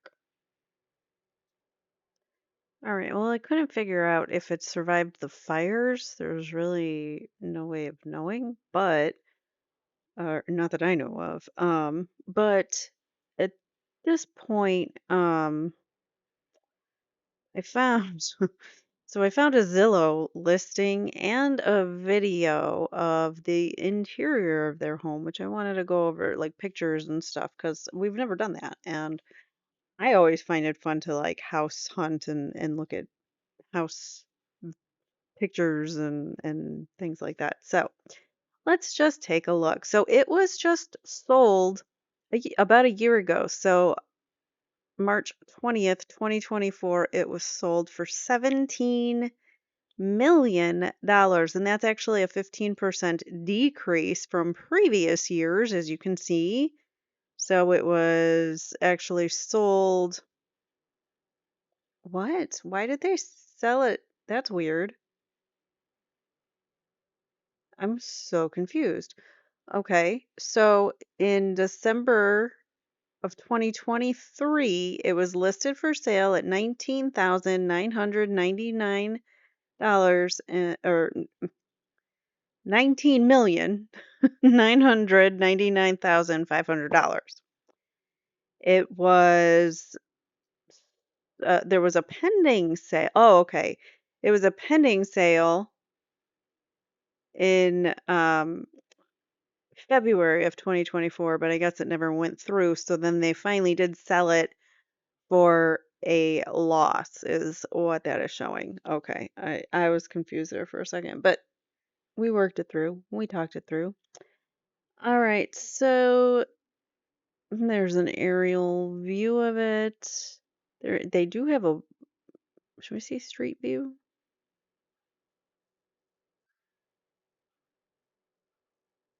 That's the outside from the front of the street.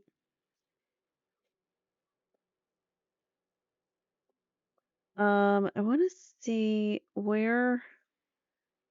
So they lived near Sunset Boulevard. There was, I don't know where, Santa Monica Boulevard. I was just curious to see what streets were around and if we knew of any fires per se that were around in these areas, but I can't be sure. So, anyways, that is where they lived. And let's take a look at some deets. Let's look at some deets. I love looking at house hunting stuff. All right, so we have this home has 7 bedrooms, 9 bathrooms, 9 full bathrooms, it says. The flooring is stone.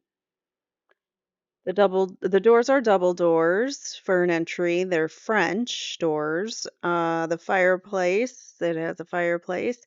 And there's one in the living room, patio, and master bedroom. So there's 3 fireplaces, it seems. All right. Central heating, air conditioning, appliances, exhaust fan, dishwasher, dryer, washer, all the good stuff.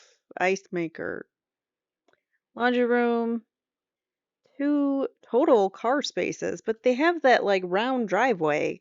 So you would think that, yeah, circular driveway. So it would be able to park multiple cars, I would think there.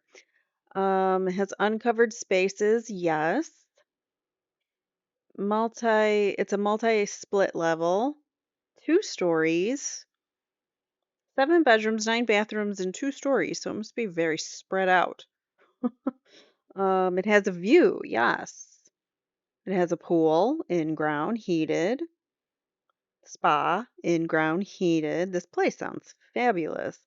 Balcony. Oh, and what I wanted to point out of the price now, it's 17 million.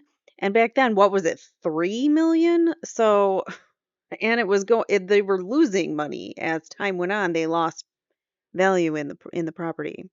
And now it's 17 million. They just sold it for last year, a year ago. Crazy. It was built in 1927 and it's a single family Mediterranean residential. There's an alarm, all those good features.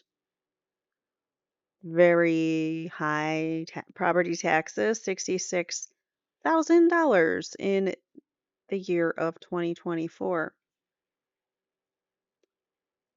A little pricey. All right, so let's scroll up here. And by the way, you could have, if you could go back in time and finance it back last year, you could have owned this for 17 million, and that would have been about, why does that say $100 per month? What? There's no way that that's $100 per month. How many dollars per month would that be? I don't know. It's not showing me.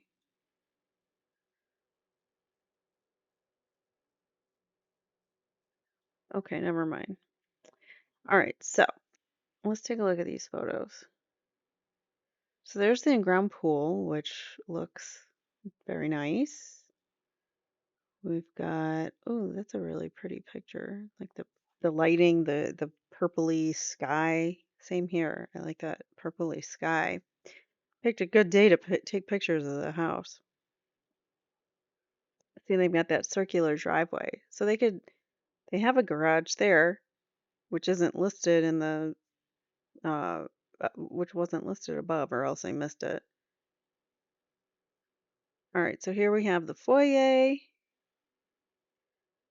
A little billiard room. That's nice. I just don't know what it's like to live this way. Can I click on these? Oh, I can. Okay, sorry. I thought. I could not. All right, so we've got, let's back up a little here. We've got the billiard room. Here's the entryway, very beautiful. Billiard room, living room. There's the whatchamacallit, fireplace. That's what it's called. Look at those giant windows. But it doesn't look like it gets a lot of lighting in there unless they're taking it at like a weird time of day. I don't know. I guess it gets lighting. There are lots of windows in that room.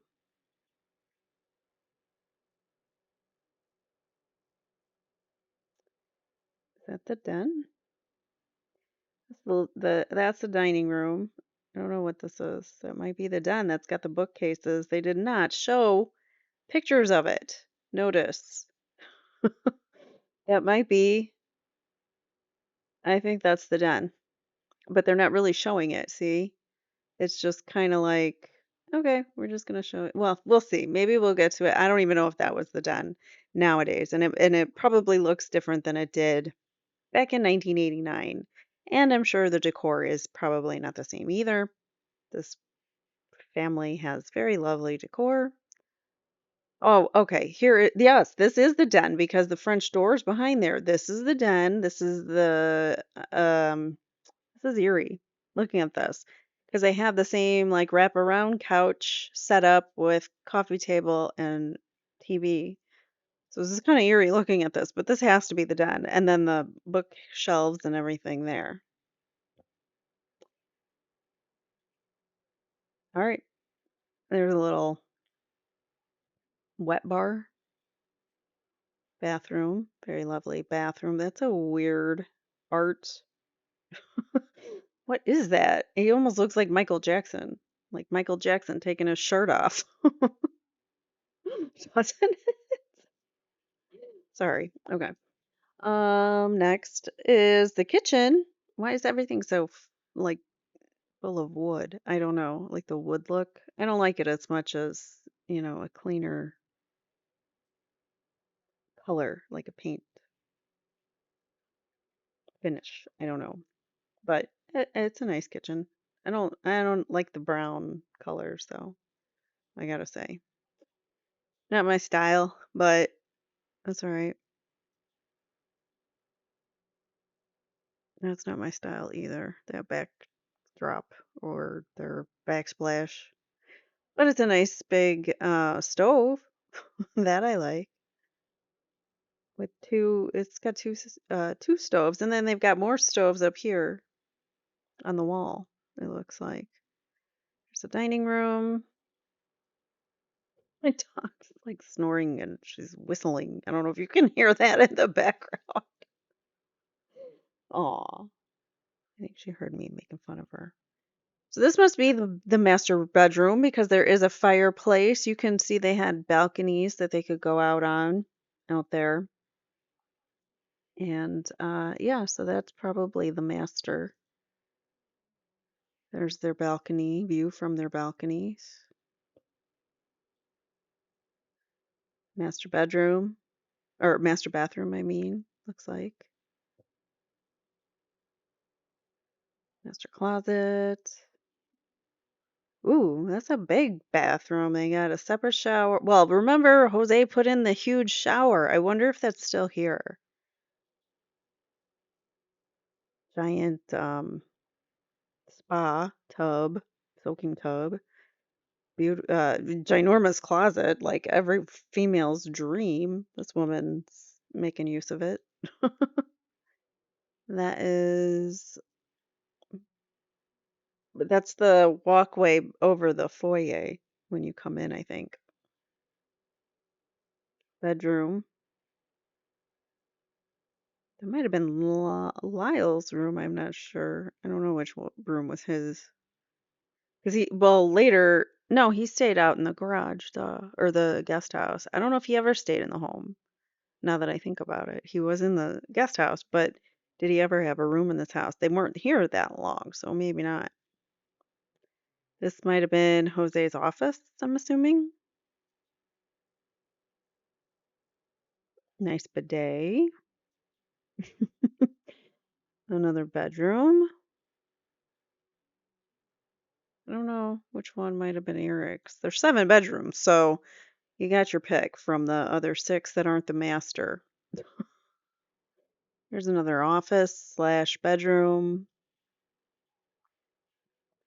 Laundry. Another bedroom. Oh no, this must be the guest house. This is the guest house, I'm assuming, because you can see the patio back there with the grill. Probably a lot of this wasn't even back there as we see it today, or styled the same, but I just thought it would be interesting to look. That kitchen looks like it might be original or have been there for a while, but not really sure when it was last done. That pool looks really inviting on a hot day, I gotta say. But knowing the things that happen in this house, I don't think I could live there. You know what I'm saying? Could you live in a house that, those things took place? I couldn't. That's a cool, like, built-in shelf under the stairs to save space and stuff. I like that. There's one of the 9 bathrooms. Yep. One of the 9. Here's another room. This cannot be the den. So the other room was definitely the den where it happened, where the homicides took place. This is either another bedroom or maybe it's even the guest house. I'm not sure. Another bedroom.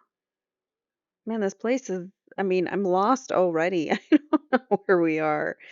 That is obviously another bathroom, view of the pool. Wow, they got their, like, look at how high their hedges are.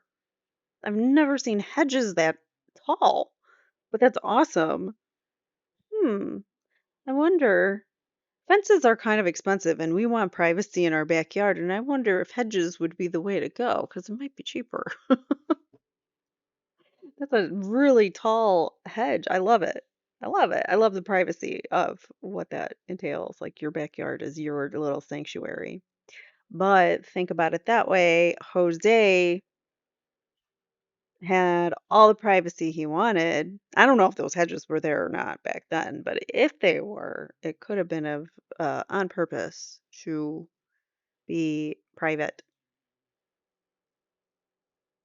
And it's a beautiful house.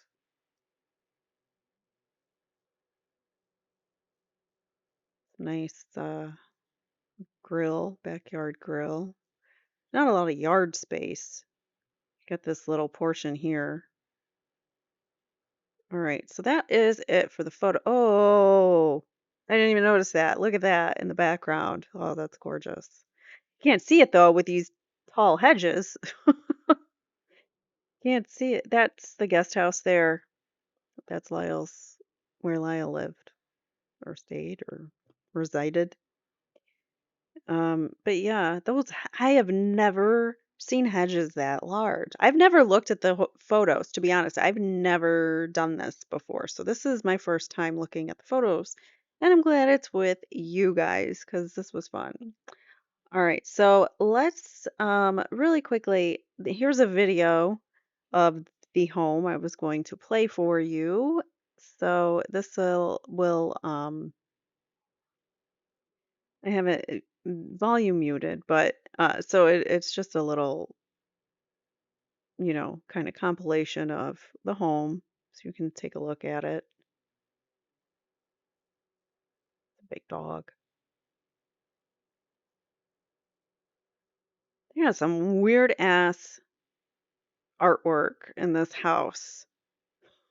I want to know who lives here and what that artwork's all about.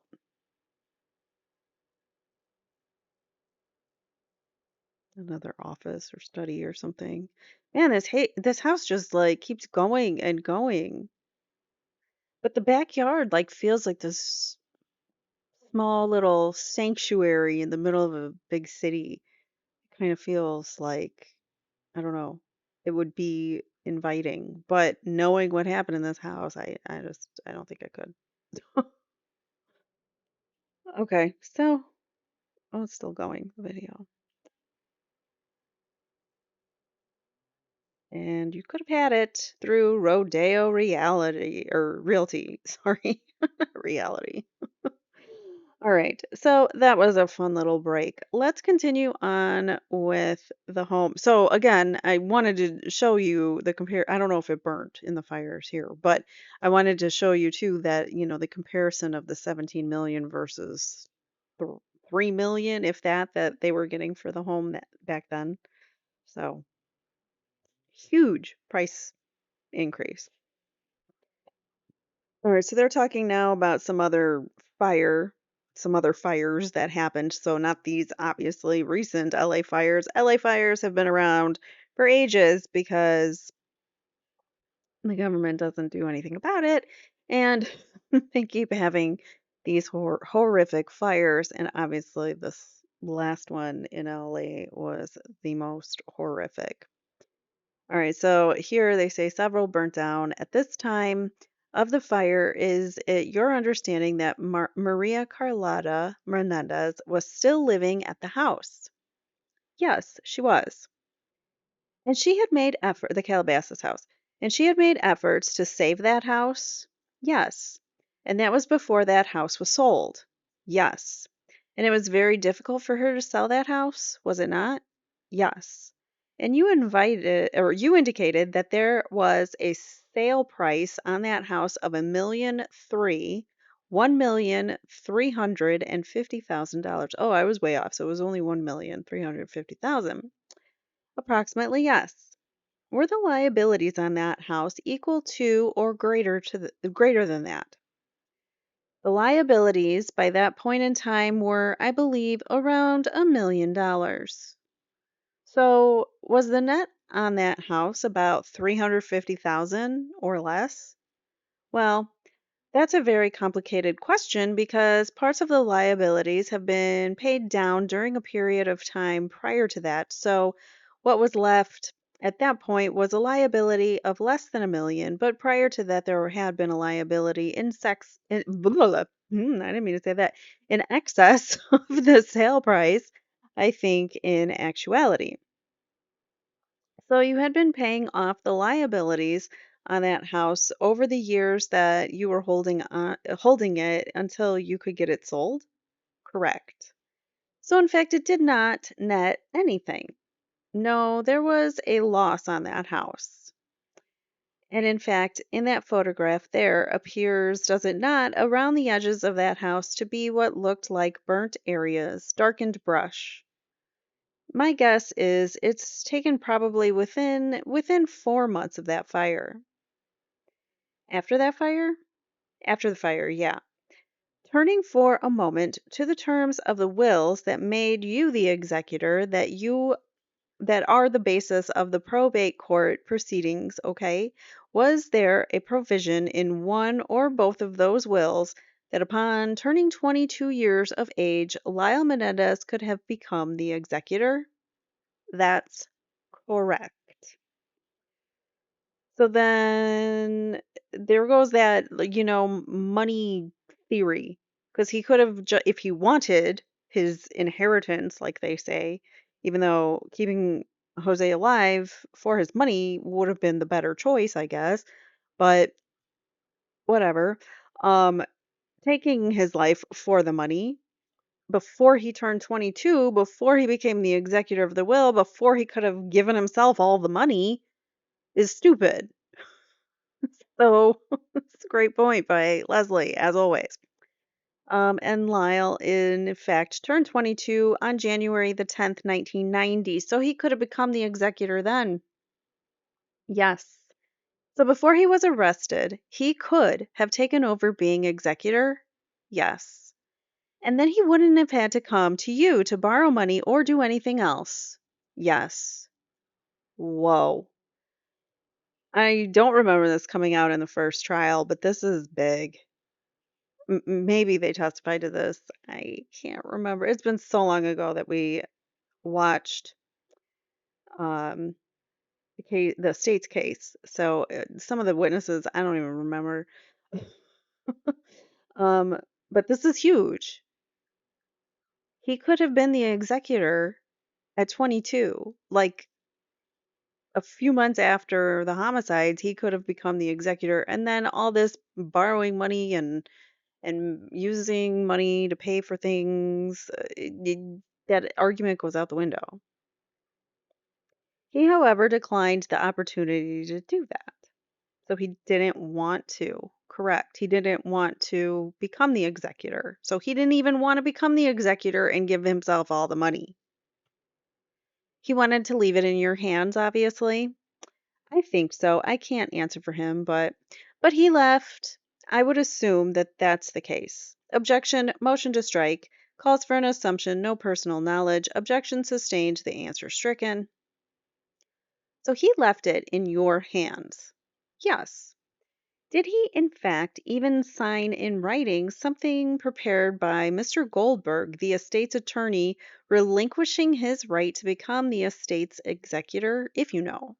I don't know. Okay, Mr. Goldberg is still the active attorney for this estate. Yes. And he maintains all the files and papers. He maintains some of them. I maintain some of them myself. You don't have the document in your files, or you don't know. I don't recall if I have that document. Now, technically, until an estate has been totally liquidated and all of the necessary papers have been presented to the probate court, it cannot be distributed to the beneficiaries. Correct. And with that, in that respect, if either Lyle Menendez or Erik Menendez in that period between, well, strike that.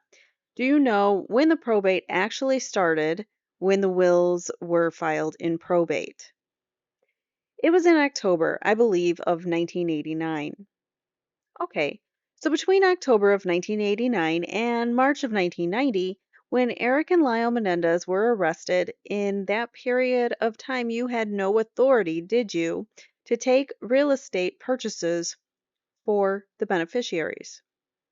For the beneficiaries? Yes, I mean for Erik and Lyle. Correct. So you couldn't use the estate money to buy them anything. I don't know whether the word anything is too encompassing, but I would assume that that would be the case with regards to real estate. So there is some provision if you make application, if they were starving and needed money to eat, there is some provision where you can get a small amount of money, which is called a family allowance from the probate court. Yes. And in fact, it was under that provision that the probate judge allowed a judge allowance on their behalf for legal expenses. Correct. But it required the approval of all the other potential beneficiaries, including Maria Carlotta Menendez and the father and stepmother of Mary Louise Menendez, and others to agree.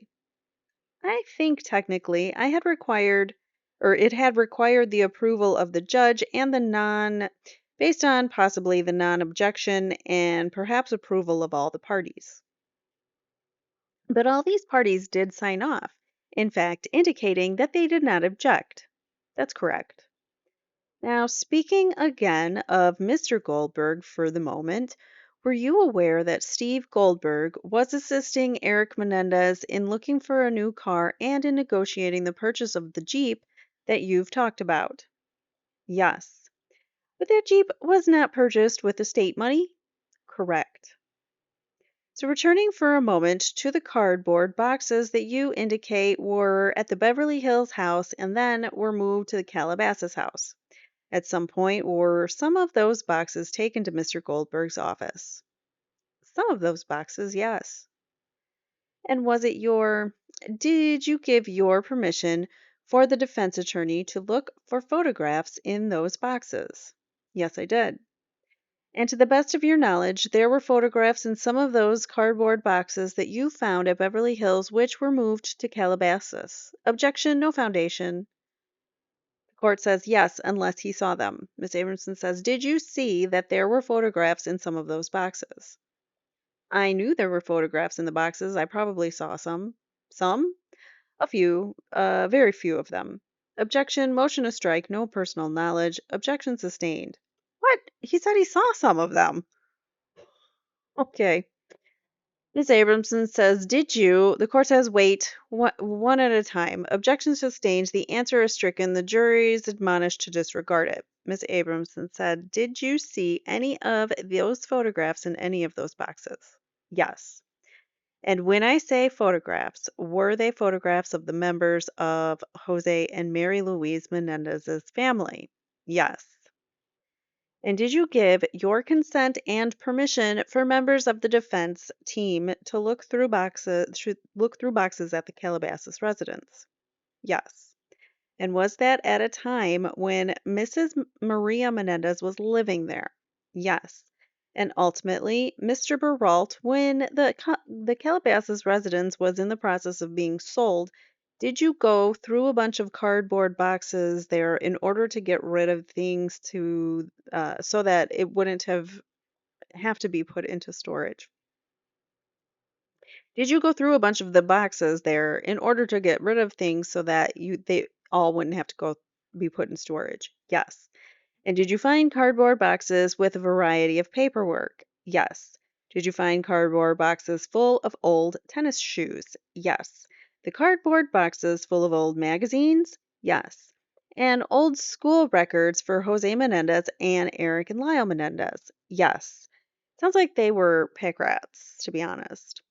And photographs. I believe so, yes. And dead mice and mouse droppings. Yes. And did some of those papers and records go back to the 1960s? Yes.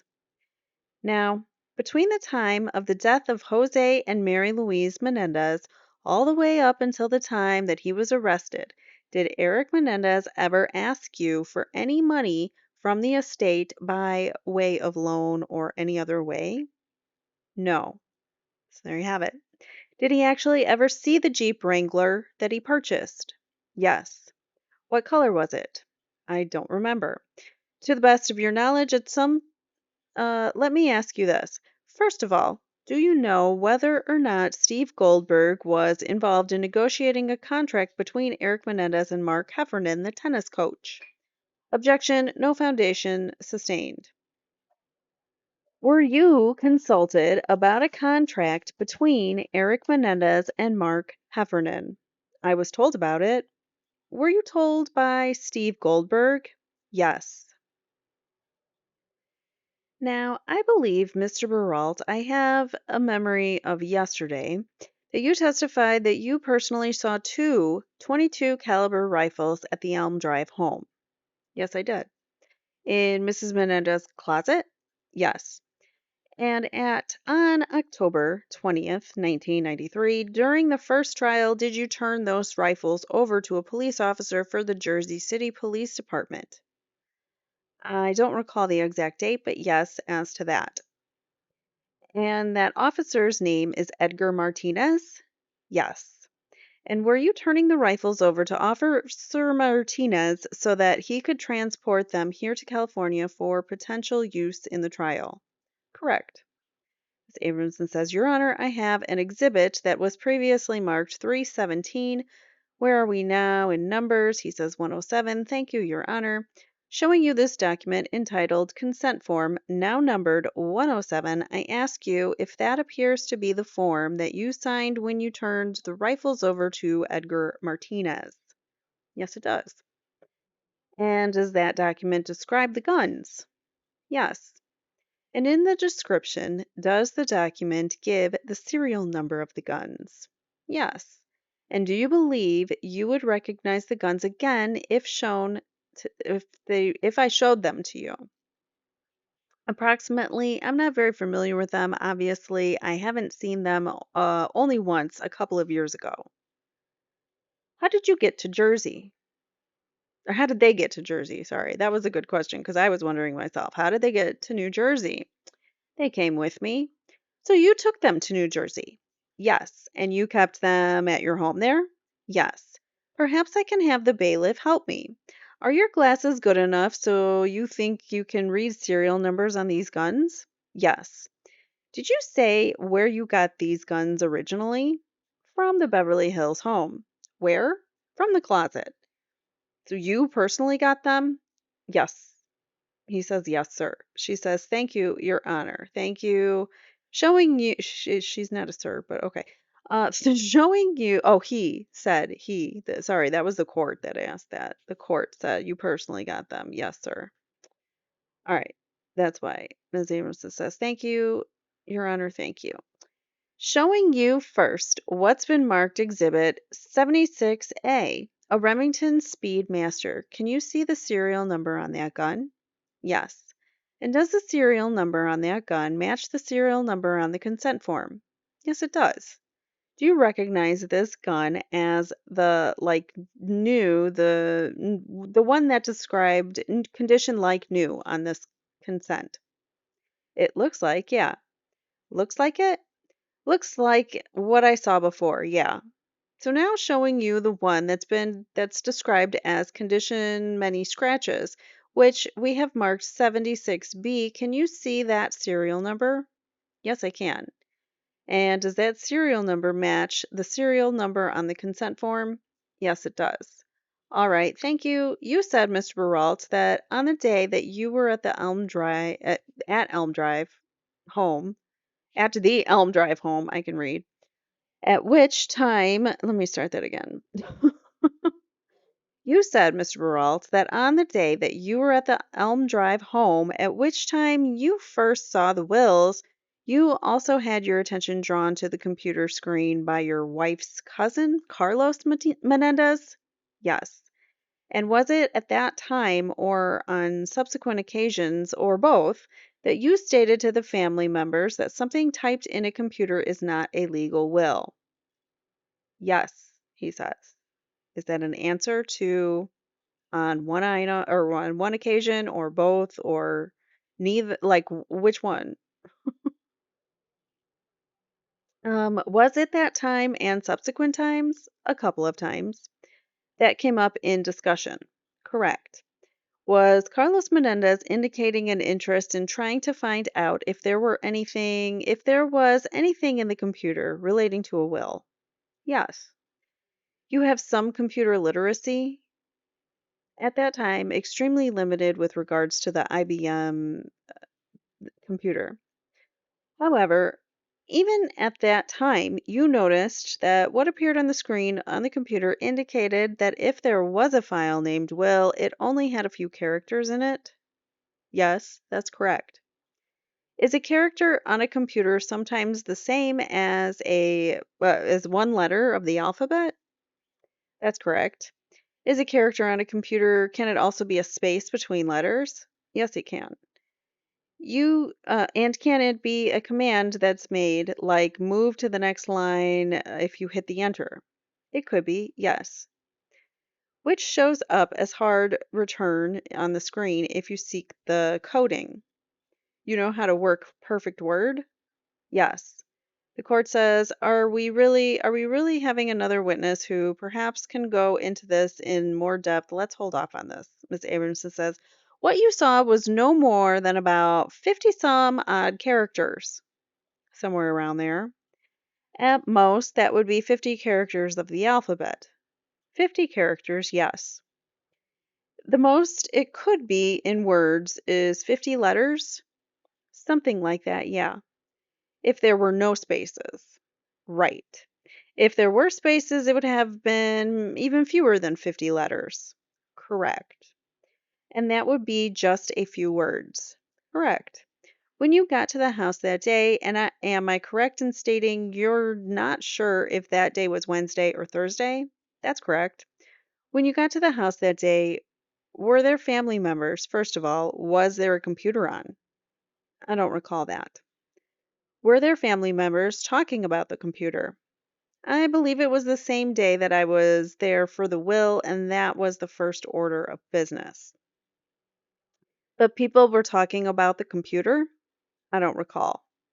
Was it your understanding that Carlos Menendez had been searching through the computer, or was it your understanding that others had tried their hand at as well?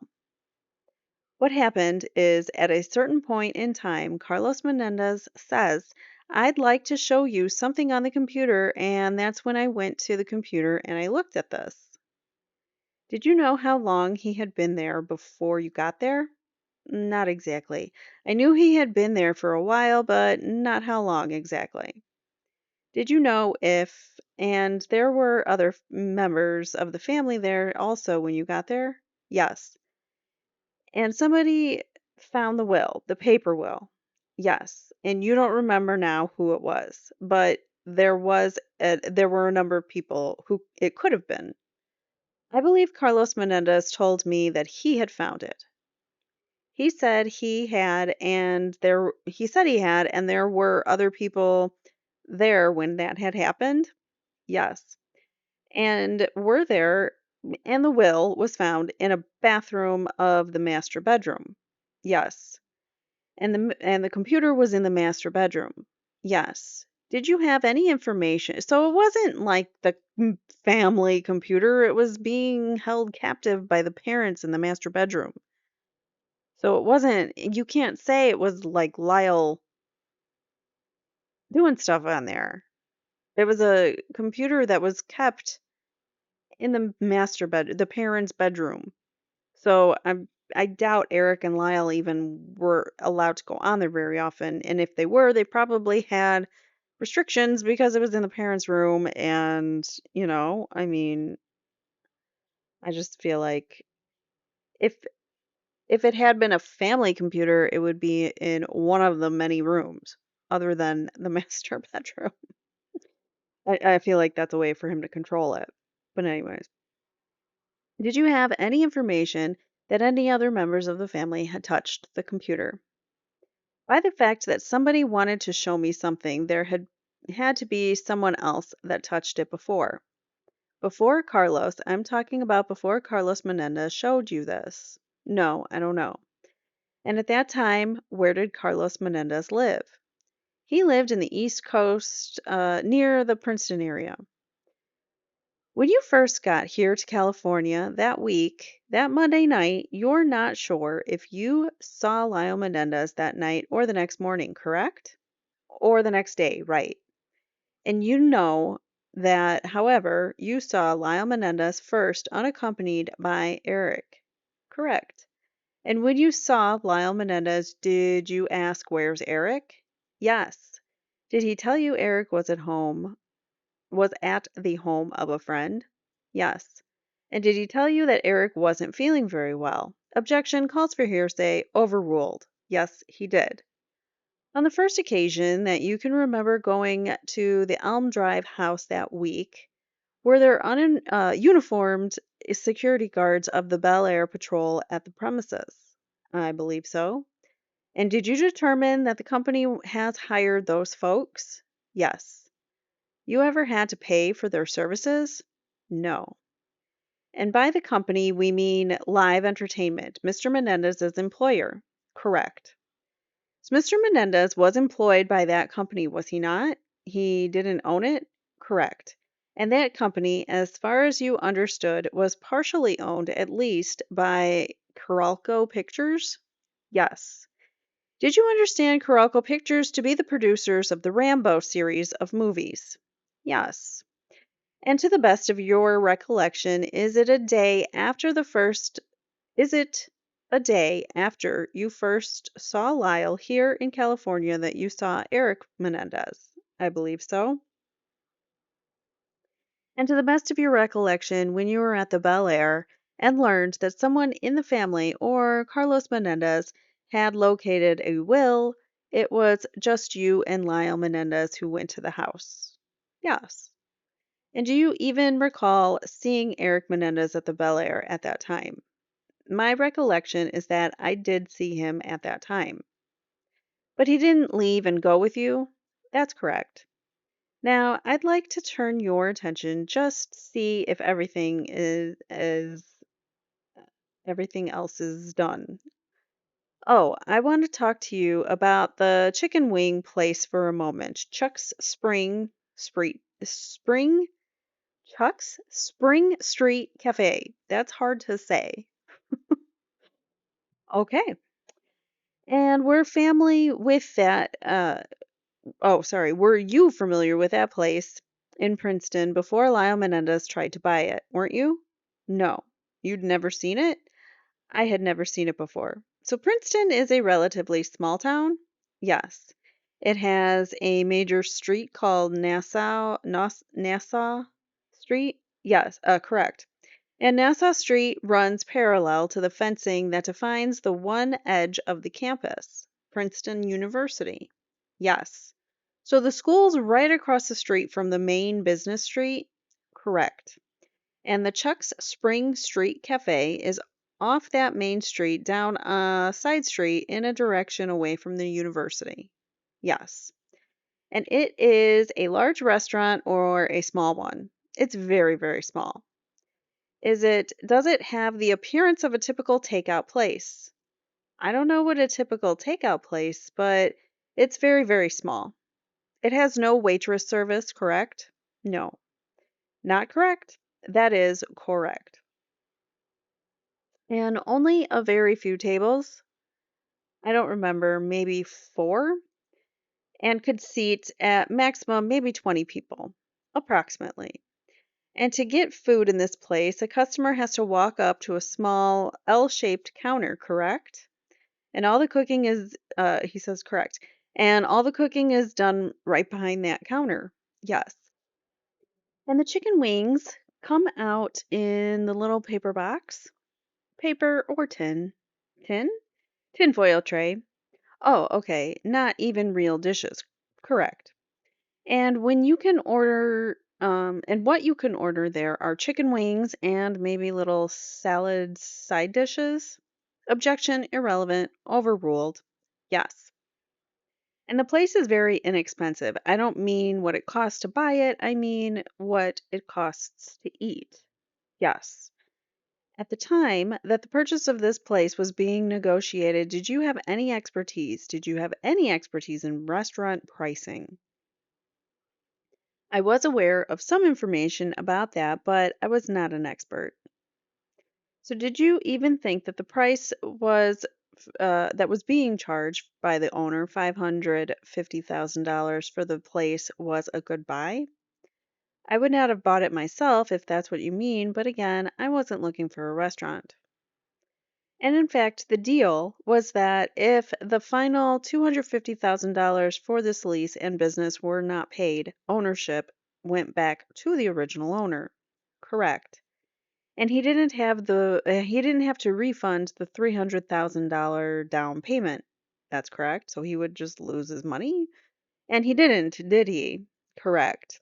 And so he wound up getting his business back and $300,000 in addition. Correct. And to the best of your knowledge, Steve Goldberg wrote that contract. What a terrible contract. I don't know who wrote the contract. I know Steve Goldberg was involved in one way or another in the negotiating with regards to the contract and in advising Lyle Menendez. He wasn't involved in one way or another. I'm not sure exactly what the relationship was. Okay. I'm not a participant of direct. Wait, what? I don't know. He trails off. Next question. And was it your understanding that because Lyle bought a business in Princeton, he needed to live by Princeton or live in Princeton? Objection calls for conclusion. Sustained. Did Lyle Menendez express to you his intention after he bought this business to live there so he could work in it? Objection calls for hearsay. It does appear to be hearsay. Objection sustained. Whatever. You indicate that you had located the condominium that ultimately was purchased before Mr. and Mrs. Menendez died and was advising them, the parents, on purchasing that property, correct? Yes. And that is, in fact, the condominium that Lyle wound up buying? Correct. And did he live in it? For a little while, yes.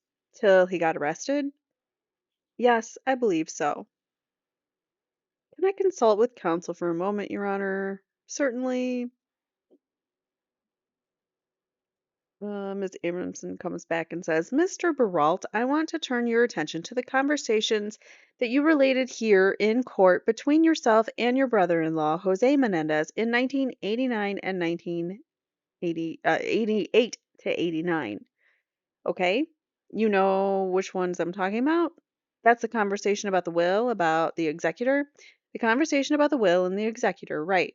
Starting in 1988, you recall a conversation sometime in 88 with Mr. Menendez. Yes. Is it accurate to say, Mr. Baralt, that between 1981, when the first will was written, and 1989, Mr. Menendez's financial situation had improved? Correct.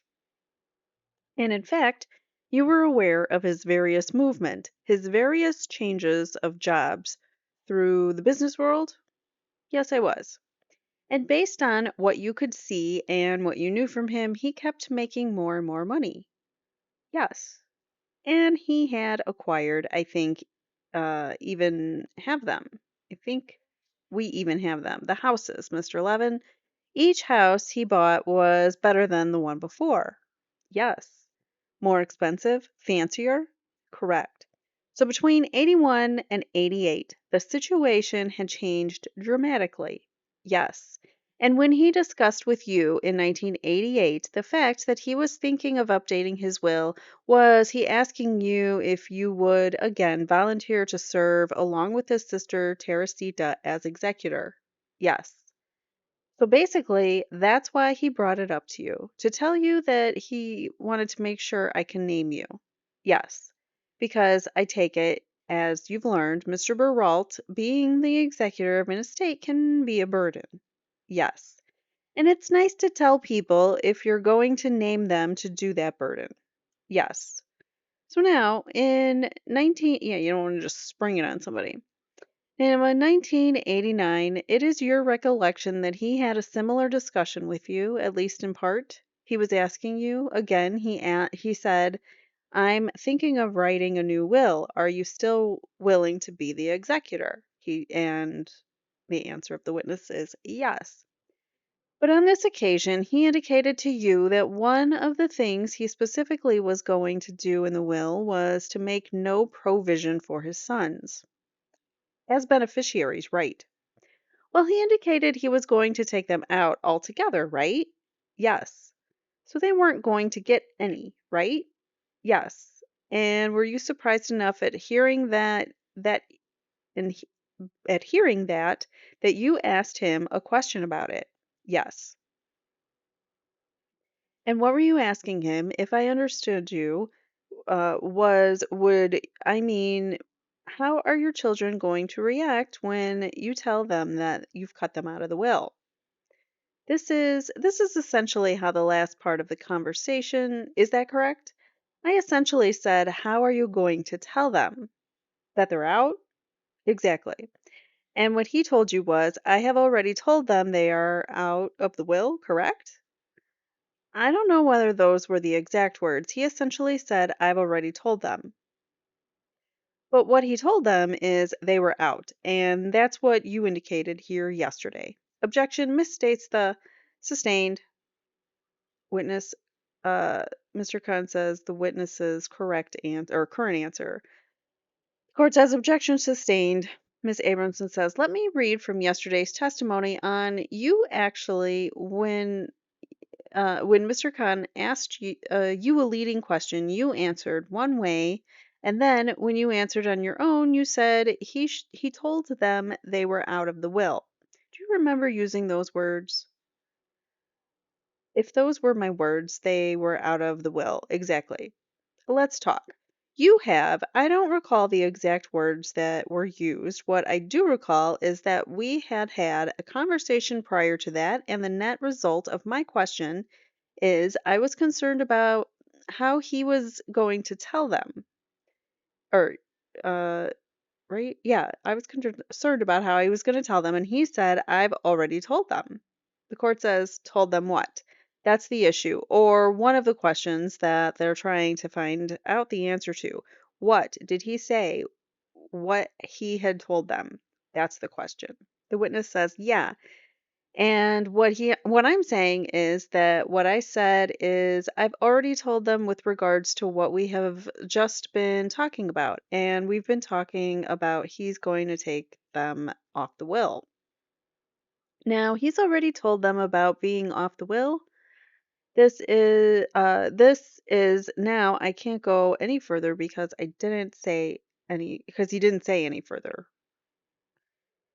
The court says, okay, he just used the words I've already told them.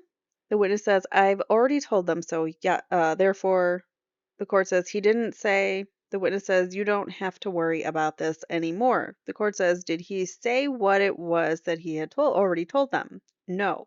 Your answer was what? The answer is no. Miss Abramson says, let me read you. That was so sloppy and messy. I don't understand what they just said.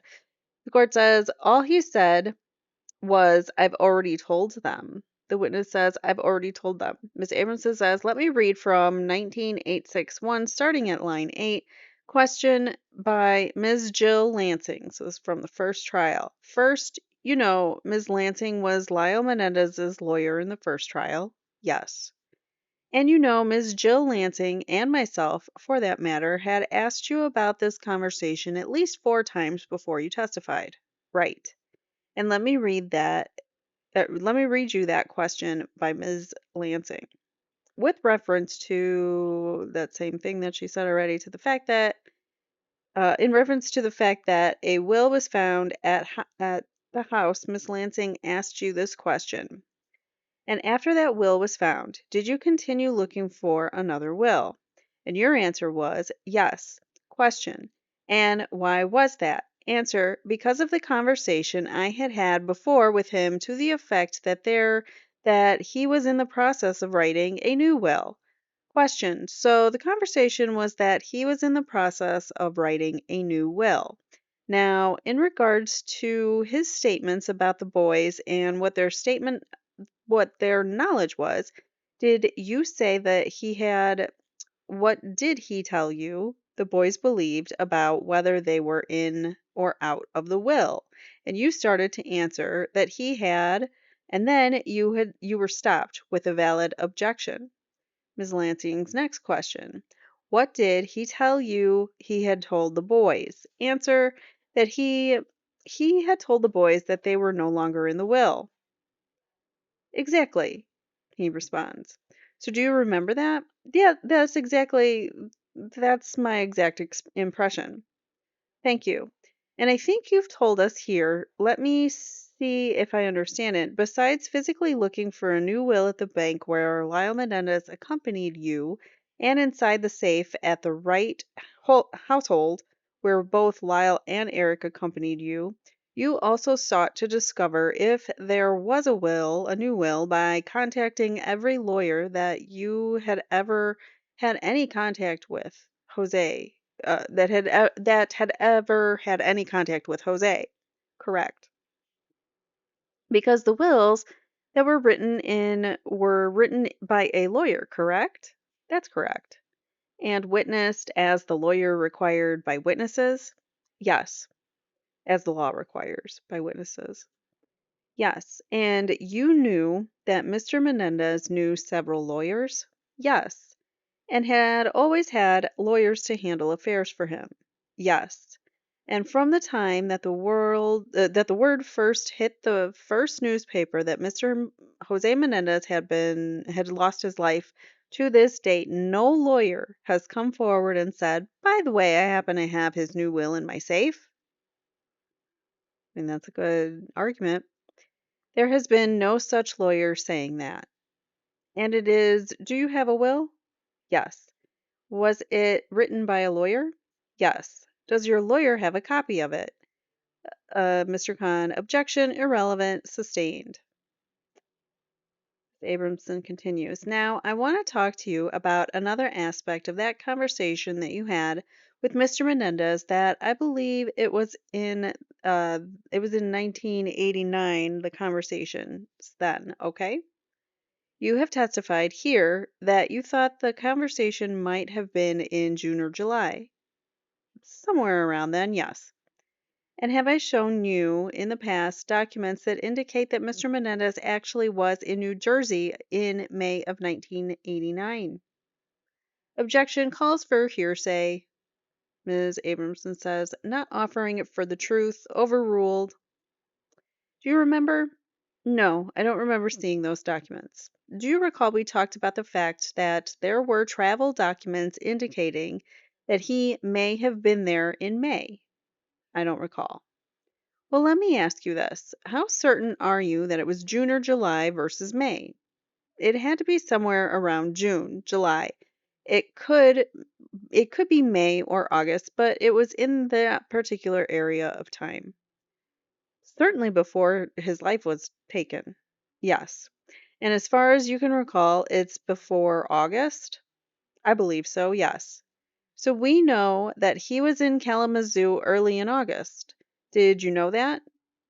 I know he was in Kalamazoo, but you don't remember when. Sometime in that July or August, yes.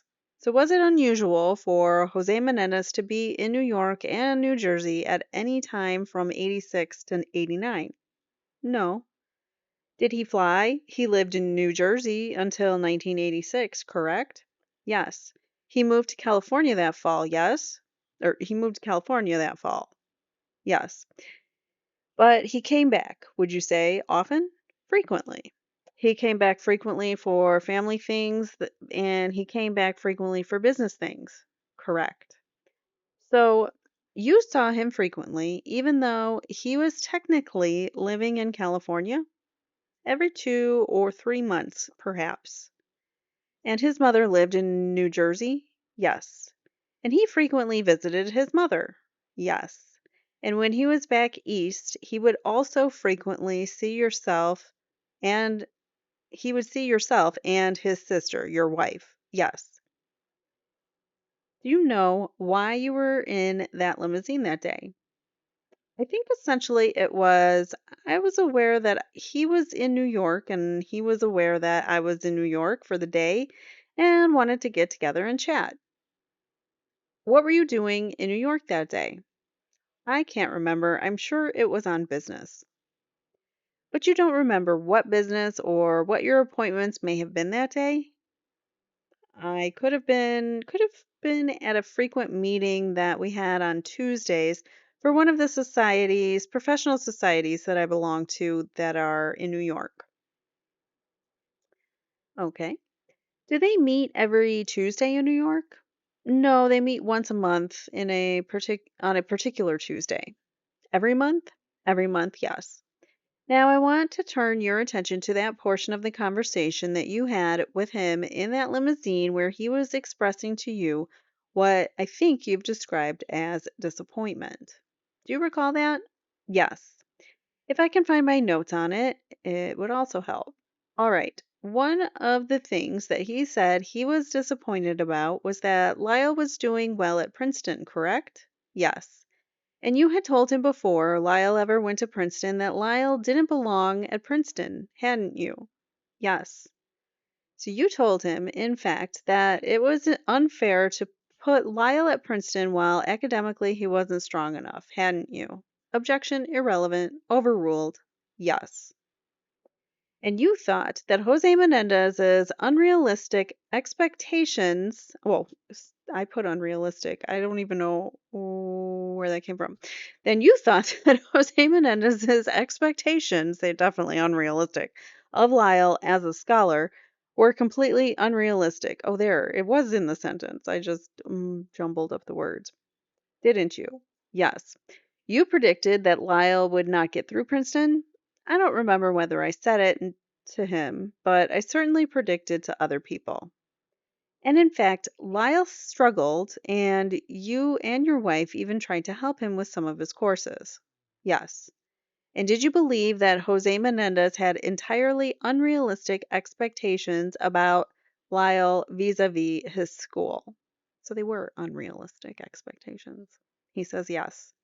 And did you therefore feel that his complaining now that he was disappointed was peculiar, or if not peculiar, then ironic?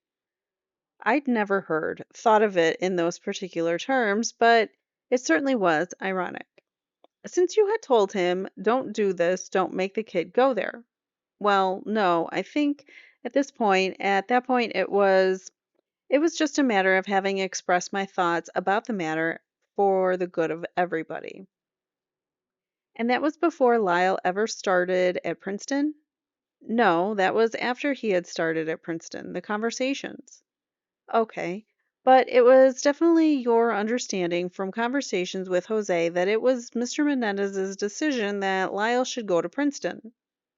Objection calls for hearsay. Overruled. Yes. And it was also your understanding with conversations with Jose Menendez that it was his decision that Erik should go to UCLA. Mr. Khan says, objection calls for hearsay. Witness says, no. The court says sustained. Ms. Abramson continues, and did Mr. Menendez tell you that one of the reasons he wanted Lyle at Princeton was that it would give Lyle a chance for a certain kind of success and to make certain important contacts? Correct. And the kind of success that Mr. Menendez was expressing was success like his own? Yes. And based on conversations you had with Mr. Menendez, was it your understanding that he expected Lyle to be him? I think that's what he would have liked too, yes. He wanted his son to be just like him, or better, or better. Now, based on your same conversations with Mr. Menendez, he never expressed any such expectations about Erik, did he? Correct. And did you sense from him that he always felt disappointed that Erik wasn't more like him? That he wasn't like he would have wanted him to be. And what he wanted his sons to be was like him. I assume, yes. Mr. Khan says, objection, motion to strike. Witness said he assumed that to be true. The court says, objection sustained, and the answer is stricken. Ms. Abramson continues, isn't that exactly what you told me yesterday? The court says, well, we now don't have an answer that would make any sense. Ms. Abramson says, didn't you tell me yesterday that Jose had two sons? One was his favorite, who was going to be the inheritor of his success. The other, Erik, would never be another Jose. Objection, if irrelevant, it's irrelevant if this is an assumption on the part of the witness. The court says sustained.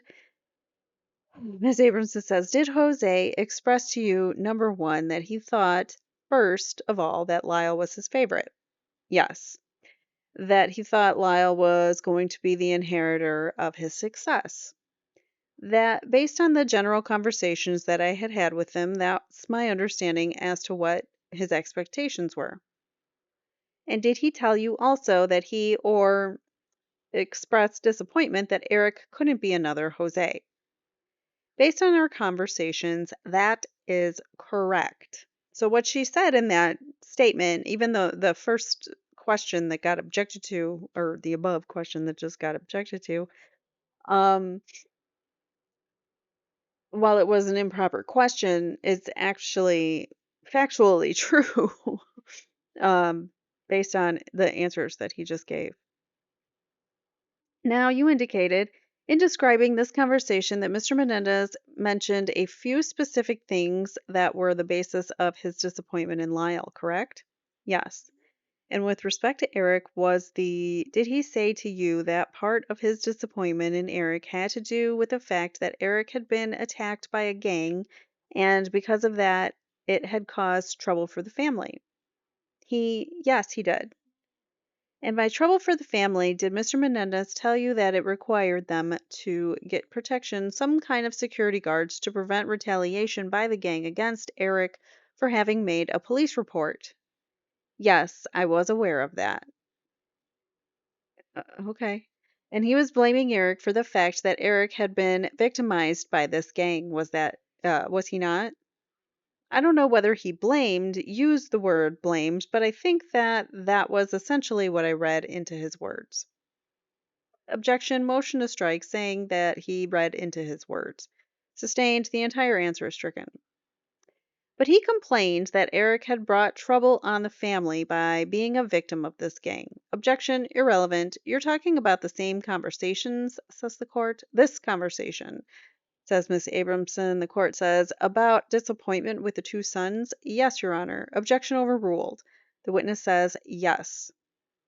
Miss Abramson says, now, Mr. Baralt, Mr. Khan asked you if, during the years that you lived near the Menendez family, whether you saw any evidence that Jose Menendez was having any incestuous relationship with his sons. He said whether you saw any evidence of SA. Do you remember that question? Some words to that effect. So, Mr. Baralt, what is evidence of SA? Do you know? I think I can recognize it if I see it. Oh, okay. Sure you can. Oh, can you? I don't know if I can describe it in legal terms. Are you talking about if you saw a child who had some bodily injury in a intimate place, that would be evidence of SA? That would. I would not be able to. If somebody just showed me something, I could not tell that that was SA.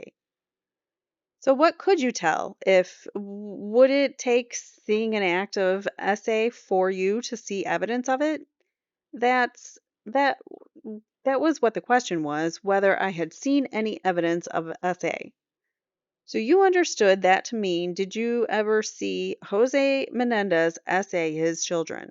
Correct. And you certainly didn't see that. I did not see that. Do you believe for 1 second that a perpetrator who does that would do it in front of his brother-in-law? No. Are you aware, Mr. Baralt, that according to the research concerning, well, first of all, do you know what incest is? Yes. Do you know what father-son incest is? Yes. You have heard of that? Yes. Even before this case, I believe I know what it is. Okay. It's not something you've ever been particularly interested in reading about or knowing about, is it? Correct. It's something very repugnant to you, is it not? Yes. Now, you understand, do you not, that for father-son incest to exist, a father had to have intimate relations with a woman, the mother, to give birth to the son. You understand that? I would assume so. So father-son incest isn't something that homosexuals do. Do you understand that? Yes. And are you aware that one of the characteristics of incestuous fathers is that they are domineering and controlling? Mr. Khan says, I would object to this, Your Honor. The witness is not an expert witness as he's qualified and he's not qualified as an expert witness. Sustained. Well, then you shouldn't have asked him about if you saw any signs of SA, because that would be an expert witness type of question. All right, so Ms. Abramson says, if I were to tell you hypothetically that one of the characteristics of an incestuous father is domineering and controlling, did you see Jose being domineering and controlling towards his children? Yes. Objection irrelevant. 352. The court says, well, it assumes facts, not an evidence. Objection sustained. Was Jose Menendez domineering and controlling towards his children? Objection irrelevant and vague. Ms. Abramson says, I'd like to be heard, Your Honor. The court says to this one question, you may answer it. The witness says, yes. So, yes, he was domineering, controlling towards his children, which we already knew. And why the prosecution objected to that was because it hurt their case, and they didn't want that answered. That's the only reason. That was a oopsie, that hurts our case objection. The court says, all right. Oh, sorry, I missed this. The court says, as to the question, you may answer. The witness says, yes. Ms. Abramson says, I have nothing further, Your Honor. The court says, all right, any redirect? Mr. Khan says, yes. Ms. Abrams says, may I have 1 second so I don't spill here? Oh, I'm sorry, Mr. Khan. I have to interrupt your thinking. I have one other thing. I apologize, Your Honor. You consider yourself to be rather close to Jose Menendez, did you not? Yes. After he died, did you find out things about him that you didn't know before? Objection irrelevant. And the witness just answers yes. Even though the court says objection sustained, the answer is stricken. All right, so Ms. Abramson says, well, I'd like to be heard on that, Your Honor. Briefly, the court says, okay, all right, well, we'll let you do that, but let me first hear the redirect.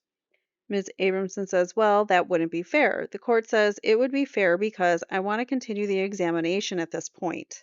Let's go ahead with the redirect. Ms. Abramson says, okay, let me think if there's anything else that won't run afoul of that. Did you think you knew all of Jose's secrets? Objection calls for speculation. Overruled. The witness says no. Did you learn after his death that he had had a 6-year-long affair? Objection calls for hearsay. No foundation. Sustained. Miss Abramson says, did you talk to him frequently? Yes. Did he ever tell you that he was having an affair? No. And did he ever tell you that his wife had overdosed on pills and was hospitalized? Objection calls for hearsay, irrelevant, sustained. How's that hearsay? But whatever. Okay. Abramson says, did you find out after he was dead that one of your daughters was the confidant of objection, not calling for hearsay, Your Honor? Court says we're just going into a series of things that would be pure hearsay, so objection sustained. Ms. Abramson says, well, I still want to be heard, Your Honor, on this issue, but I'll give the podium over to Mr. Khan. Again, Leslie gets crushed the by Judge Weisberg. He's always telling her no. Every time she wants to be heard on things, he's always over or sustaining objections from the prosecution. But anyways, we know this. This is his pattern. All right, redirect by Mr. Khan. All right, so Mr. Khan asks, you indicated that Lyle Menendez, after the death of his parents, closed the transaction concerning their first condominium that was purchased? Yes. And can you tell us what it was that he did, when it was that he did that? Sorry. Shortly after, in September of 1989. And did he use funds from the estate or from some other source to complete that transaction? From some other source. Do you know what that source was? Live entertainment. Was that a loan from Live Entertainment? Yes. Did the estate ever pay back that loan? Much later, after the Lyle and Erik were in jail and there was a Live Entertainment had offered to make certain contributions to the estate, and in exchange for the estate to accept these contributions, Live Entertainment asked the estate to take over the loan that they had made to Erik and Lyle. I'm going to object to that, says Ms. Abramson, and the court says, what's the basis? She says, a loan to Erik and Lyle. I would object as no foundation in the evidence. It's hearsay. The court says sustained as to that portion of the question, or the answer rather. Mr. Khan continues. As far as just concerning the estate, paying back Live Entertainment, can you tell us how much the estate paid back Live Entertainment in regard to that transaction concerning the condominium? The estate did not give any money to Live Entertainment. Actually, they just gave us the mortgage as well as the property itself, so the net result was essentially nothing.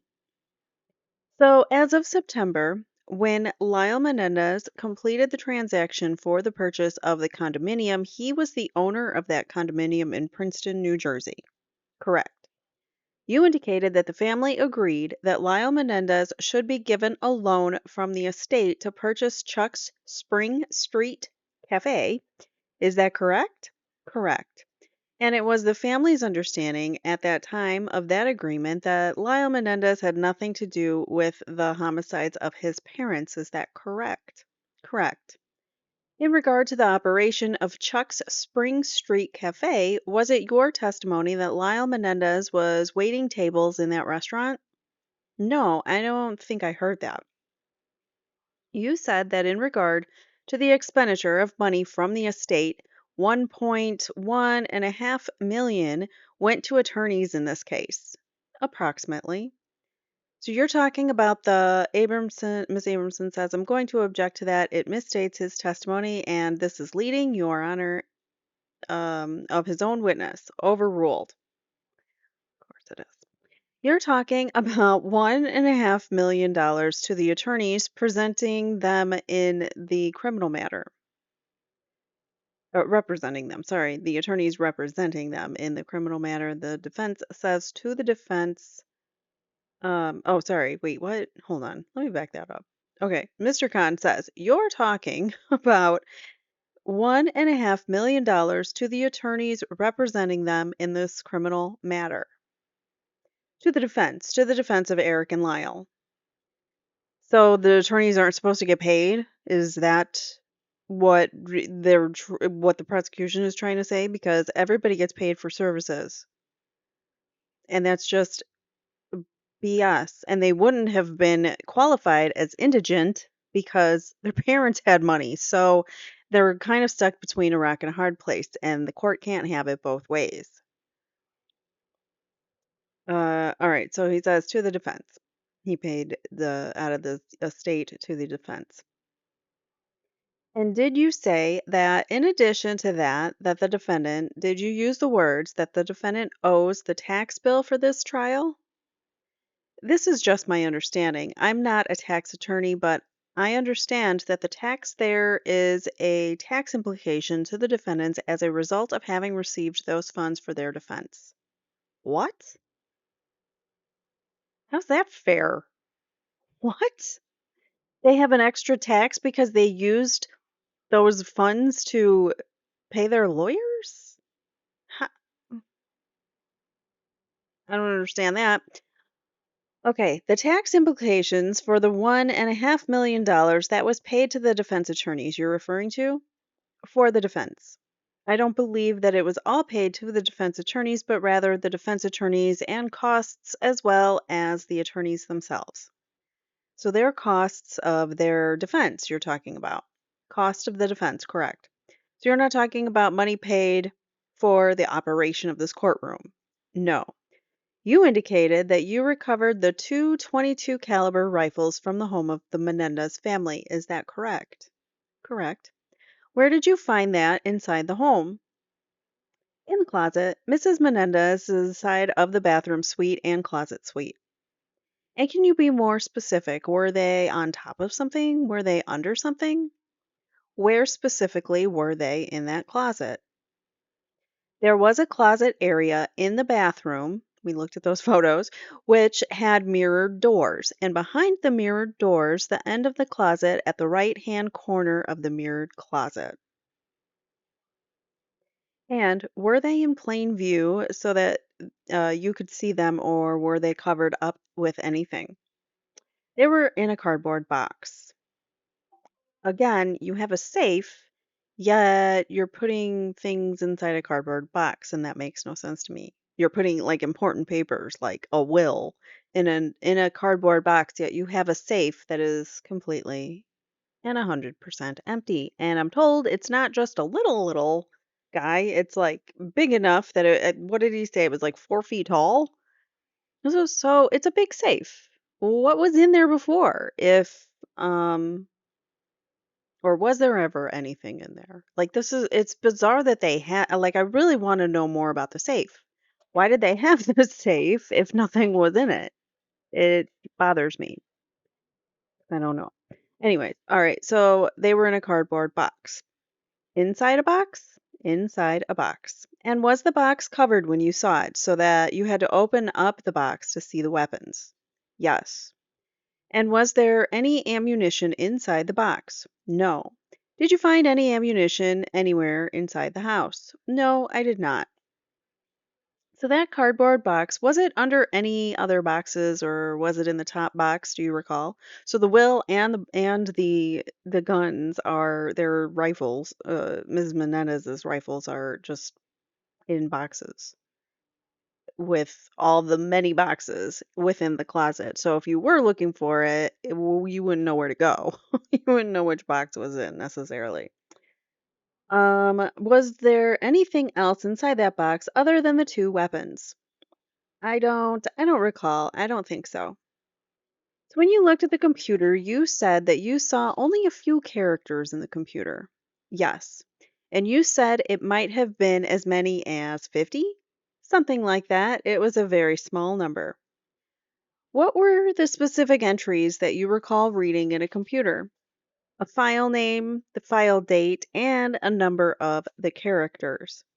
Were you able to read those characters? No, it was just a directory entry which has the file name and the date created and the number of characters. All right, now for that file name, was that a word? Yes. What was the word? What did the word say? There were three files. One said Will, another one said Eric, and the other one said Lyle. Does anybody think, like for a second, that the father might have started to write something and then he just never finished? Like, how many times do you start a file and you're like, nah, I don't know if I want to do this right now, and then you don't do it? I mean, I do it, and it's possible. It's also possible that it had nothing to do with the will, or that the Eric or Lyle files had anything to do with the will, but I don't know. It could have been. Okay. And did you try to open up those three files to see what was inside the three files? I didn't. Wish I could have, but there was nothing. There was nothing that I could bring up that could show me that would show me anything on it. Okay. Was anyone there who was present that day able to bring up anything to see what was in those files? No, sir. So no one at that time knew what was inside the file called will. Correct. And was there discussions concerning bringing in someone to find out what was inside this file called will? Not immediately, but during the following days, yes. And was there some agreement reached at how that was going to be done? I was not a participant of an agreement. I was pretty much informed that Ms. Abrams says I'm going to object, Your Honor, hearsay sustained. Mr. Khan says, now, yesterday, I asked you how long after you arrived in California did you see Erik Menendez? Do you recall that? Correct. And yesterday you didn't. You didn't recall that. Is that correct? I still can't tell you exactly. I think it was at the Bel Air, but it could be. I'm not absolutely sure. But you met with the defense attorneys last night? Ms. Abramson says, object to the question, Your Honor. It assumes facts, not an evidence. Rephrase the question. After you testified here today, did you meet with any defense attorneys? Today? Last night. Oh, last night? No. Did you speak to any of the defense attorneys last night? No. Did you speak with any defense attorneys before you came to court this morning? Yeah, I believe I said yes or something like that. Hello or something like that. Okay, you testified today that you saw Eric one day. So we had to bring it up because she said hello or he said hello. Okay. All right, so you testified today that you saw Eric one day after you saw Lyle. Is that correct? Do you recall saying that this morning? One day after I saw Lyle. Yes, can you tell us why it is that yesterday you couldn't recall? He didn't answer the question again. He just said one day after I saw Lyle. That doesn't mean, yes, I saw him one day after I saw Lyle, but okay, let's move on. Can you tell us why it was that yesterday you couldn't recall how long after you had seen Lyle that you saw Eric Menendez, but today you recall? At least this morning you testified that it was one day after you saw Lyle Menendez. Ms. Abramson says, Your Honor, I'm going to object as argumentative. I'm going to object A as argumentative and B misstates his testimony. Overruled.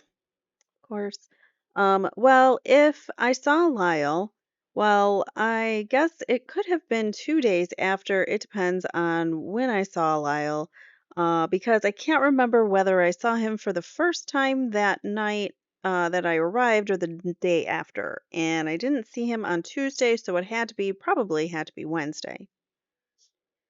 Now, you also said yesterday in your testimony that I was examining you, that you did not recall whether or not Erik Menendez was at the home of Randy Wright at the time that the safe was opened. Is that correct?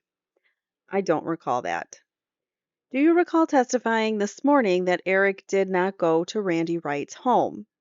Ms. Abramson says, "Objection, Your Honor. I never asked that question. He didn't testify to that." The court says, "All right, well, being asked that question so he can answer it rather than counsel." Ms. Abramson says, "Well, I object to the leading form of the question," and the court says, "Overruled, overruled, of course, of course, of course, because he's biased." The witness says, "I don't recall him being with us in the limousine, and I don't recall him being with us at Randy White's or Wright's? It's right. So you're not saying that he wasn't there. You're just saying that you don't recall. Is that correct?" "I can't recall seeing him, no." "Did the estate ultimately pay for the security guards that were in and about the Menendez residence following the homicides?"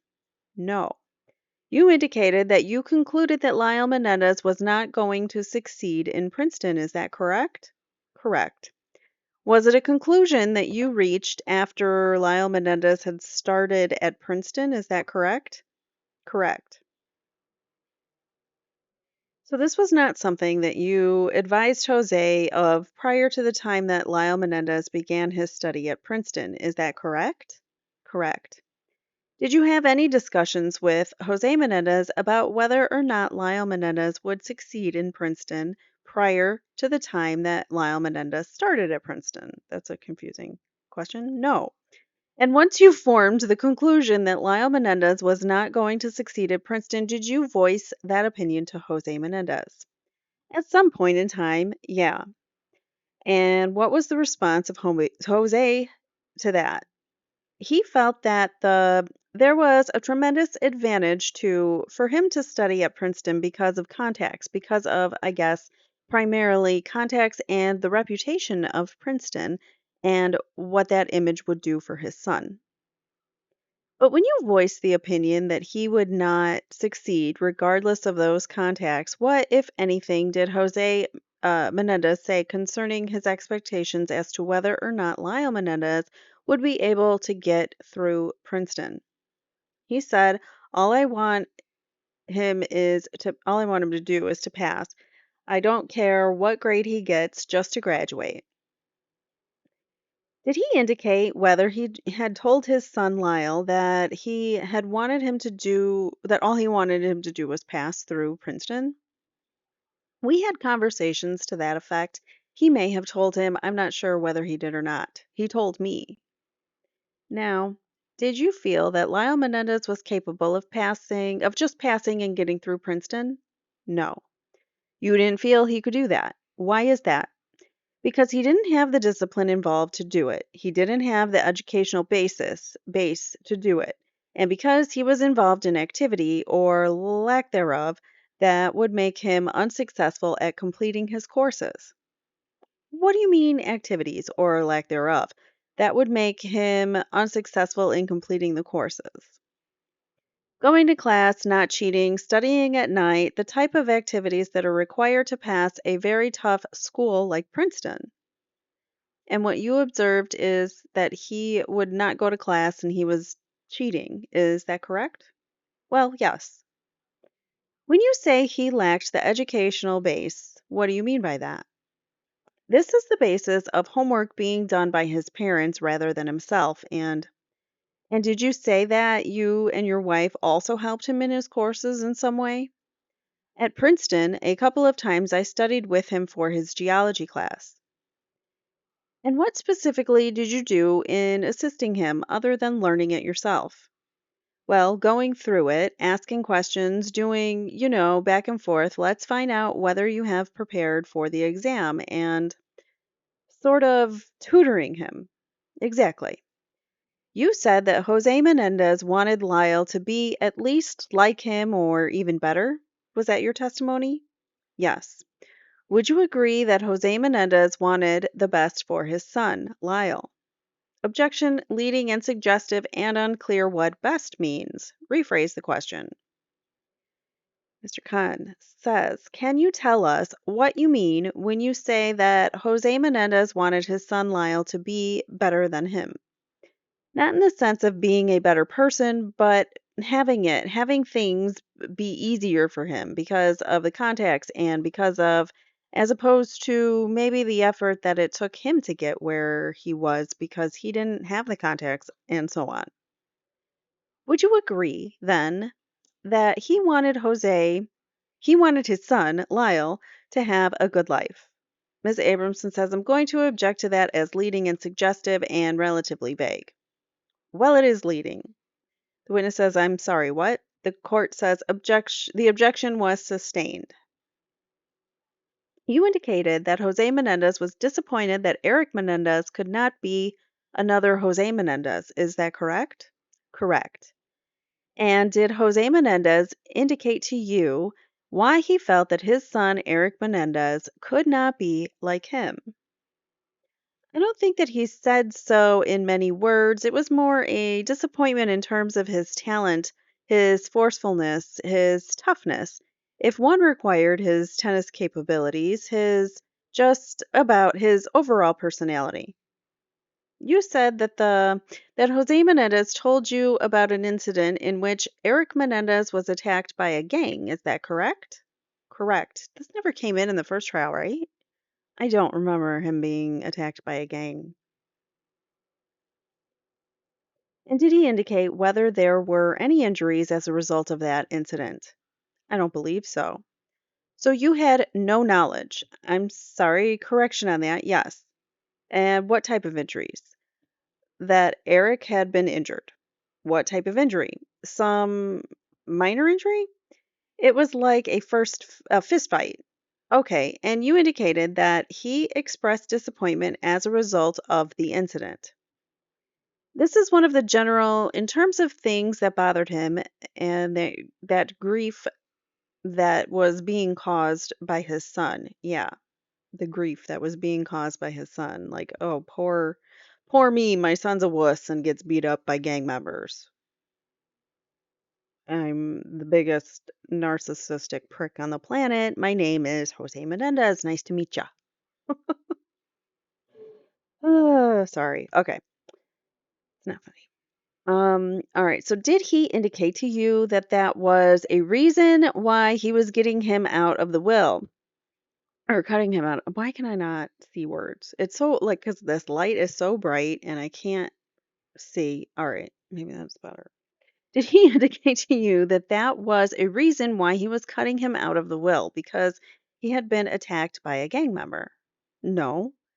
Did he express to you grief concerning his son Erik Menendez for other reasons? No.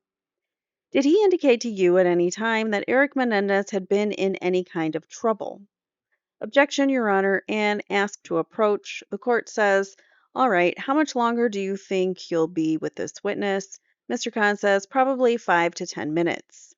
The court says, then there's some more examination on behalf of Lyle Menendez. Mr. Gessler says, I have about 5 minutes, Your Honor. The court says, okay, we'll resume at 1:30 with the witness, and we'll have the jury come back at 1:30, and we'll have a discussion here at this point. All right, so we're going to have some oral arguments again. Oh, first, Ms. Abramson says half an hour with Mr. Baralt. The court says the jury is excused till 1:30. The jury exited the courtroom and the following proceedings were held. The court says, okay, we have a couple matters here that we need to discuss. First of all, the last objection. Ms. Abramson says, I'm moving for a mistrial, Your Honor. I mean, Mr. Khan knows well enough, he's old enough and wise enough that he can't elicit 1101 type information without first discussing with the court the admissibility. First of all, the only trouble Erik Menendez was ever in was the Calabasas incidents, about which Mr. Baralt knows and knew at the time absolutely nothing, which the witness has not indicated to anybody has ever has ever part of that discussion has ever heard was ever part, sorry. Okay. It's been a long day of reading. Anyways, So the witness has not indicated to anybody that he was ever part of that discussion, which the people have indicated they were not seeking to introduce in this case, which we assert would not be introducible and relevant in any event. And to use the word trouble in front of the jury without seeking permission from the court, in my opinion, is misconduct, and I'm moving for mistrial. The court says, okay, Mr. Khan. Yes, I used the word trouble to flag the objection if counsel wanted to make an objection at that point prior to the time that the witness got into the substance. And I would submit at this point that counsel has now opened up the door to this area. And I would submit at this point that counsel has now opened up the door to this area. Counsel has explored this area for of the reasons why Jose Menendez was disappointed with his son Erik Menendez, and it has been suggested to the jury through her examination that the sole basis upon which the witness was Jose Menendez was disappointed was because of the incident involving a gang. And what I want to demonstrate to the jury is that that was not the basis upon which Jose Menendez was going to cut his son out of the will. Ms. Abramson says, I take it Mr. Khan speaks with the dead and knows the basis that Mr. The court says, okay, let's not get into these facetious discussions here. Ms. Abramson says, sorry, I apologize for being facetious.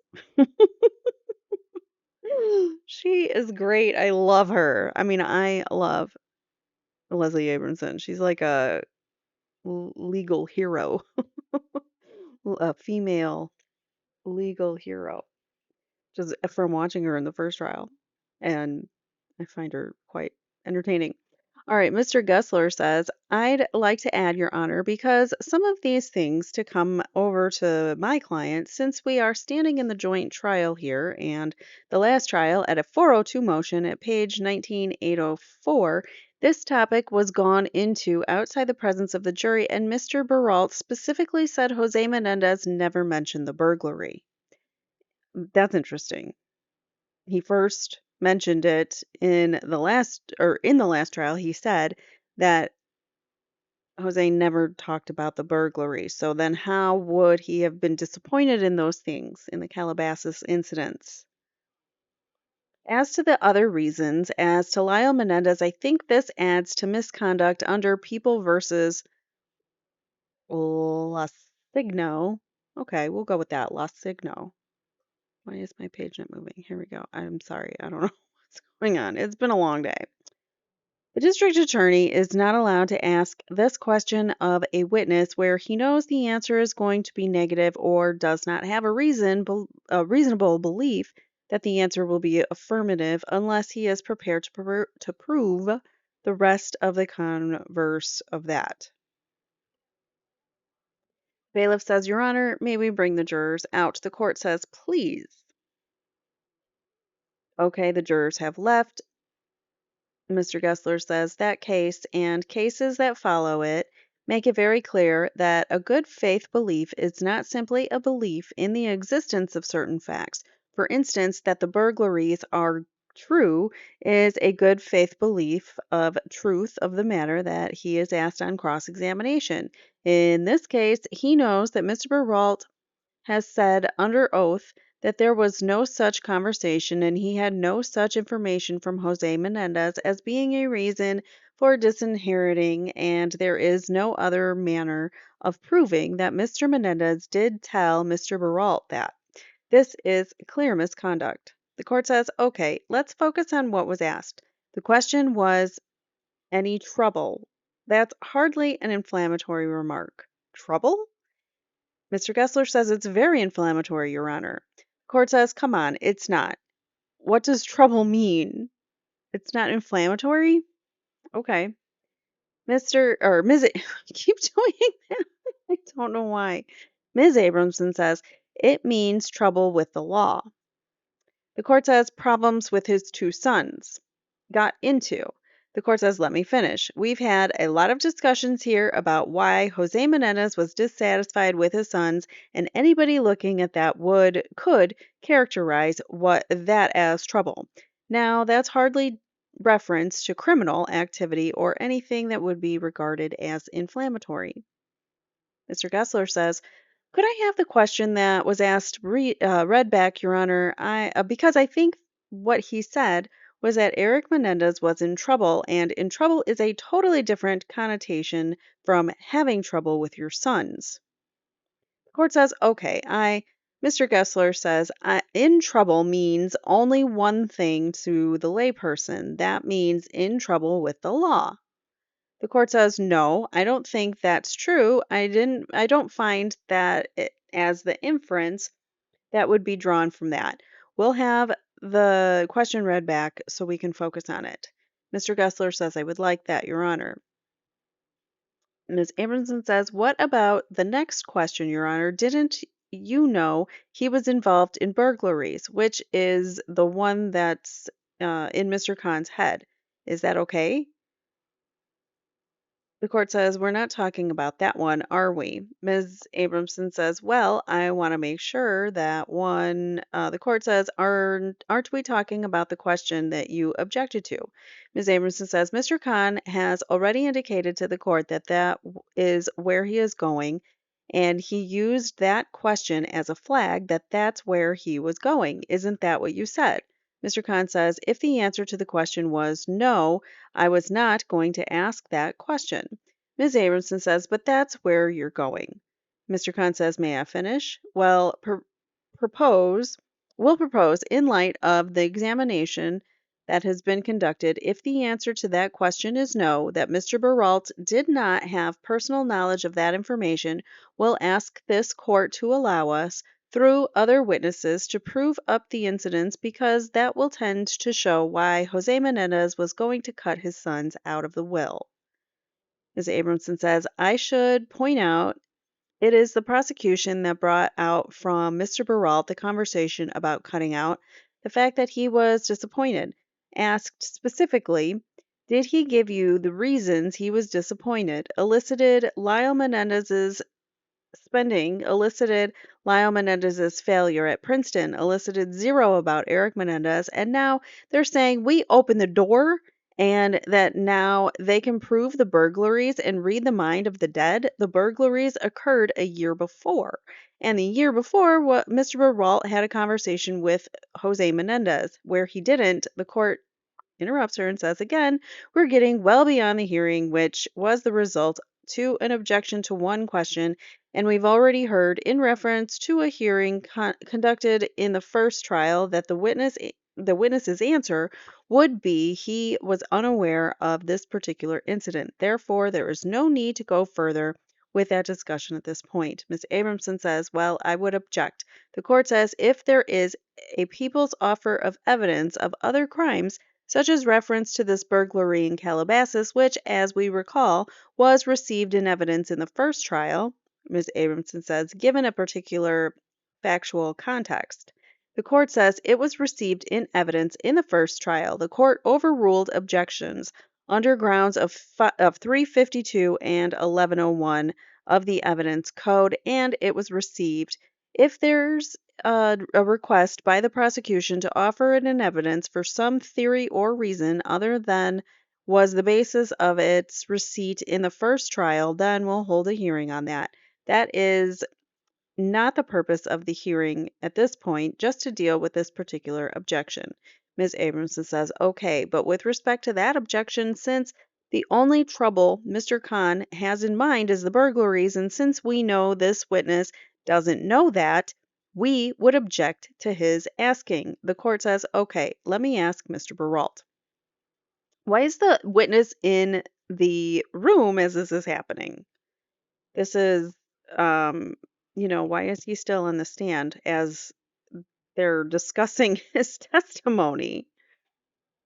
If that question is asked of you, whether or not you're aware of any trouble in which Eric Menendez was involved, what would your answer be that Jose Menendez referred to in this discussion? The witness says, only to what I testified with regards to the fights. Nothing else? Fights, Ms. Abramson says, you mean gangs?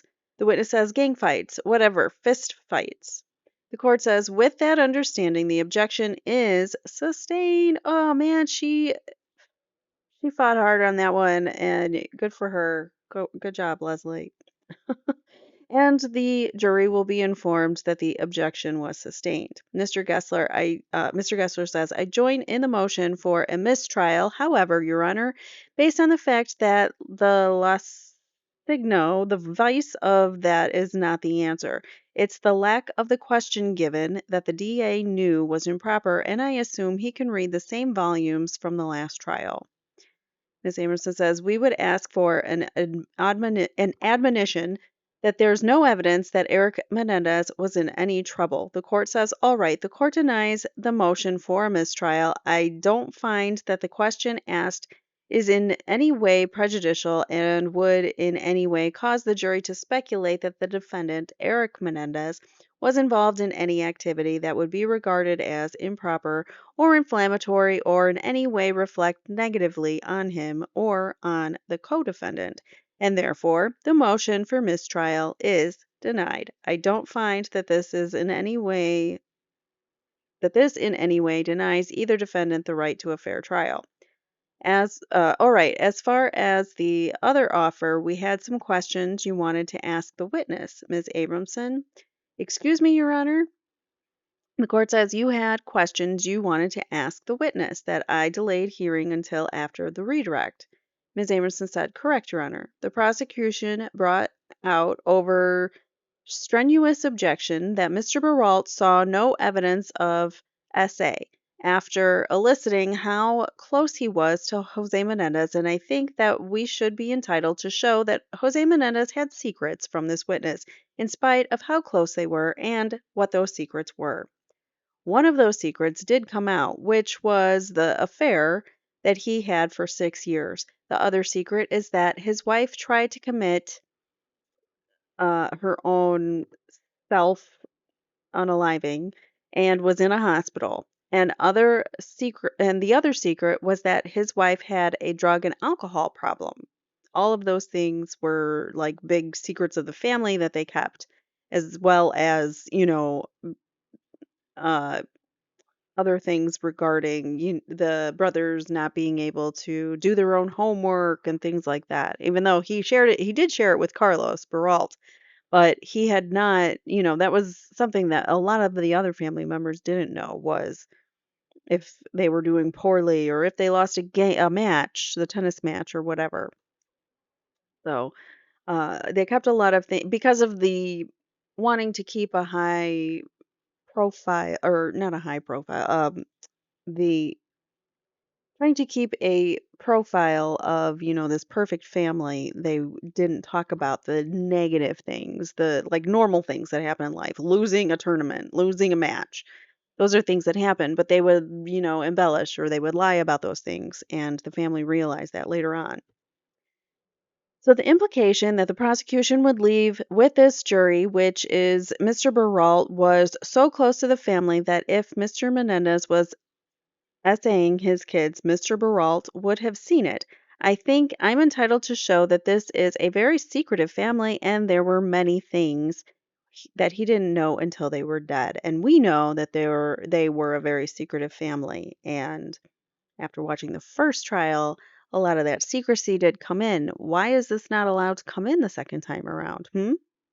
I'd like to know, Judge Weisberg. He says, all right, I don't find that that inquiry is appropriate. It's purely doing exactly what it is that you object to the prosecution doing, throwing things out to the jury and getting a negative response and suggesting that these events occurred which might never come before the jury. Ms. Abramson says, I think the mother's wanting to take her own life, Your Honor, is already before the jury through the tape that was played for them by the prosecution. That's out there.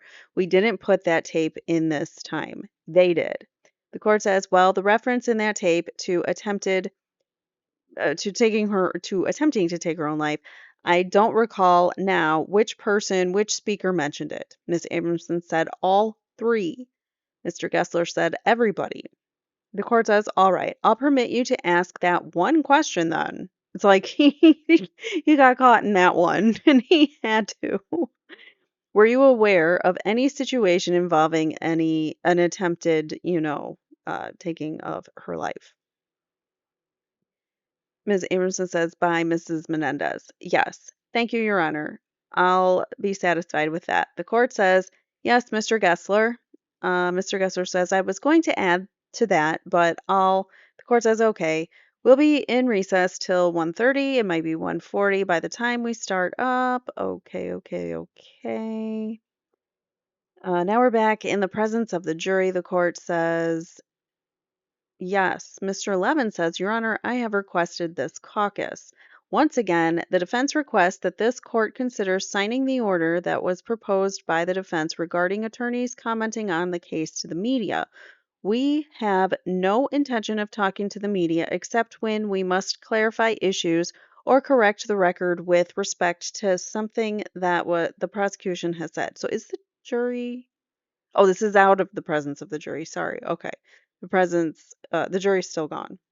Just wanted to make sure. I'm like, how are they talking about this in front of the jury?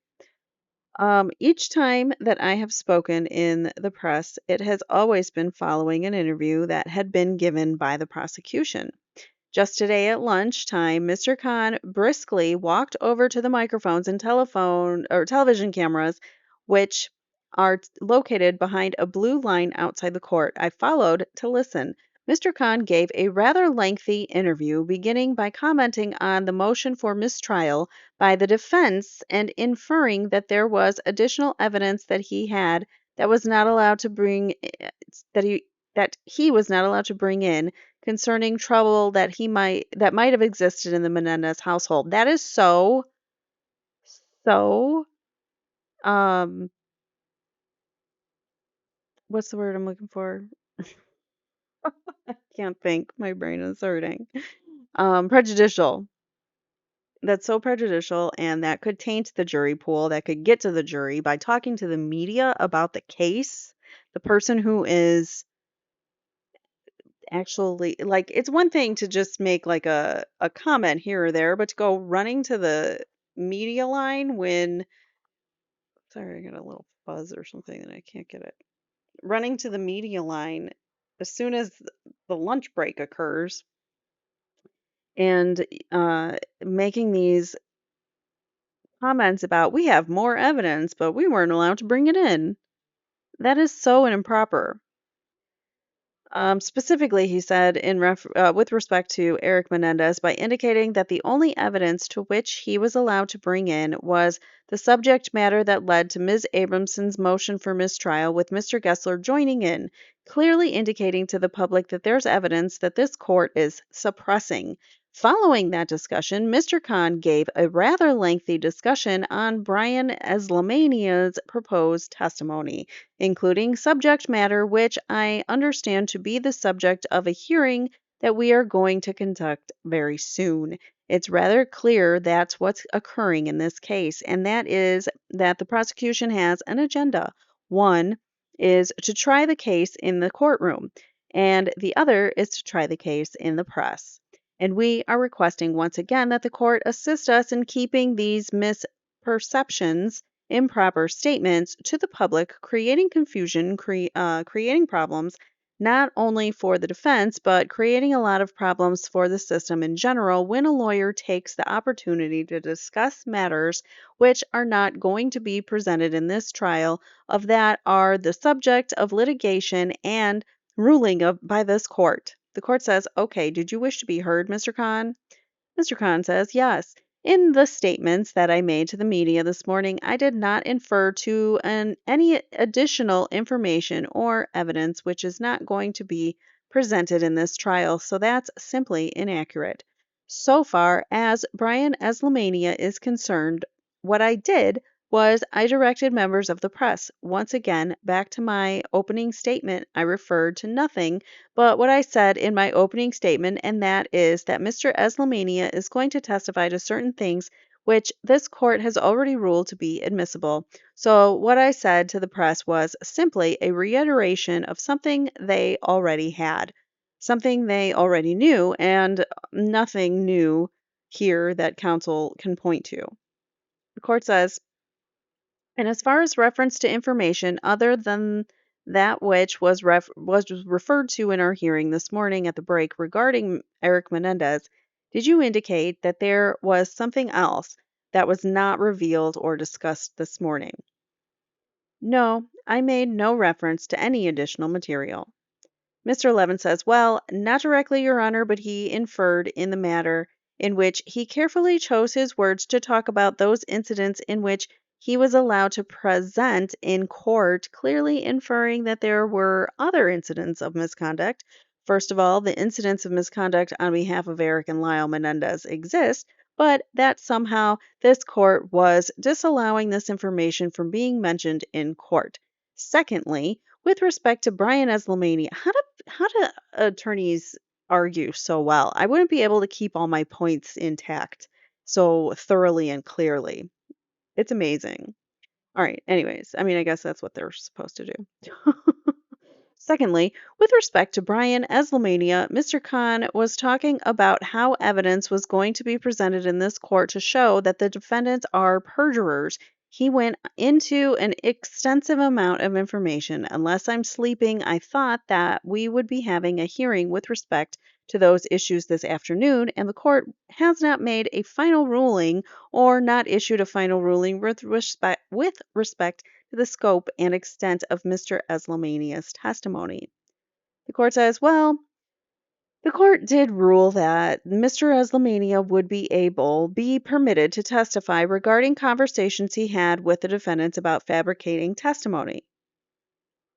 Ms. Abramson says, well, I think the real problem, Your Honor, is for the prosecutor to be talking and putting a spin on evidence that hasn't yet been presented in court, and this really was what my order, or the order I was requesting, was aimed at, to be setting things up with his particular spin. I'm sure he didn't comment on Mr. Eslamania's pending criminal matters at the time that he was given that he gave his name.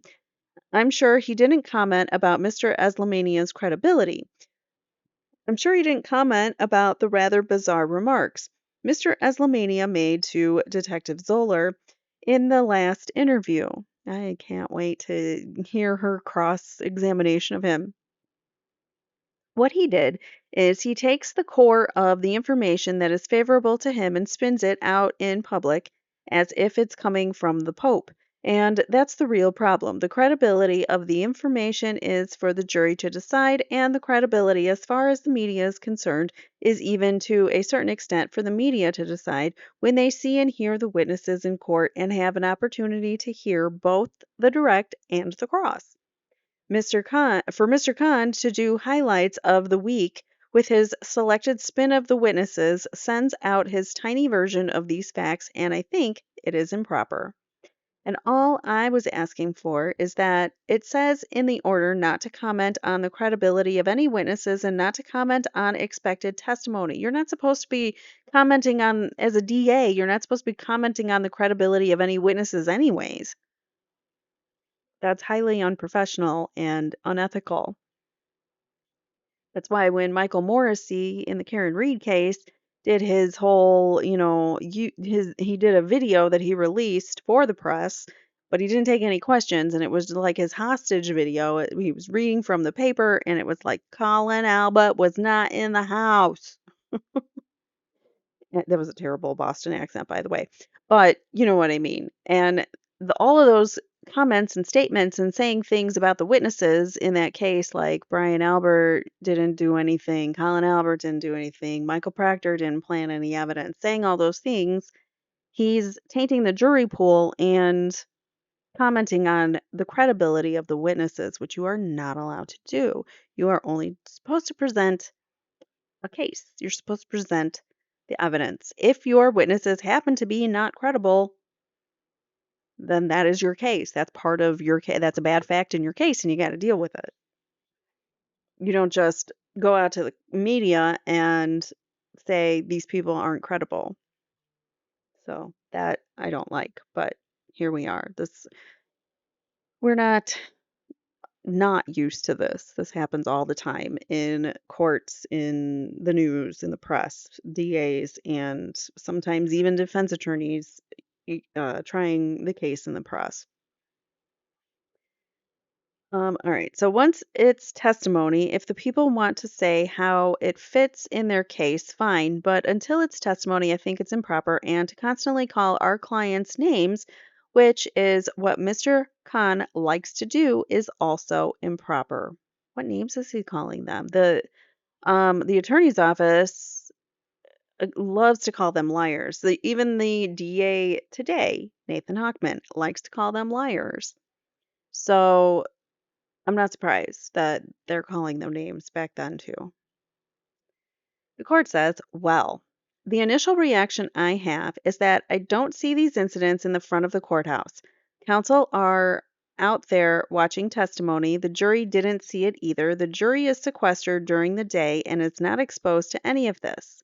Ms. Abramson says they could be, and that's the key. They could go home and accidentally turn on a TV and accidentally see the DA, Mr. Khan, out there, and well, he's not the DA, he's an ADA, I think, but whatever, out there, the same person trying the case that you're the juror on, and you turn the TV on, 5 o'clock news happens to pop up, and then there you have it. You got the prosecutor on the case telling the public that the brothers are liars and other things.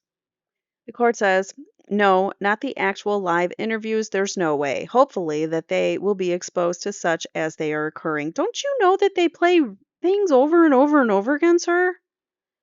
As far as the dissemination, I guess not. As far as the dissemination of these remarks, my view so far is that whatever is occurring in the interviews is not getting into the published coverage of this case. The coverage of the case itself is very limited from what I've seen in the print and electronic media. What? This is like one of the most high profile cases, and you're saying that there was limited coverage so far? That's interesting. And the comments of counsel are even less so. There's also nothing that is said by the lawyers that ends up in the coverage. So you might see something happening, but it doesn't. It's not going anywhere. As far as I could see, Judge, they don't waste all that video for nothing. They generally decide. Okay, this is Miss Abramson talking. I forgot who was talking here. She says they don't waste all that video for nothing. They generally decide, as host news organizations do at the end of the day, what's the best sound bites. If it's a slow news day, they might use 2 minutes. If there's more important things, it might be 10 seconds. We can't predict what they're going to broadcast. The court says that's absolutely true, and there's no way of predicting it. The press is free to do what they like. The court's concern is whether or not there's any potential of this material being exposed to the jury in any fashion. And so far, from what I've seen, there's very little possibility of it. What? News, the news loves to repeat, rinse and repeat over and over and over again to the point where you're like, I'm sick of seeing this. First of all, the jurors have indicated upon every inquiry that they are not and have not been exposed to anything about the case, and inquiry is made regularly. And from what I've heard, we haven't gotten to that stage to the proceeding in which I would feel comfortable issuing an order such as you are proposing. I'm not saying that won't occur. I'm just saying we haven't gotten there at this stage. Wow, this judge and his bias is showing. The jury is now entering the jury room. The bailiff says all are present, Your Honor. The court says, however, it's of assistance to the court and counsel in informing me of what's going on, and that if you become aware of dissemination of this material in the electronic or print media, and I have no access to or don't see it myself, then I certainly want to become aware of it. Ms. Abramson says, all right, Your Honor.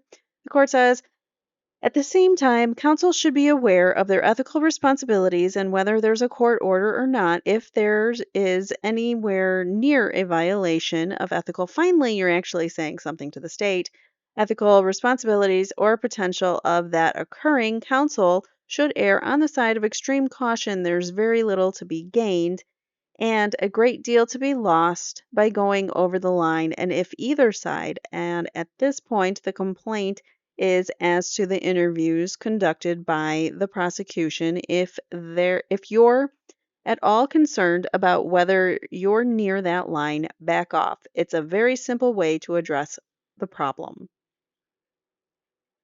On another subject, Mr. Levin, have you been able to talk to Deputy Wolf about your situation?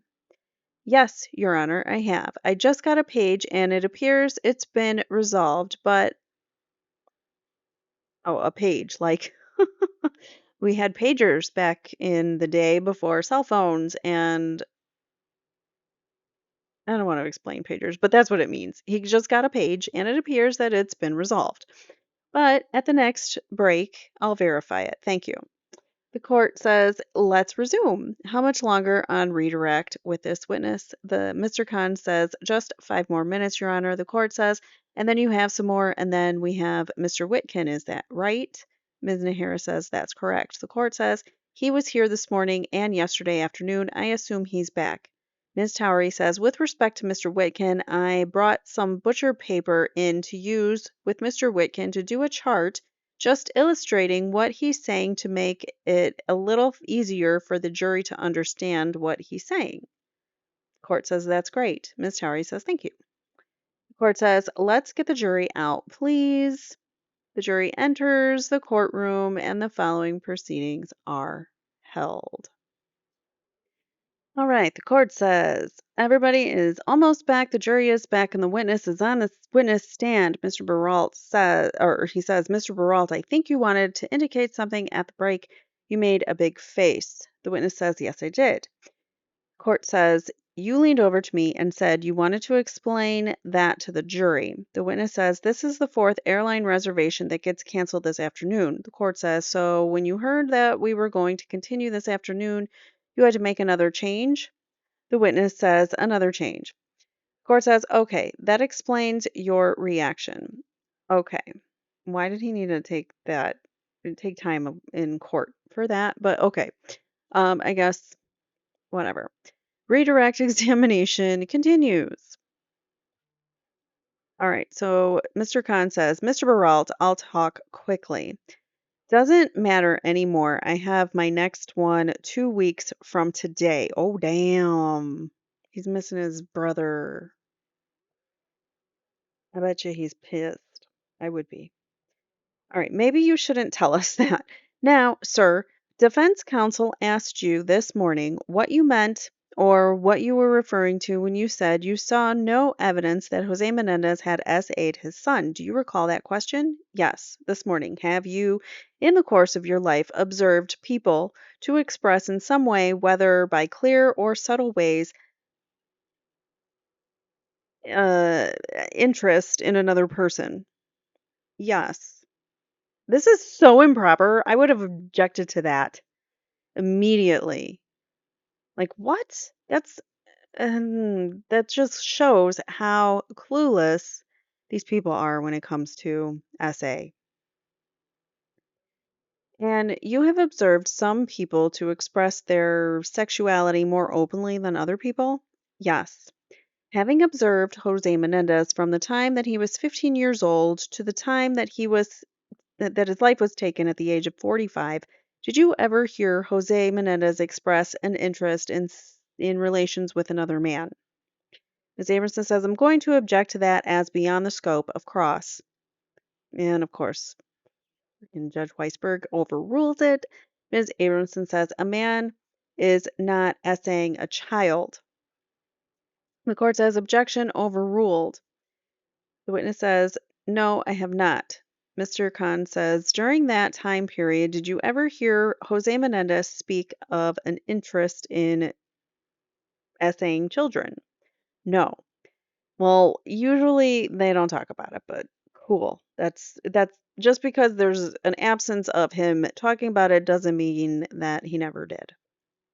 Did you ever see Jose Menendez in any of his behavior or in his mannerisms appear to be interested in another man? No.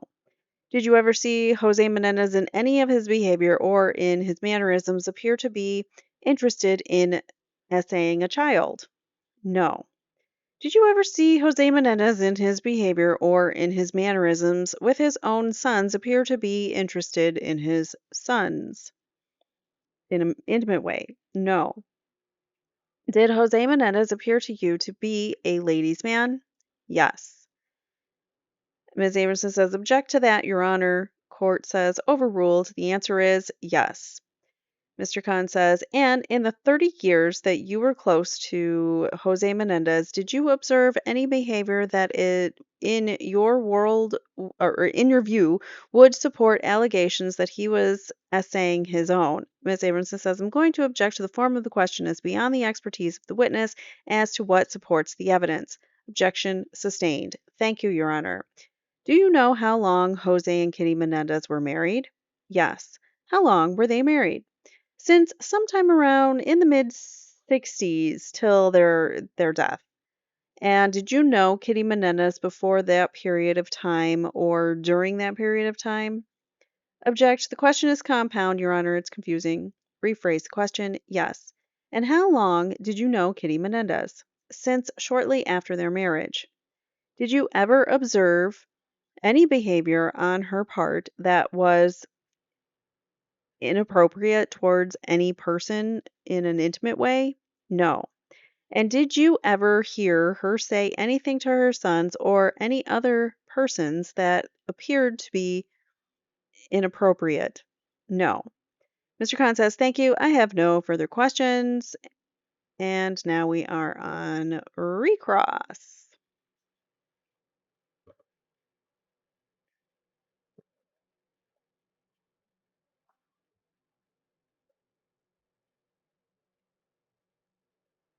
Okay, 59, 40.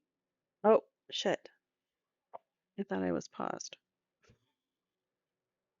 All right, Mr. Gessler says, good afternoon, Mr. Baralt. Good afternoon. When you said that Mr. Menendez wanted success for Lyle, that meant being number one, didn't it? You could say that, yes. That's what Jose Menendez always seemed to mean by success, wasn't it? Being number one, being the best at something, being a success in business.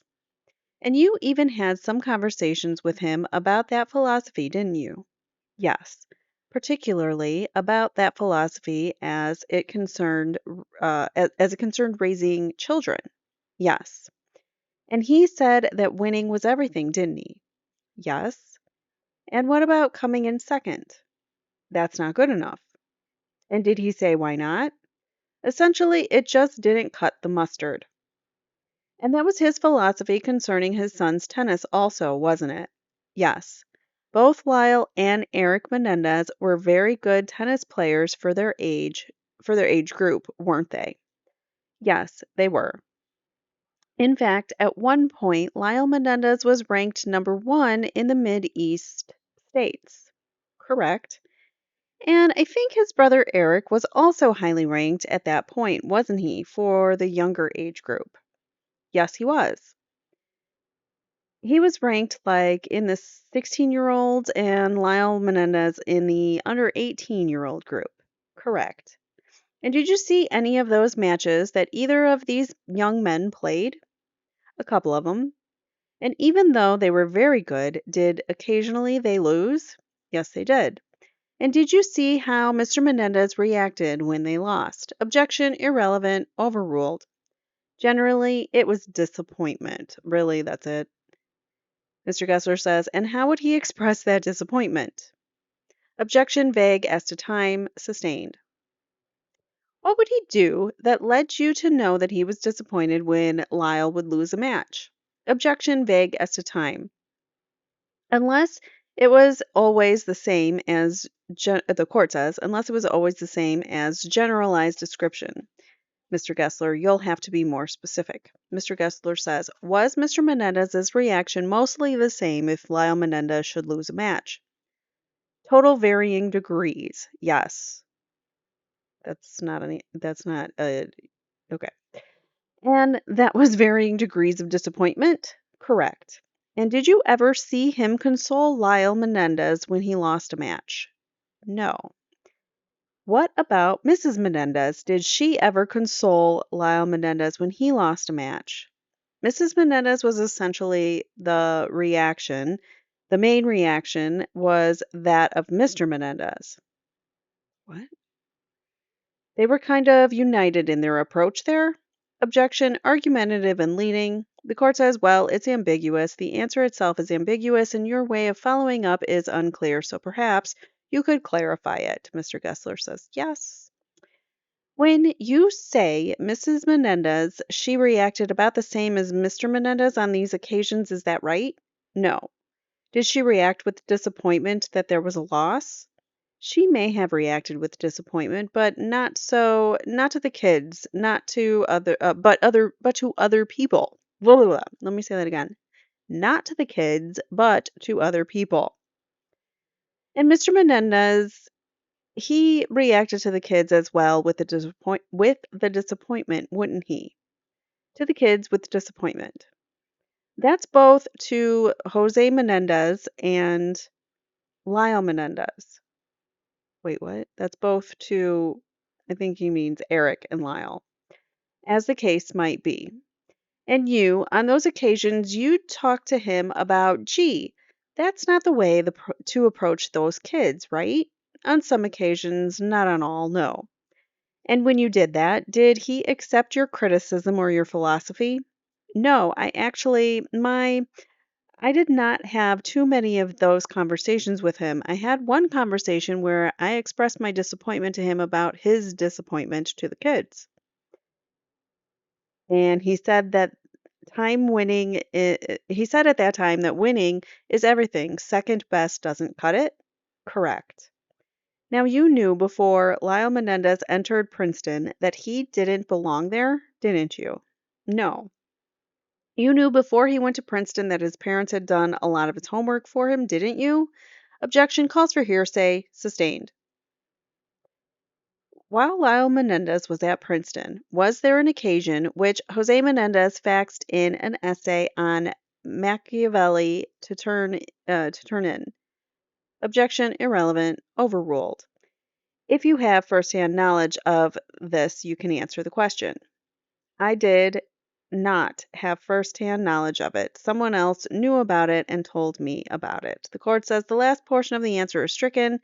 Somebody else told him is stricken. The jury is admonished to disregard it. Mr. Gessler says, just one more topic. Mr. Baralt, the $1.5 million that was spent for legal fees that went into the first trial of this matter, didn't it? Okay, yeah, didn't it? So there was $1.5 million that was spent for legal fees that went into the first trial of this matter, didn't it? Yes, that's my understanding.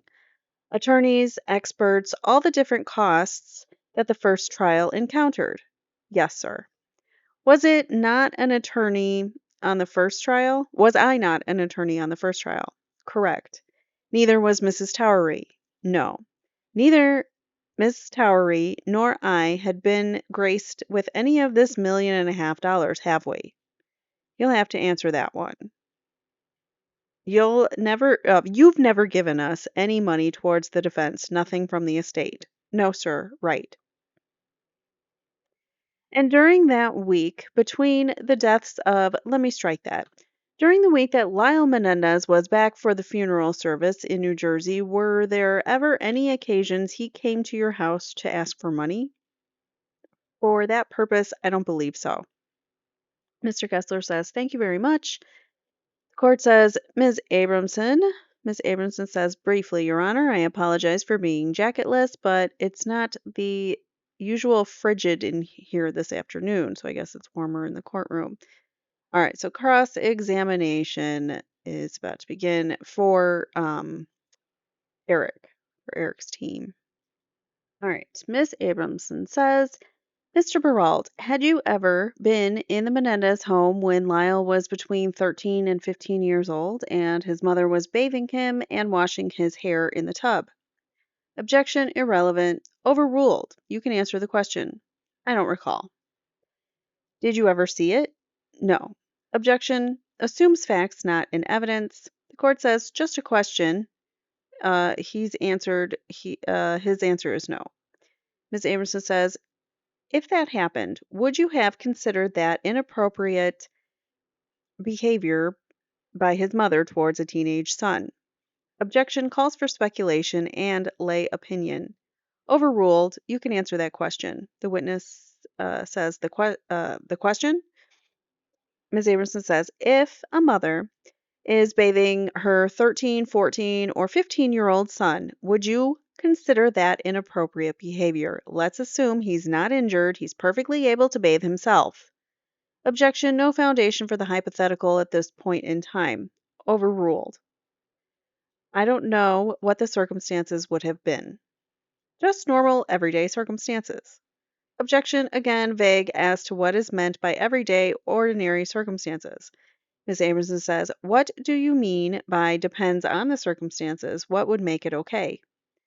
Physically, there was some problem with the child that broke an arm or nothing like that. No, I want you to assume, for the sake of argument, that there's no disability, either mental or physical, on the part of the child. I would say I'd call it highly irregular. So he can't even um, admit that I mean, he's saying it's irregular, but he can't say, he doesn't even want to admit that. It's like he uses a benign word, irregular, when it could be, that's effed up. That's what I would say. So, what about if a mother broke blisters on the penis of her 13-year-old son? Would you consider that again highly irregular? I would object to the grounds it is irrelevant. Mr. Khan says this does not impeach the witness, has no knowledge of these events ever transpiring. The court says overruled. It's cross-examination. Ms. Amerson says, thank you, Your Honor. The witness says if the mother broke blisters, inspected her son's genitals, and broke blisters on his penis when he was 13 or 14 years old. Again, I think that depends on the circumstances. Again, would the circumstances be if the child was disabled? No, if the child is sick or has some sickness that there were such blisters. What if the child isn't sick? Excuse me? What if the child isn't sick? You said he had blisters. What if the blisters are being caused by SA, we'll say? But whatever, by whatever their cause, that would be sickness of some sort. So you think it would be okay for a mother to be doing that to a 13 or 14-year-old son? If it's caring for the child, yes. What? Wait, what? If the child didn't ask for it? If the mother who has to determine the, okay, appropriateness for that. By describing Jose Menendez as a ladies' man, are you describing someone who cheats on his wife? No. Didn't he cheat on his wife? My understanding is he did. And in doing that, didn't he lie to her all the time? Objection, irrelevant. The witness says, I don't know. The court says, overruled. So he just answers before the court even rules on objections, which is funny. All right, so Ms. Abramson says, and did you know, however, that in 1980, Mrs. Menendez came to believe that he was cheating on her because she came to you for help? Objection calls for hearsay. Sustained. You said that the reason that Jose Menendez discounted his son Eric was because Eric wasn't forceful enough. He was not cut off, or he was not cut after the pattern that he felt was the correct pattern. So he was not like cut out of the right pattern, is what Jose is saying. And the things you pointed to do with Eric's forcefulness, I take it you mean his lack of forcefulness. Correct. And when you talked about Eric's toughness, I take it you mean his lack of toughness. That's right. Ms. Abramson says, I have nothing further. Mr. Baralt. And the court says, anything else? Mr. Khan says, yes, we've got some further redirect examination. Mr. Khan says, you said that in contrast to Jose Menendez, you would react to the loss of a tennis game with disappointment.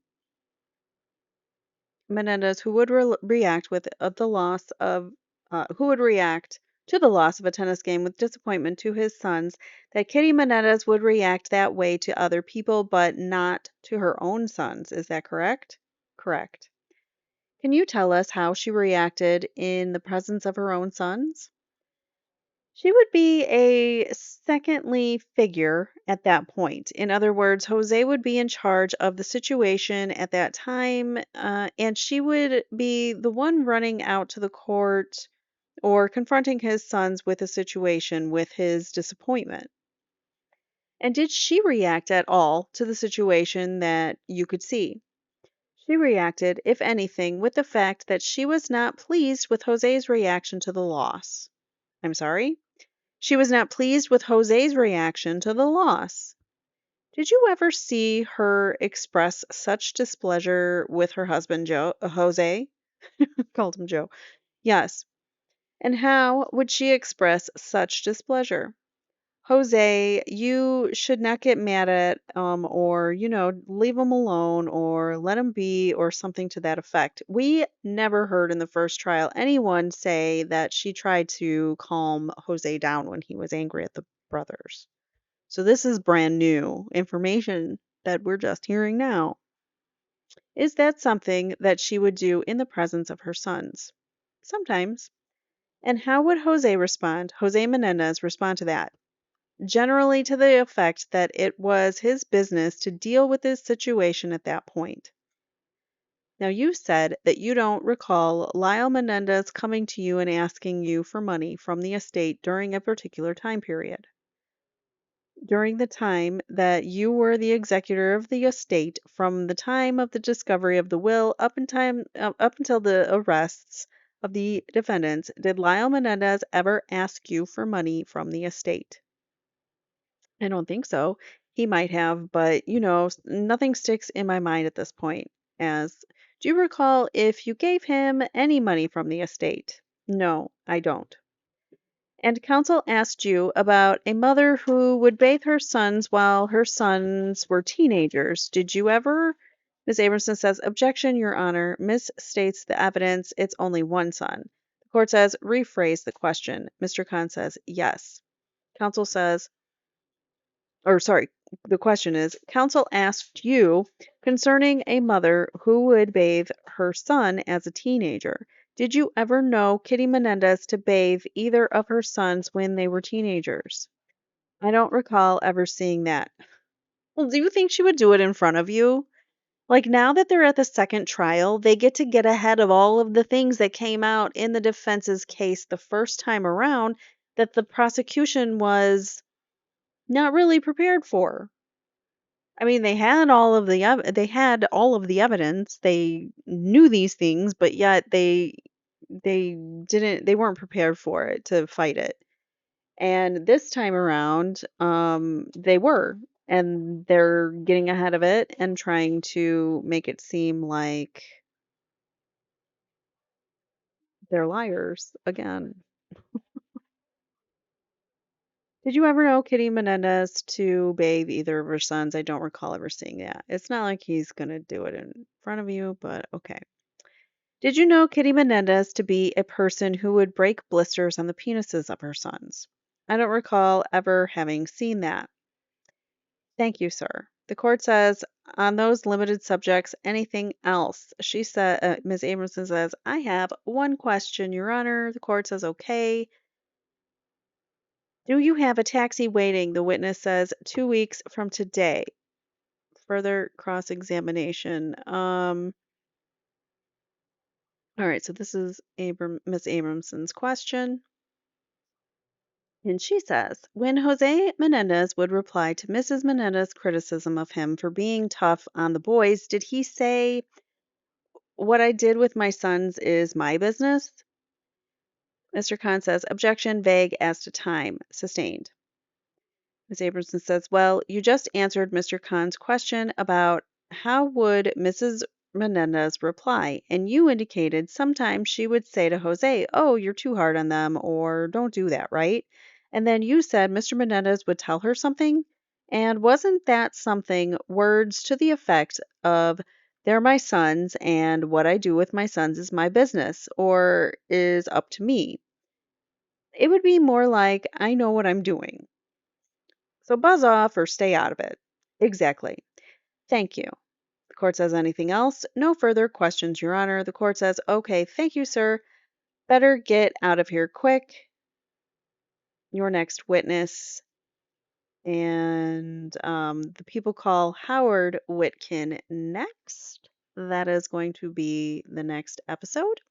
So stay tuned for that. And thanks for sticking with me for this one. I know it was a longer one. I wanted to get it all in one. And I have the ability to like record, pause, record. So and then I can combine videos if I need to do it in multiple sessions. So I'm trying to see if this works.